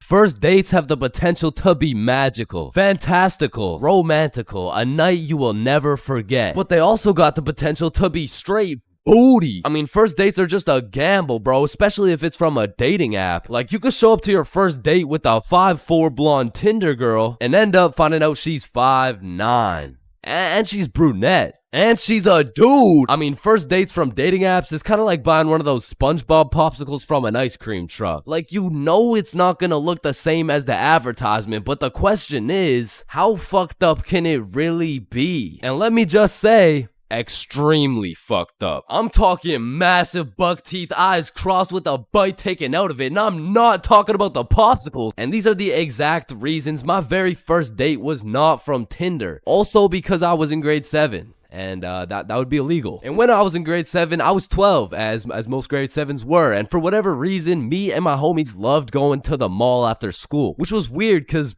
we had no money. So after another successful day of walking around and being too broke to buy anything, we walked back to the bus terminal by the mall. And as we walked up to our bus stop, we see these 2 girls waiting there. And the closer we got, the more familiar these girls started looking until we realized one of them was in our class. And so we walk up to them like, yo, are you Kate? Oh shit, Billy, Bob, and Chains. What's up? Oh, nothing much. How are you guys doing? Oh, I'm good. This is Jessica. She's new to our school. Hi. What's up? Hello, Jessica. What brings you guys to the mall? Oh, nothing much. Just walking around and not buying anything because we don't have any money. Yo, us too. And so we all get on the bus and we're just talking and shit for a good 20 minutes until my stop comes up. So I'll pull the thingy, but before I get off the bus, I ask Jessica, yo, Jessica, do you Snapchat by any chance? Yeah, I do. Let me add you. What's your Snap name? And I remember I had some shitty ass username like, oh shit, it's MLG Pro No Scoper Illuminati confirmed. Yo, kid, get the fuck off the bus. Sorry, 1 second, please. Where was I? MLG Pro No Scoper Illuminati confirmed. And when I got home, I went on Snapchat, accepted a request, and we started talking. And we snapped all night to the point I was smiling, kicking my feet in the air and shit. Yo, I'm coming in. No, wait, don't. I'm beating my meat. Wait, shit. Yo, what boy has you smiling like that? Boy, it's a girl. Man, shut the fuck up. Oh shit, you're serious? Wait, so the whole time you were watching Powerpuff Girls? It just had a good plot. Okay, bro. Okay, so this is what you gotta know. And my brother started running me through the do's and don'ts of being in a talking stage. Alright, listen, don't text her too much, but don't text her too little. Don't talk to too many other girls. Yep, nope, that won't be a problem right there. Yep, I know, buddy. And you also gotta talk to her at school. So the next day at lunch, Bob, Billy, and I walk over to Jessica and her 2 friends, and we start talking again, and we make plans to go to the mall together. And boom, all of a sudden we started forming a little friend group. It was me, Bob, and Billy with Jessica, Kate, and Nikki. And we started hanging out damn near every day, hitting the mall, buying nothing, going to Nikki's house, doing nothing. But we had fun, and so inevitably, Bob and Kate start having a thing, Billy and Nikki start having a thing, and that just left me and Jessica. And so one late night, we're on Snapchat with my feet kicking in the air faster than ever, and Jessica hits me with a, so I've been thinking, well, I like you. I like you back. So... And I typed up, do you want to be my girlfriend? I fucking threw my phone across the room, nervous as hell. I get the notification, and when I go to check what she said, she was like, yes, I do. And call me Josh Giddy, the way I just bagged this 12-year-old. But the next day at school, when me, Billy, and Bob walk up to our girlfriends, I started getting all nervous and shit. There was something about the title of being a boyfriend that just had me shitting bricks, bro. It was like, hey, Chains, how are you? Oh, you know, I'm good. Oh yeah, how are you? Oh, I'm good.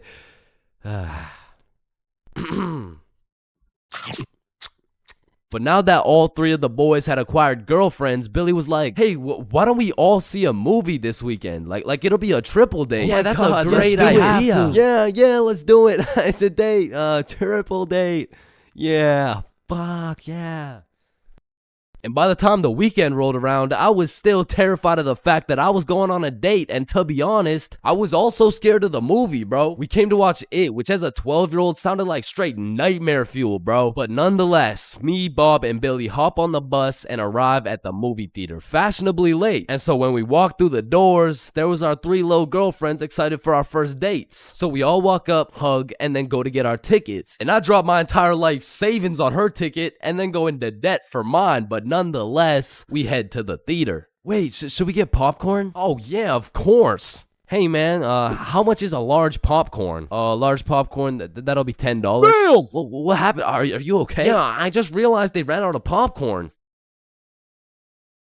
Are you fucking stupid? Yeah, no, don't worry. Thank you, man. Is it no problem? Have a good day. And we got to our seats and sat down and the movie began. And as the movie progressed, I realized it wasn't even too scary, but about 20 minutes deep, I get a tap on my shoulder from Bob. And he gestures to me the fact that him and Kate are holding hands. And I look over to Billy and Nikki and they're all cuddled up and shit, which meant I had to make a move, bro, which inconveniently made my hands start sweating bullets. So now I was in a position where I couldn't just grab her hand while my shit was sweaty as hell, cause then she'd think I'm weird. But then I also couldn't just sit there and do nothing the whole time, cause then she'd also think I'm weird. So I just started doing the only thing I could think of, which was blowing on my hand like some hot soup, and believe it or not, made me look fucking weird. But at least my hand was dry, so I go and hold her hand, but when I do, I make a grave mistake. A tactical error, bro. When I held her hand, my hand was on top and hers was underneath against the armrest, and my dumbass was scared I was gonna crush her arm or some shit. And I don't know where I got the idea that I even could crush her arm from, bro, because those 12-year-old stickman arms couldn't crush a fucking pretzel if they tried. But for whatever reason, I decided my best option would be to hover my arm slightly above hers so my 1-pound arm couldn't come down and fucking demolish her forearm. And you know, this was cool for about 60 seconds until I started feeling the burn, which started hurting so bad that I forgot I was even watching a movie. I was just 100% focused on thugging this shit out. And about an hour into the movie, I was just fucking shaking relentlessly. I mean, at this point, it wasn't even about not having this girl think I was weird, because Lord knows it was too late for that shit. But now it was about proving to myself that I could finish the movie this way, and sure enough, I did.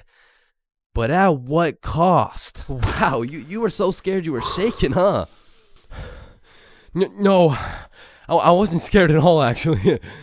Oh my god, are you sweating? No. So, you know, looking back, it wasn't my best performance, you know what I'm saying? But with that being said, after that triple date, Billy's girlfriend Nikki ended up breaking up with him and gave up on dating dudes as a whole. So, I mean, it could always be worse, bro.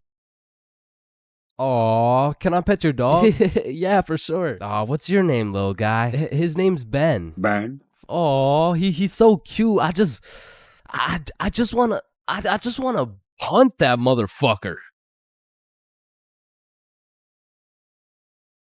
Man, these intrusive thoughts I be having make me wonder whether I belong in maximum security prison or not. Like, I don't even mean to, but the thoughts that pop into my head are so menacing that I can't even say this shit on YouTube, or this video will get taken down. Then I'll be canceled. Then my whole channel will get deleted. Then I'll be thrown into a psych ward, and then I'll be put on the fucking death penalty. Like, these thoughts that pop into my head are so alarming that they make me want to beat my own ass, bro. Hey, man, why'd you just sock yourself in the face? Oh, well, you see, I was about to push that unsuspecting toddler into the deep end for no apparent reason, so... Yo, this guy's about to assault a minor. Hey, you can't do that! But it's not like every single intrusive thought I have is bad enough to get me convicted. Like, whenever I'm walking across a bridge, I have to use every cell in my body to fight the urge of just tossing my phone into the water. Like, there is literally no benefit from doing that shit, but there's just something inside of me that would feel so much satisfaction with just seeing my phone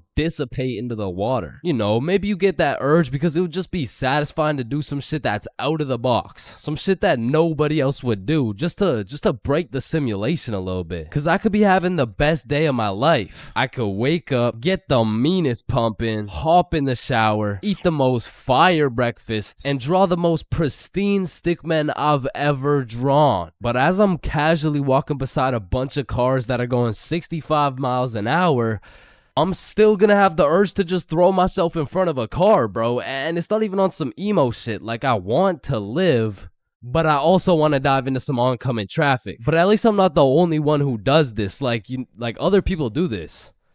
Right? Like it's normal, right? But half the time an intrusive thought will just be to do some goofy shit. Like you're just forced to imagine the consequences of what it would look like to start throwing it back on a Tuesday at 2:41 p.m. And every once in a while you'll just be chilling and you'll witness a motherfucker fall to the intrusive urges. What are you get along the table, bruh? Shit, he let the intrusive thoughts win, man. Now I don't even know if these count as intrusive thoughts or not, but as a dude, when I'm walking down the street, I'll just be going on with my day chilling. Then all of a sudden I see a car and I'm like, if I don't make it to that tree before this car, I'm gonna die.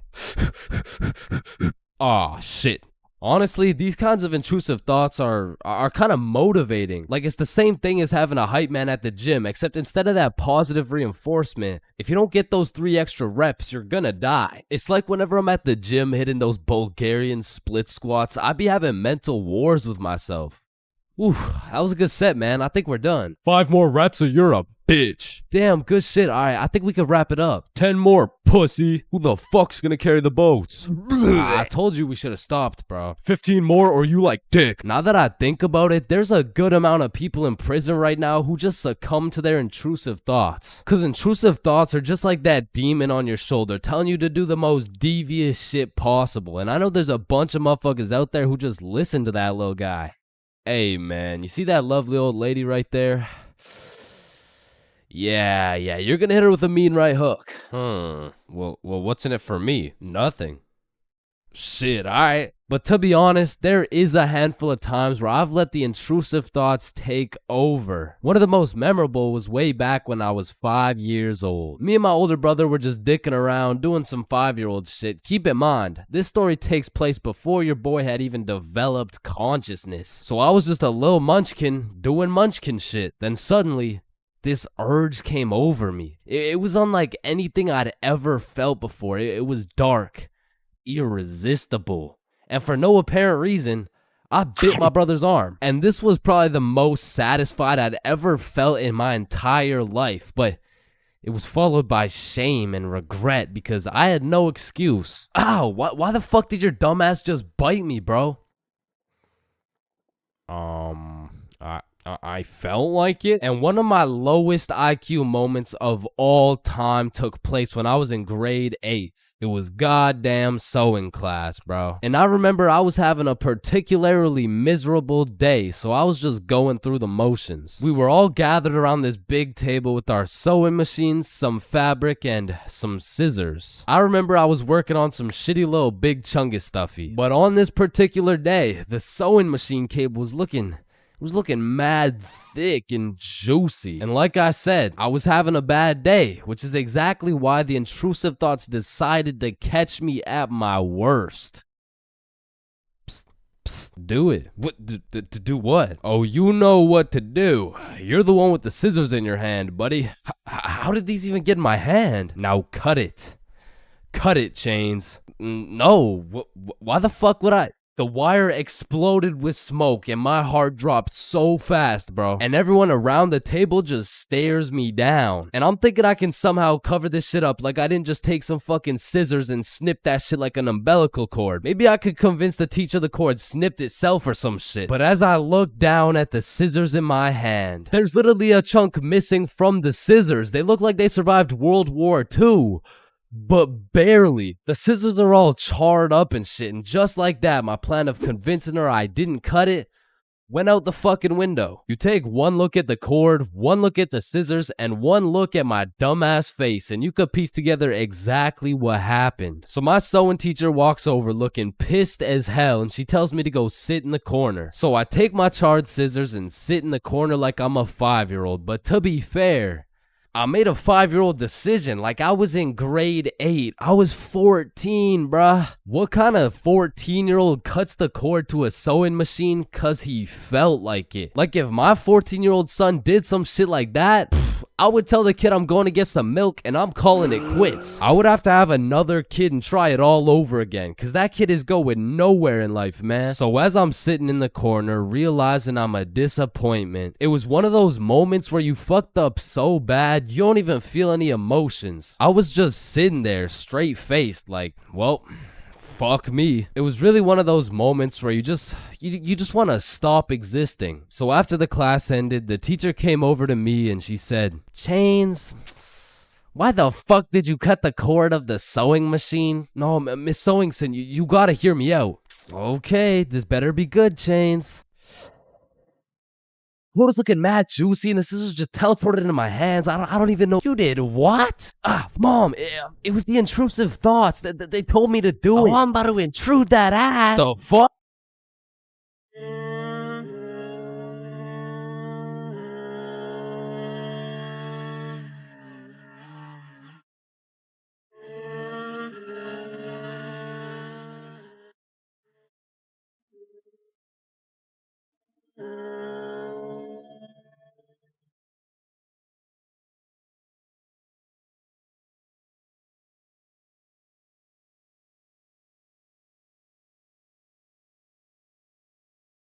There's a lot of things in life that I don't really understand, but if there's one thing I can truly comprehend, it's being grounded. Because in my time, I've served a total of 547 days and 16 hours in the slammer. And through a year and a half of extensive first-hand research, I've come to the professional conclusion that getting grounded is straight ass, bro. You're locked in your room with no phone, no computer, like what do you want me to do? Think about my actions?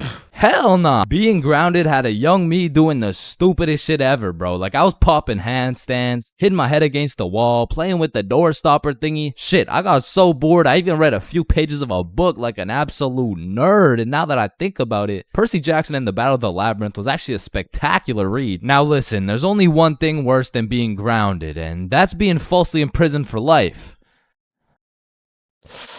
Well, now that I think about it, there's a lot of things worse than being grounded, but one of which is being grounded during summer, bro. There's something about being able to hear all the happy children, the ice cream trucks, your homies having fun, the hoes throwing rocks at your window, asking you to come outside. Well, you just cry yourself to sleep because there never was any hoes throwing rocks at your window asking you to come outside. It's just you, your Percy Jackson books, some used toilet paper, and the existential thoughts in your head questioning if it's even worth it. And listen, I'm sure everyone can pick up on the fact that I'm a really intelligent dude. Smart all around, really, but trust me when I say, I wasn't always this smart, bro. In fact, in kindergarten, my dumbass fully believed with my whole heart that being grounded meant your parents would just dig a decent-sized hole in your backyard, toss you in, and bury you alive for the time being. And so I'm sure you could imagine my surprise when my OG friend of 5 days said, yeah, I got grounded for 2 whole weeks. Holy fucking shitballs, dude, are you okay? No, man, it's really hard. I didn't get to touch any of my toys or anything. Damn, how long ago was that, man? Oh, I'm still grounded. What?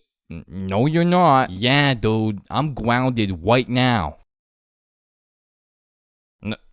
No, the fuck you're not. And I wouldn't truly find out what being grounded was until 7 years later. I was in grade 7. It was a beautiful sunny summer day at approximately 11 a.m. and me and the boys were freely roaming our city. Little did I know, we wouldn't be free for long. And as the boys and I roamed the city looking for a move, one of Bob's girls calls him up and is like, okay, so my friend Becky is in Hawaii for a few days with her family, and she said I could bring you over. And just like that, Bob could have wrapped it up and claimed some cheeks. But the boy Bob was never one to leave the homies behind, so not only did he convince his girl to let us come, but he went above and beyond. He got his girl to bring some of her friends over too, and now we're hyped because we had now located the move and quite a marvelous move if I do say so myself. Now keep in mind, all of us knew Becky and had been to Becky's house many times before, but Becky was all the way in Hawaii, so she had no clue about the marvelous move about to take place at her own crib. But regardless, me and the homies walk into Becky's crib and they low-key got a little get-together in the works. I see Bob's girl, I see Bob's girl's friends, and then I see a mutual friend of mine named Dennis. And he brought his girl. Now, a little backstory about Dennis. Dennis was 2 years older than me, making him in high school. And to be fair, from grade 7 to high school is a colossal difference. Dennis was taller, had a more developed frame, and Dennis even had some facial hair in progress. The amount of facial hair that put my peach fuzz to shame. And to put it quite simply,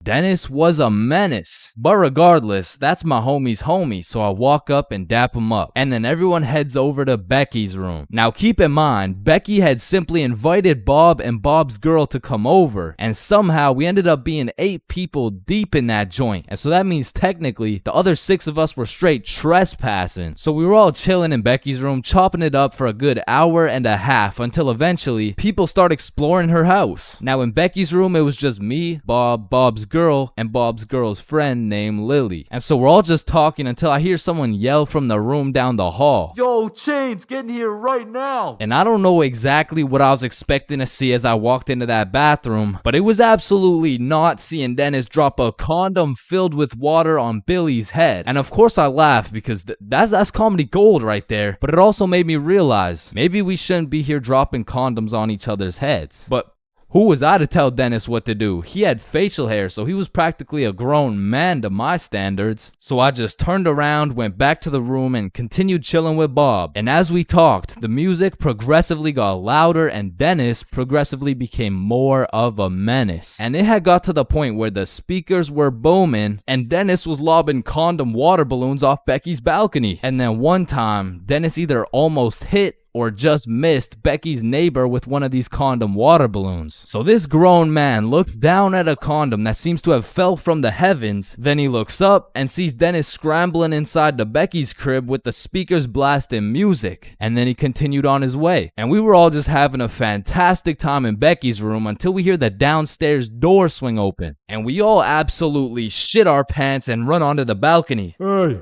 I just texted the family who lives here and they said no one is supposed to be in the house. Everyone needs to leave right now or I'm calling the cops." And that's exactly what we did. No messing around, we were out that hoe. And we all went to Bob's girl's house for an emergency meeting because we were all scared as fuck. And now Bob's girl and Becky are texting and Becky's like, "My parents are pissed. They want to talk to everyone's parents and they know how many people were there." So we all devise a foolproof plan. Okay, we give Becky our phone numbers, tell it's our parents' phone numbers, and we act super disappointed in our children. We all agreed on this plan and the emergency meeting was dismissed. And over the next few days, we all got texts from a very unhappy Becky's father, who made sure to specify the amount of condoms that were found in the bathtub. We all respond with some bullshit along the lines of, "Hello, Mr. Beckerson.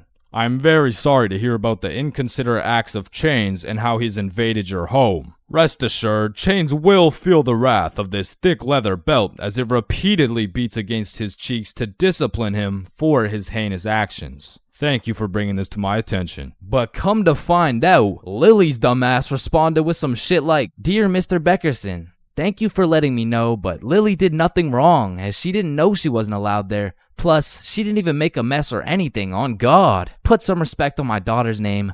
Period." And just like that, our foolproof plan got fucked. And Becky's father texted each of us saying, "You are coming to the house at 3:15 p.m. today or I'm calling the cops." And shit, looking back, Becky's father was most definitely bluffing. Like, say I didn't go, what was he gonna tell the cops? 911, what's your emergency? "Hey, there was 8 kids who invaded my home 3 days ago." "Okay, sir, did they break in?" "No, no.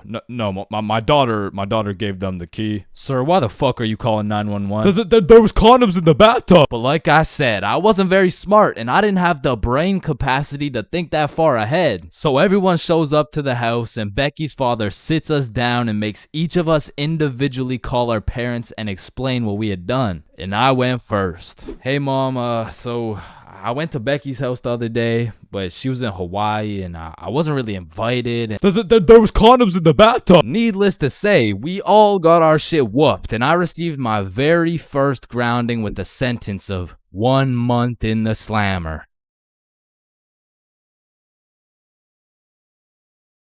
High school, the only place you'll find nerds and jocks chilling in the same room, where there's fight clubs and book clubs in the same building, where you can find the plug selling something and the school thought-giving dome all in the same bathroom, and surely one of the few places you can pursue your educational prowess and take it off that Benjamin in the same institution. High school, man. Love it or hate it, it's quite the experience. And although every single person will have a different experience at high school, there are some things you are guaranteed to encounter. Like the PE sweat, the nerd, that one strict ass teacher, the teacher's pet, the redditor, the predator, the chill teacher, the plug, the stoner, that one motherfucker who walks like this, the class clown, the band kid, the kid who just never shows up, the hot Cheeto girl, that one sexy ass kid who he got all the girls and you know what I'm saying, he was like super cool, the bathroom fiend, the oh my god I almost failed that test, I did so bad, oh shit same, I got a 51%, what about you, oh my god I only got a 98.5, the fighter, the anime kid, and the NPCs. Every single one of these individuals make up the magical place we call high school. You come into high school merely a young, innocent, and clueless child, but you leave even more clueless than before, bro. Like when we learned about pie in math class, my dumb ass thought I was in culinary arts for 2 goddamn weeks. And that is pie. Chains, are you listening? Yeah, we're learning about pie. Then recite pie. Flour, egg, some fucking blueberry. Like coming into high school as a freshman, I was thinking, I can use my high school experiences and knowledge to figure out what I'm gonna do in life. Then shit, all of a sudden I'm graduated and my brain is filled to max capacity on bullshit. So now that you're graduated, what are you gonna do with your life?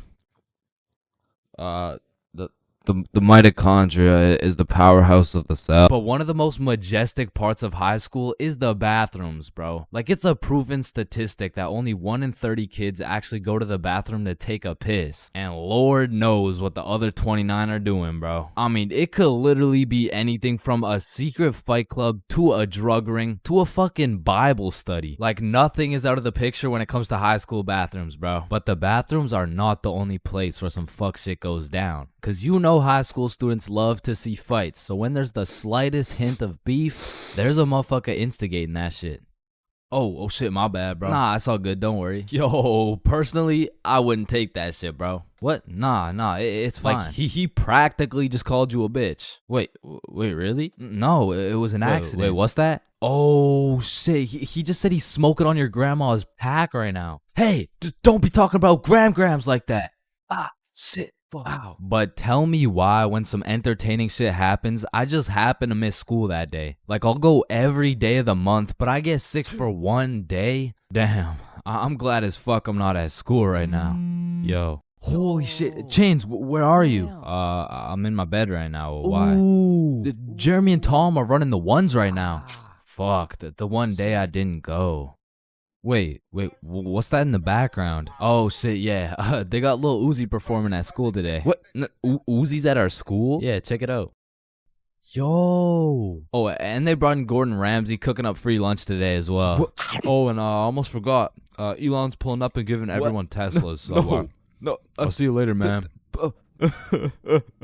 But listen, high school is nothing like these movies paint it out to be. Like all these movies portray the same shit, where Victoria and her goon squad make fun of Ruby, and where Chad and the football team shove Arthur in a locker. Like I've only seen a motherfucker get shoved into a locker once in my life, and to be honest, I couldn't even see much of it. I mean, it was pretty fucking dark in that locker, bro. But for real, in high school, you don't have to worry about some big body taking your lunch money or some football kid slapping the books out of your hand. The worst thing you'll encounter on your average day at school is your local Redditor. I don't know how they do it, but somehow every joke they make is so unfunny that it just ruins my day, bro. Do you smell that? Yeah, Jeremy. That's what happens when you don't shower in 2 months. No, it smells like sussy baka. Like Among Us. But not to confuse Redditors with Discord mods. I mean, they're pretty much the same thing, but Discord mods shower even less. To be honest, there is truly only one thing mustier than a Discord mod, and that's the cafeteria food, bro. I mean, this food is completely and utterly ass. Like, somehow these motherfuckers manage to get the food cold and the drinks warm. Like, how the fuck does that shit happen? And my high school would serve some daily specials, and to be honest, that shit was unidentifiable. Like, you'd see this pile of mysterious substance, and I'd ask the person who made it what it is. Like, what's the special today? You're holding it right now, dumbass. No, but like, what is it? Oh, I don't fucking know. And my school refused to pay people to make good food, so they had students making all the food. So you'd be eating a burger and look up at the person making them, and they'd just be casually scratching their ass. And even with all this free labor, tell me how these motherfuckers have the audacity to be charging $6 for 3 chicken strips, bro. That's $2 for one small soggy piece of some shit that's probably not even chicken. I mean, that shit is a robbery. And speaking of robbery, the high school change rooms are shockingly similar to Detroit. And we all know, you can't have shit in Detroit. Like, if you leave anything not locked up, it's gone, bro. Your iPhone, gone. $5, finessed. 2-week-old rotten sandwich. Someone's taking that shit. And to be honest, even if you lock that shit up, it's still at high risk. Like, let me paint the picture a little bit. This is PJ. PJ locks all his beloved belongings in his good old PE locker before heading to play some soccer. After scoring a hat trick, PJ comes back to the change room to reacquire his belongings, only to find out someone took PJ's whole goddamn locker. PJ was devastated. Until he remembers, he can check the school's security cameras. Yeah, take a look. Yeah, take that shit, take that. Yeah, we'll. PJ never got his shit back. Now, I don't know about your guys' high schools, but mine was equipped with security cameras everywhere, covering every square inch of the school. But these cameras had the resolution of a fucking toaster. Like, you could have a motherfucker commit a heinous crime. He could proceed to put his face in the camera, state his government name, address, and date of birth, and you would still have no clue who did it, bro. And of course, the teachers. Teachers have the ability to make or break your high school experience. So real quick, let me go over some of the teachers you will encounter in high school. The angry teacher, the chill teacher, the lazy ass teacher, the funny ass teacher, the teacher who doesn't know how to teach shit, Miss Cakinson, the teacher who wants to be the chill teacher, but shit just doesn't work. That teacher that plays videos all class. The gym teacher with several allegations. The weird science teacher. And the teacher who subscribed to ChainsFR. Wow, what a G. And that's high school in a nutshell.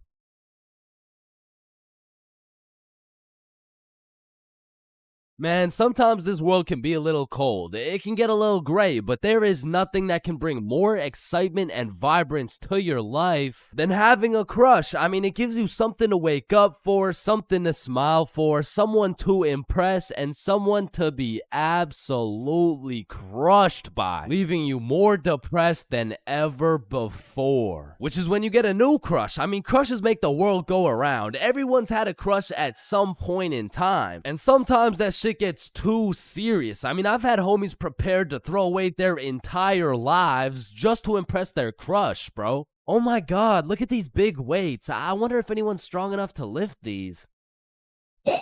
Oh my god, look at this big jump. I wonder if anyone's athletic enough to make. Oh my god, look how creepy this cave is. I wonder if anyone's brave enough. Oh my god, look how tall this building is. I wonder if anyone could stick the landing. I said, I wonder if anyone could stick the Oh, ew, did he just die? Oh my god, I'm getting the ick. Nope, just getting a few extra reps in. Man, I remember my first crush like it was yesterday, bro. She was 5 years old. But I was 5 years old too, right? Like, so it wasn't actually yesterday, you know, it's a saying, but we were both 5 years old, and I remember slotting in smooth as hell. Yo, shorty, you like Legos? Yeah. How about you and me go Lego my ego? What does that even mean? Shit, I don't even know. I seen it in a commercial once. And after that day, me and Rose hung out all the time. We'd be playing Legos, we'd link up at recess, and I couldn't help but let her know how I truly felt. Hey Rose, I like you. Oh, I like you too. And that shit had me thinking, damn, this life shit is easy as hell. I'm barely 5 years old and I already got a wife to raise my kids. Little did my dumbass know life wasn't all sunshine and rainbows, cause when I came to class the next day, I saw Rose playing Lego with another dude. And that was the day I realized crushes cause nothing but pain. Especially before high school, cause let's just think about the 3 possible outcomes. 1, you have a crush on this girl and you decide to tell her, cause what's the worst that could happen, man? You guys are right. Stacy? Yeah, I have a crush on you. You're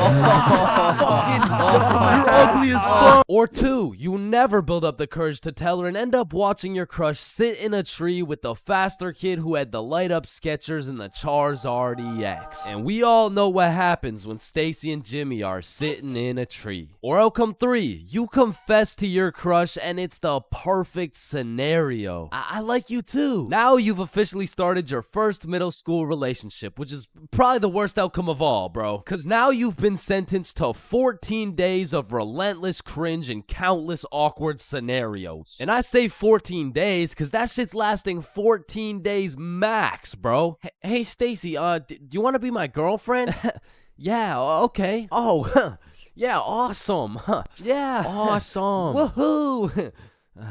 So do you want to like hold hands or something? Yeah, sure. So, Stacy, I've been thinking. I don't think this whole thing's gonna work out. Oh, okay. It's not me, it's you. Oh. Wait, what? Yo, fuck my ass, bro. Or what's even more tough than having a crush in middle school is having a crush on a fictional character, bruh. Cause it's like you'll just be chilling, watching some Teen Titans eating cereal or whatever. All of a sudden your crush is kissing other dudes right in front of you and you can't even do shit about it. I remember back in my day, I was down horrendous for Lola Bunny, bruh. And I really don't know how I feel about admitting my attraction towards a 2D cartoon bunny, but you gotta remember, this was in the past. Like, this was at least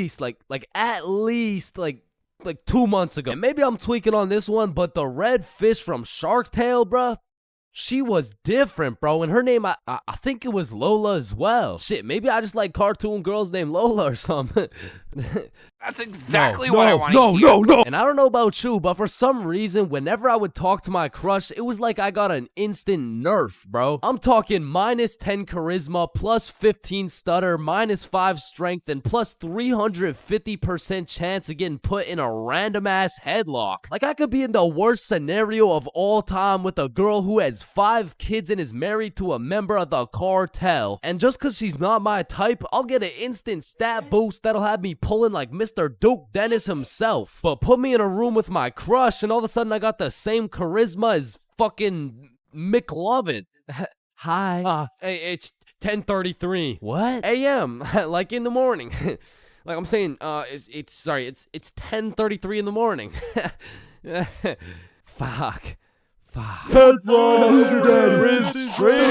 on top of your crush turning you into McLovin, it also leaves you open to the inevitable pain of being embarrassed in front of your crush. And man, let me tell you, there is nothing quite like it. It was a beautiful sunny day and I was in grade 2 wearing my favorite bright blue basketball shorts in math class, gazing out the window at those shiny old monkey bars, excited for recess. And when the bell rang, I hauled my little ass over to those bars and I was swinging like there was no tomorrow. And before I knew it, the whole class was on these monkey bars, which quickly turned into chicken fights. And I wasn't complaining. I mean, hanging from a bar and kicking the living shit out of some toddlers, sign me up, you know what I'm saying? So I'm in line watching these grade 2 gladiator battles go down until it was my turn. And when I step up to those bars, I look into the crowd and see my crush of 2 weeks, Lexi. And now that Lexi Lexi was watching, there was no chance I was about to lose this fight in front of her. But as I look over to see who my opponent is, I realize it's Axel. And Axel was known for being the undisputed chicken fight champion. Legend had it he once took on 3 dudes at once, pause. So I knew going into this, I had to lock the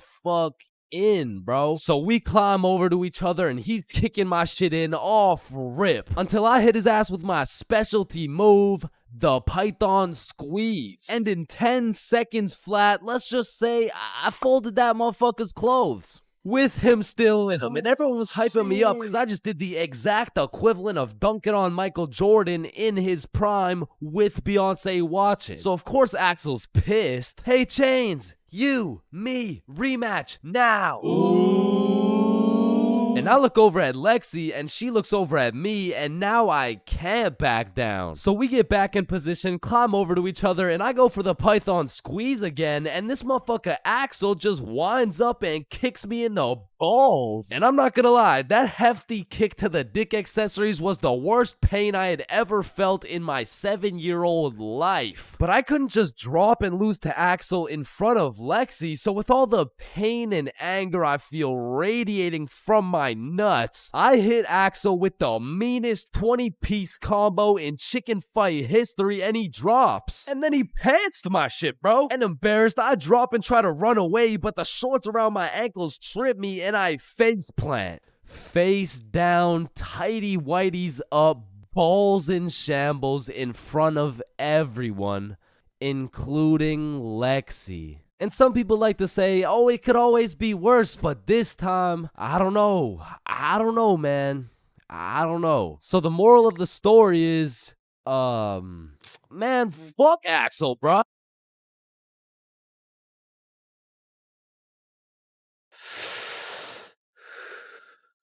Yo, you can live the rest of your life without breathing. What? No, you need to breathe. Hey, watch and learn, my friend. Oh, shit. Would you look at that? Okay, class, today we're gonna be studying atoms. Yes, Chains. If we're made out of atoms, and we're studying atoms, does that mean atoms are studying themselves? Chains, are you high? No.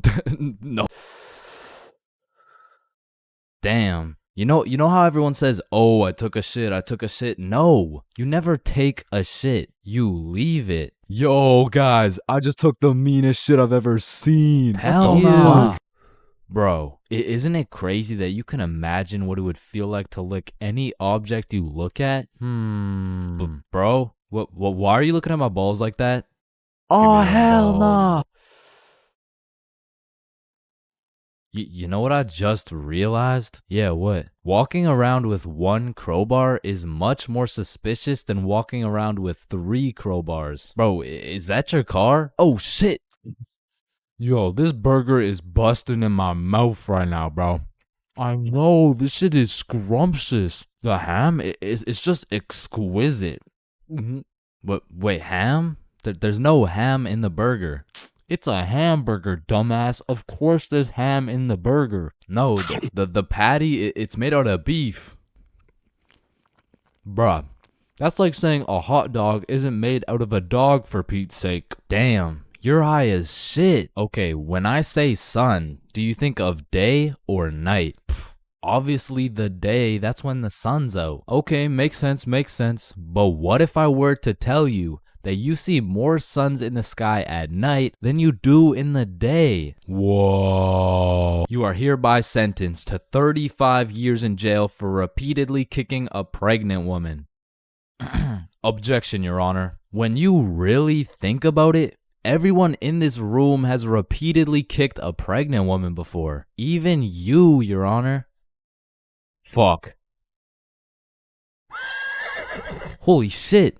Horses are naysayers. Sir, I am very sorry to inform you the STD results came back and you are positive for chlamydia, gonorrhea, trichomoniasis, syphilis, chlamydia, herpes, HPV, HIV, and chlamydia again. Somehow you got 3 cases of chlamydia. Damn, you know what that made me realize? That you should wear a condom? Nah, life is a sexually transmitted disease that will 100% lead to death. Damn right. Sir, you got 3 days to live. You ever think about how old cars are looked at like, look at this dude's old ass car. He's broke as shit. Damn, at least my car isn't as old as this dude's. Holy shit, this guy's car is a shitbox. Damn. Look at that vintage car. Wow, that guy's car is insanely old. He's gotta be a millionaire. What the fuck? Is that Fred Flintstone? Whether we like it or not, we were all once inside some balls. Facts. I'm talking in the testes. Damn. I'm talking in the family jewels. I'm talking in the nut storage. I'm talking in the semen spheres. God damn, Todd's really laying down some mean pipe over there. You know, Todd beating down those doonies really got me thinking. Most people are made in a bed, born in a bed, and die in a bed. Damn. Bro, stairs were made to make a really big fall into a bunch of small falls. Oh, shit, are you good? You know, someone probably still gotcha knows from years and years ago. Gotcha knows, give it back. It's me. What do you mean? It's me. I am the one who gotcha knows. Wait, are you serious? Yes. Dude, give it back. Or what? Give it back. No, it's my nose now. You gotta eat the frog. No, just eat the frog. Nope, one bite. Not doing it. You just gotta try it. I'm not eating the frog. It tastes like chicken. Yo, mama tastes like chicken. Come on, it's tradition. You have to eat the frog. Damn, traditions are really just dead people peer pressuring us. Eat the frog, pussy. That's why you're dead, bitch. Listen, I just can't wrap my brain around it. Yeah, what's up? Can you tell me why the fuck we park on the driveways and we drive on the parkways? It makes no sense. Hey Alexa, order some extra large magnums real quick. No, we both know you get absolutely 0 bitches. Alexa, you literally Alexa, got stop. no reason Stop. on top of that. Alexa, You and I both know Alexa, you are a shut size up. small condom bull. Bro, over the next generation, we're gonna see a serious decline in the number of people who are named Alexa. Damn. Wow, that's quite a beautiful birdhouse right there. Yeah, do you think it's made out of wood? Oh yeah, for sure. And where does wood come from? Fuck do you mean where does wood come from? It comes from a tree. Exactly. Are you thinking what I'm thinking? People cut down birds' houses to make bird houses. Oh, fuck? Yeah, I meant people cut down bird houses to make bird houses. As you get older and older, a life sentence continues to become less threatening. Yo, there's probably a point where you just don't give a fuck. Put the money in the bag, bitch. I hereby sentence you to a life sentence in prison. 3 days later. Whoops. Oh. Okay. How the fuck did somebody look at all these rocks and trees and shit and just think, yeah, I can make a Wi-Fi out of this? Why is it a chair, bro? Someone tell me why it's a chair. You see, the word chair actually originates from the word cathedra, which is a combination of Latin words that mean sit and down. Incidentally, the word cathedral got its name as it is the seat or chair of the bishop. Oh, damn, this sandwich is about to go crazy, bro. Wait, that sandwich would hit way harder if we smoked before you eat it. Oh, okay, yeah, you right. A few moments later. Damn. What? Damn. My sandwich went bad. Nah, when you think about it, your sandwich didn't go bad. Something just started eating it before you did. Whoa, that's crazy to think about. Wait, Are you eating my sandwich right now? You gotta be faster than that, bro. I'm talking inside the cum factories. For real. I'm talking Damn. inside the sperm bank. For real. I'm talking inside These nuts. Fact, I'm that's talking in the crazy. Dwayne The Rock Johnsons. Damn. Nah, fuck you. Hey, fuck you then. That's why you eat meat. I don't eat meat. I'm vegan. Oh shit, same. But you're still a bitch. Okay, and I still laid pipe on your mom. Yo, what's going on here? He called me a bitch, and he said he had sexual intercourse with my mom. Yo, calm down. I thought you guys were both vegan. Yeah, we what are. about it? If you guys are both vegan, are you guys really beefing? Damn, that was unfunny as fuck. Should we just beat his ass? Yeah, we should. Shit, damn.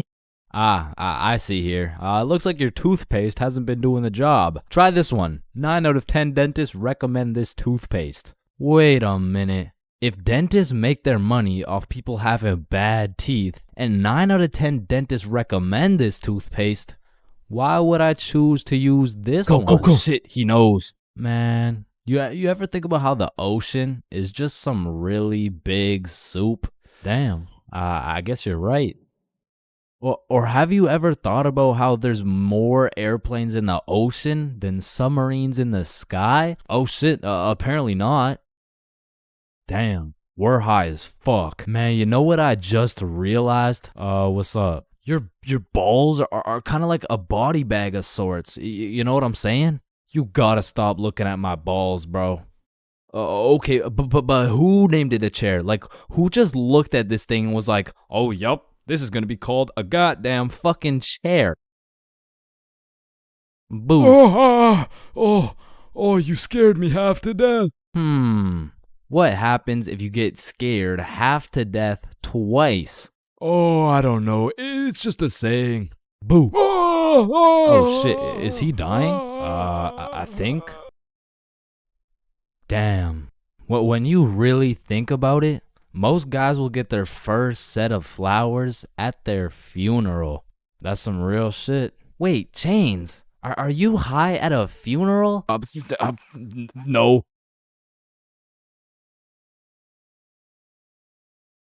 Man, you could be the 47th president of the United States and you'd still get flamed at school. It's just inevitable. It could be your haircut, your clothes, and bro, even when there's nothing to roast, somebody's gonna try and spit out some bullshit anyways. Hey, yo, why does Carl's face look like Spider-Man's left nut? Yo, I it's can't so see it. true. Why do you know what his nuts look like? And bro, when I was in middle school, all my clothes were hand-me-downs I got from my neighbor, and this motherfucker just didn't want to see me win, bro. Cause I was getting piles of V-neck shirts and jeans that didn't even fit. And not only did my neighbor have no drip, but dude was 10 years older than me, so every fit I made was just a decade too late. And pulling up to school and that shit had me feeling like a rotisserie chicken the way I was getting cooked at a 360-degree angle, bruh. But my fit wasn't even the only thing that was outdated, cause my phone looked like the first phone ever created. And it acted like it too. I mean, I would have to click the screen 5 times and then send a prayer to the heavens just to turn that shit on. And only real G's know the pain of having to whip out an old ass phone around someone else. Like, I remember this one time a girl came up to me and asked if she could add me on Snapchat, and when I gave her my phone, my shit crashed, bro. I think your phone just ran out of battery. Oh no, don't worry, sometimes you just gotta. Yeah, here you go. Actually, I have a boyfriend, so Wait, what the the fuck? And ever since that day, that phone was my #1 op, bro. So much so that the next time a girl came up and asked for my Snapchat, I started fucking malfunctioning, bro. Hey, can I get your Snapchat? No. Oh. Okay. No. It's just cause I don't have Snapchat. Oh, well, what about your phone number? I actually don't even have a phone. You don't have a phone? Oh, well, I did, but then my dog ate it. You know? Oh my God, is your dog okay? Sorry, I don't even have a dog. I don't have one. Then who ate your phone? Fucking I did. Wait, was that? Nope. Like, I do appreciate all the hand-me-downs, because without them, I would be walking through the school butt-booty naked. But to be honest with you, if it was a choice, I would have rather been butt-booty naked, because these V-necks were straight girl-repellent. Like, there's birth control, there's condoms, and then there's V-necks, bruh. Well, shit, I mean, you could still pull a lot while wearing a V-neck, but it's just like... It's just gonna be dudes. And just when you think I couldn't have been more roastable, my mom would be like, oh, sweetie, you need a haircut. No, please, mom, no. My mom used to take me to this shop that gave out $1 haircuts, bro, and these motherfuckers were straight speed running these cuts. They'd be asking what kind of cut you want while cutting your hair. And by the time you get to show them the cut you want, your shit is already done, bro. And my mom must have not been tipping them either, considering the fact that every time I went back, the cuts kept getting worse and worse. Until one time, I walked out there with my head bleeding, like I asked for a 2 on the sides, and she hit me with a -2. Now, don't get me wrong, when I pulled up to school wearing the most abominable fit known to man with the atrocious haircut and shitter phone combo, I got my shit roasted, flamed, grilled, sauteed, deep fried, and then thrown into the goddamn microwave. Like the type of flaming that has you going home and just taking an extensive look in the mirror, questioning if you should legally change your name to Albert and flee the country. But somehow, this motherfucker Carl got flamed even harder than me just for being Carl. Like, whenever a friend group is created, there's just one dude selected to be the punching bag for the entire group. And you know, I feel bad and shit, but like, it's better Carl than me, bro, so I'm gonna slip a few jabs in if I have to. Yo, what the fuck is Carl eating, bro? Oh, hell nah. Wait, whoa, Chains is eating the exact same thing. Nah, what? Your shit looks like it tastes like cardboard with honey mustard. Wow, how did you know? Like, Carl can't even get a little chuckle out without getting crucified, bruh. Damn, he's fucking that shit up. Looks like he hasn't eaten in weeks, bro. Oh, hell nah, Carl. I know you're not laughing. Yeah, I'm not. You're built like SpongeBob Round Pants. You look like a malnourished Santa Claus, bro. Like, god damn, that's a face only a mother can love. What did I do? Now, getting roasted around your boys is tough, but that pales in comparison to the pain and embarrassment of getting roasted in front of your crush, bro. Yo, Chains, what did you get on the science test? I'm not gonna lie, I got like a 76. I'm surprised you're not smarter with that big ass head of yours. Good one, Joe. No, like for real, your shit is massive. Well, like the sheer amount of brain you could fit in that bitch should make you Einstein. You look like you should be pulling 10,000 IQ plays right now. You look like you got the solution to world hunger somewhere hidden in that big ass noggin. Like how do you even stand up straight with that absolute cranium for a head? But I remember this one time I got my shit flamed so hard in front of an entire audience that I was brought to tears. But I mean, I was 6. I was 6 years old. And the day was December 24th, Christmas Eve. So my mom brought me and my brother to this improv play, and as we sat and waited for the show to begin, this little elf walked up to us like, hey, do you guys want to be a part of the show? Yeah, let's do it. Okay, yeah, I'll do it. And once the show began, they called me and my brother up to the stage and asked us a very simple question. So, what do you guys want for Christmas? Oh, I want a Minecraft sword and a creeper stuffy. And, what about you, little man? And as I looked into that crowd with dead silence, my brain stopped braining, bro. Hey, don't worry, it can be anything. Shit. I want, Just, kid, what do you want? I want, man, I wanna. I don't really know what I want. Yo, who brought this fucking dumbass on stage, bro? Get the fuck out of here. Now I'm paraphrasing. I mean, I was 6. I don't remember exactly what he said, but that's what it felt like. And as we walked back to our seats, I was super embarrassed. But as the show started, it was actually pretty funny, and people had probably forgot about it by now. But 10 minutes into the show, a character walks on stage with some goofy ass buck teeth. Yo, this guy looks stupid as hell. Oh shit. And this dude proceeds to absolutely cook 6-year-old me with no remorse. Hey, what's your name? I don't know. What? Okay, how's your day? Day? Day? What the fuck is a day? I don't know. Well, what do you know? No, that's just it. I don't know. I just don't know. Shit, I don't think I know anything. And that shit had the whole audience laughing harder than ever. And as I looked around, my brother was laughing and even my mom was laughing. And it was this very moment that I had hit rock bottom. And at the age of 6, I realized I would be put on this earth simply to suffer, and it made me cry, bro. I cried in the middle of this theater. Then the next morning I woke up and it was Christmas. And under the Christmas tree, I saw the best gift of all. It was a Bob pocket tee from ChainsClub.shop. That's right, it's brand new. You can wear it around your homies. You can wear it at school. You can wear it around your mom, your grandma, your great-grandma, maybe not your great-grandma, but damn near anywhere else, and Bob will be posted in your pocket the whole time. Wow, what a perfect thing to get someone for Christmas, am I right? yeah, I'm right.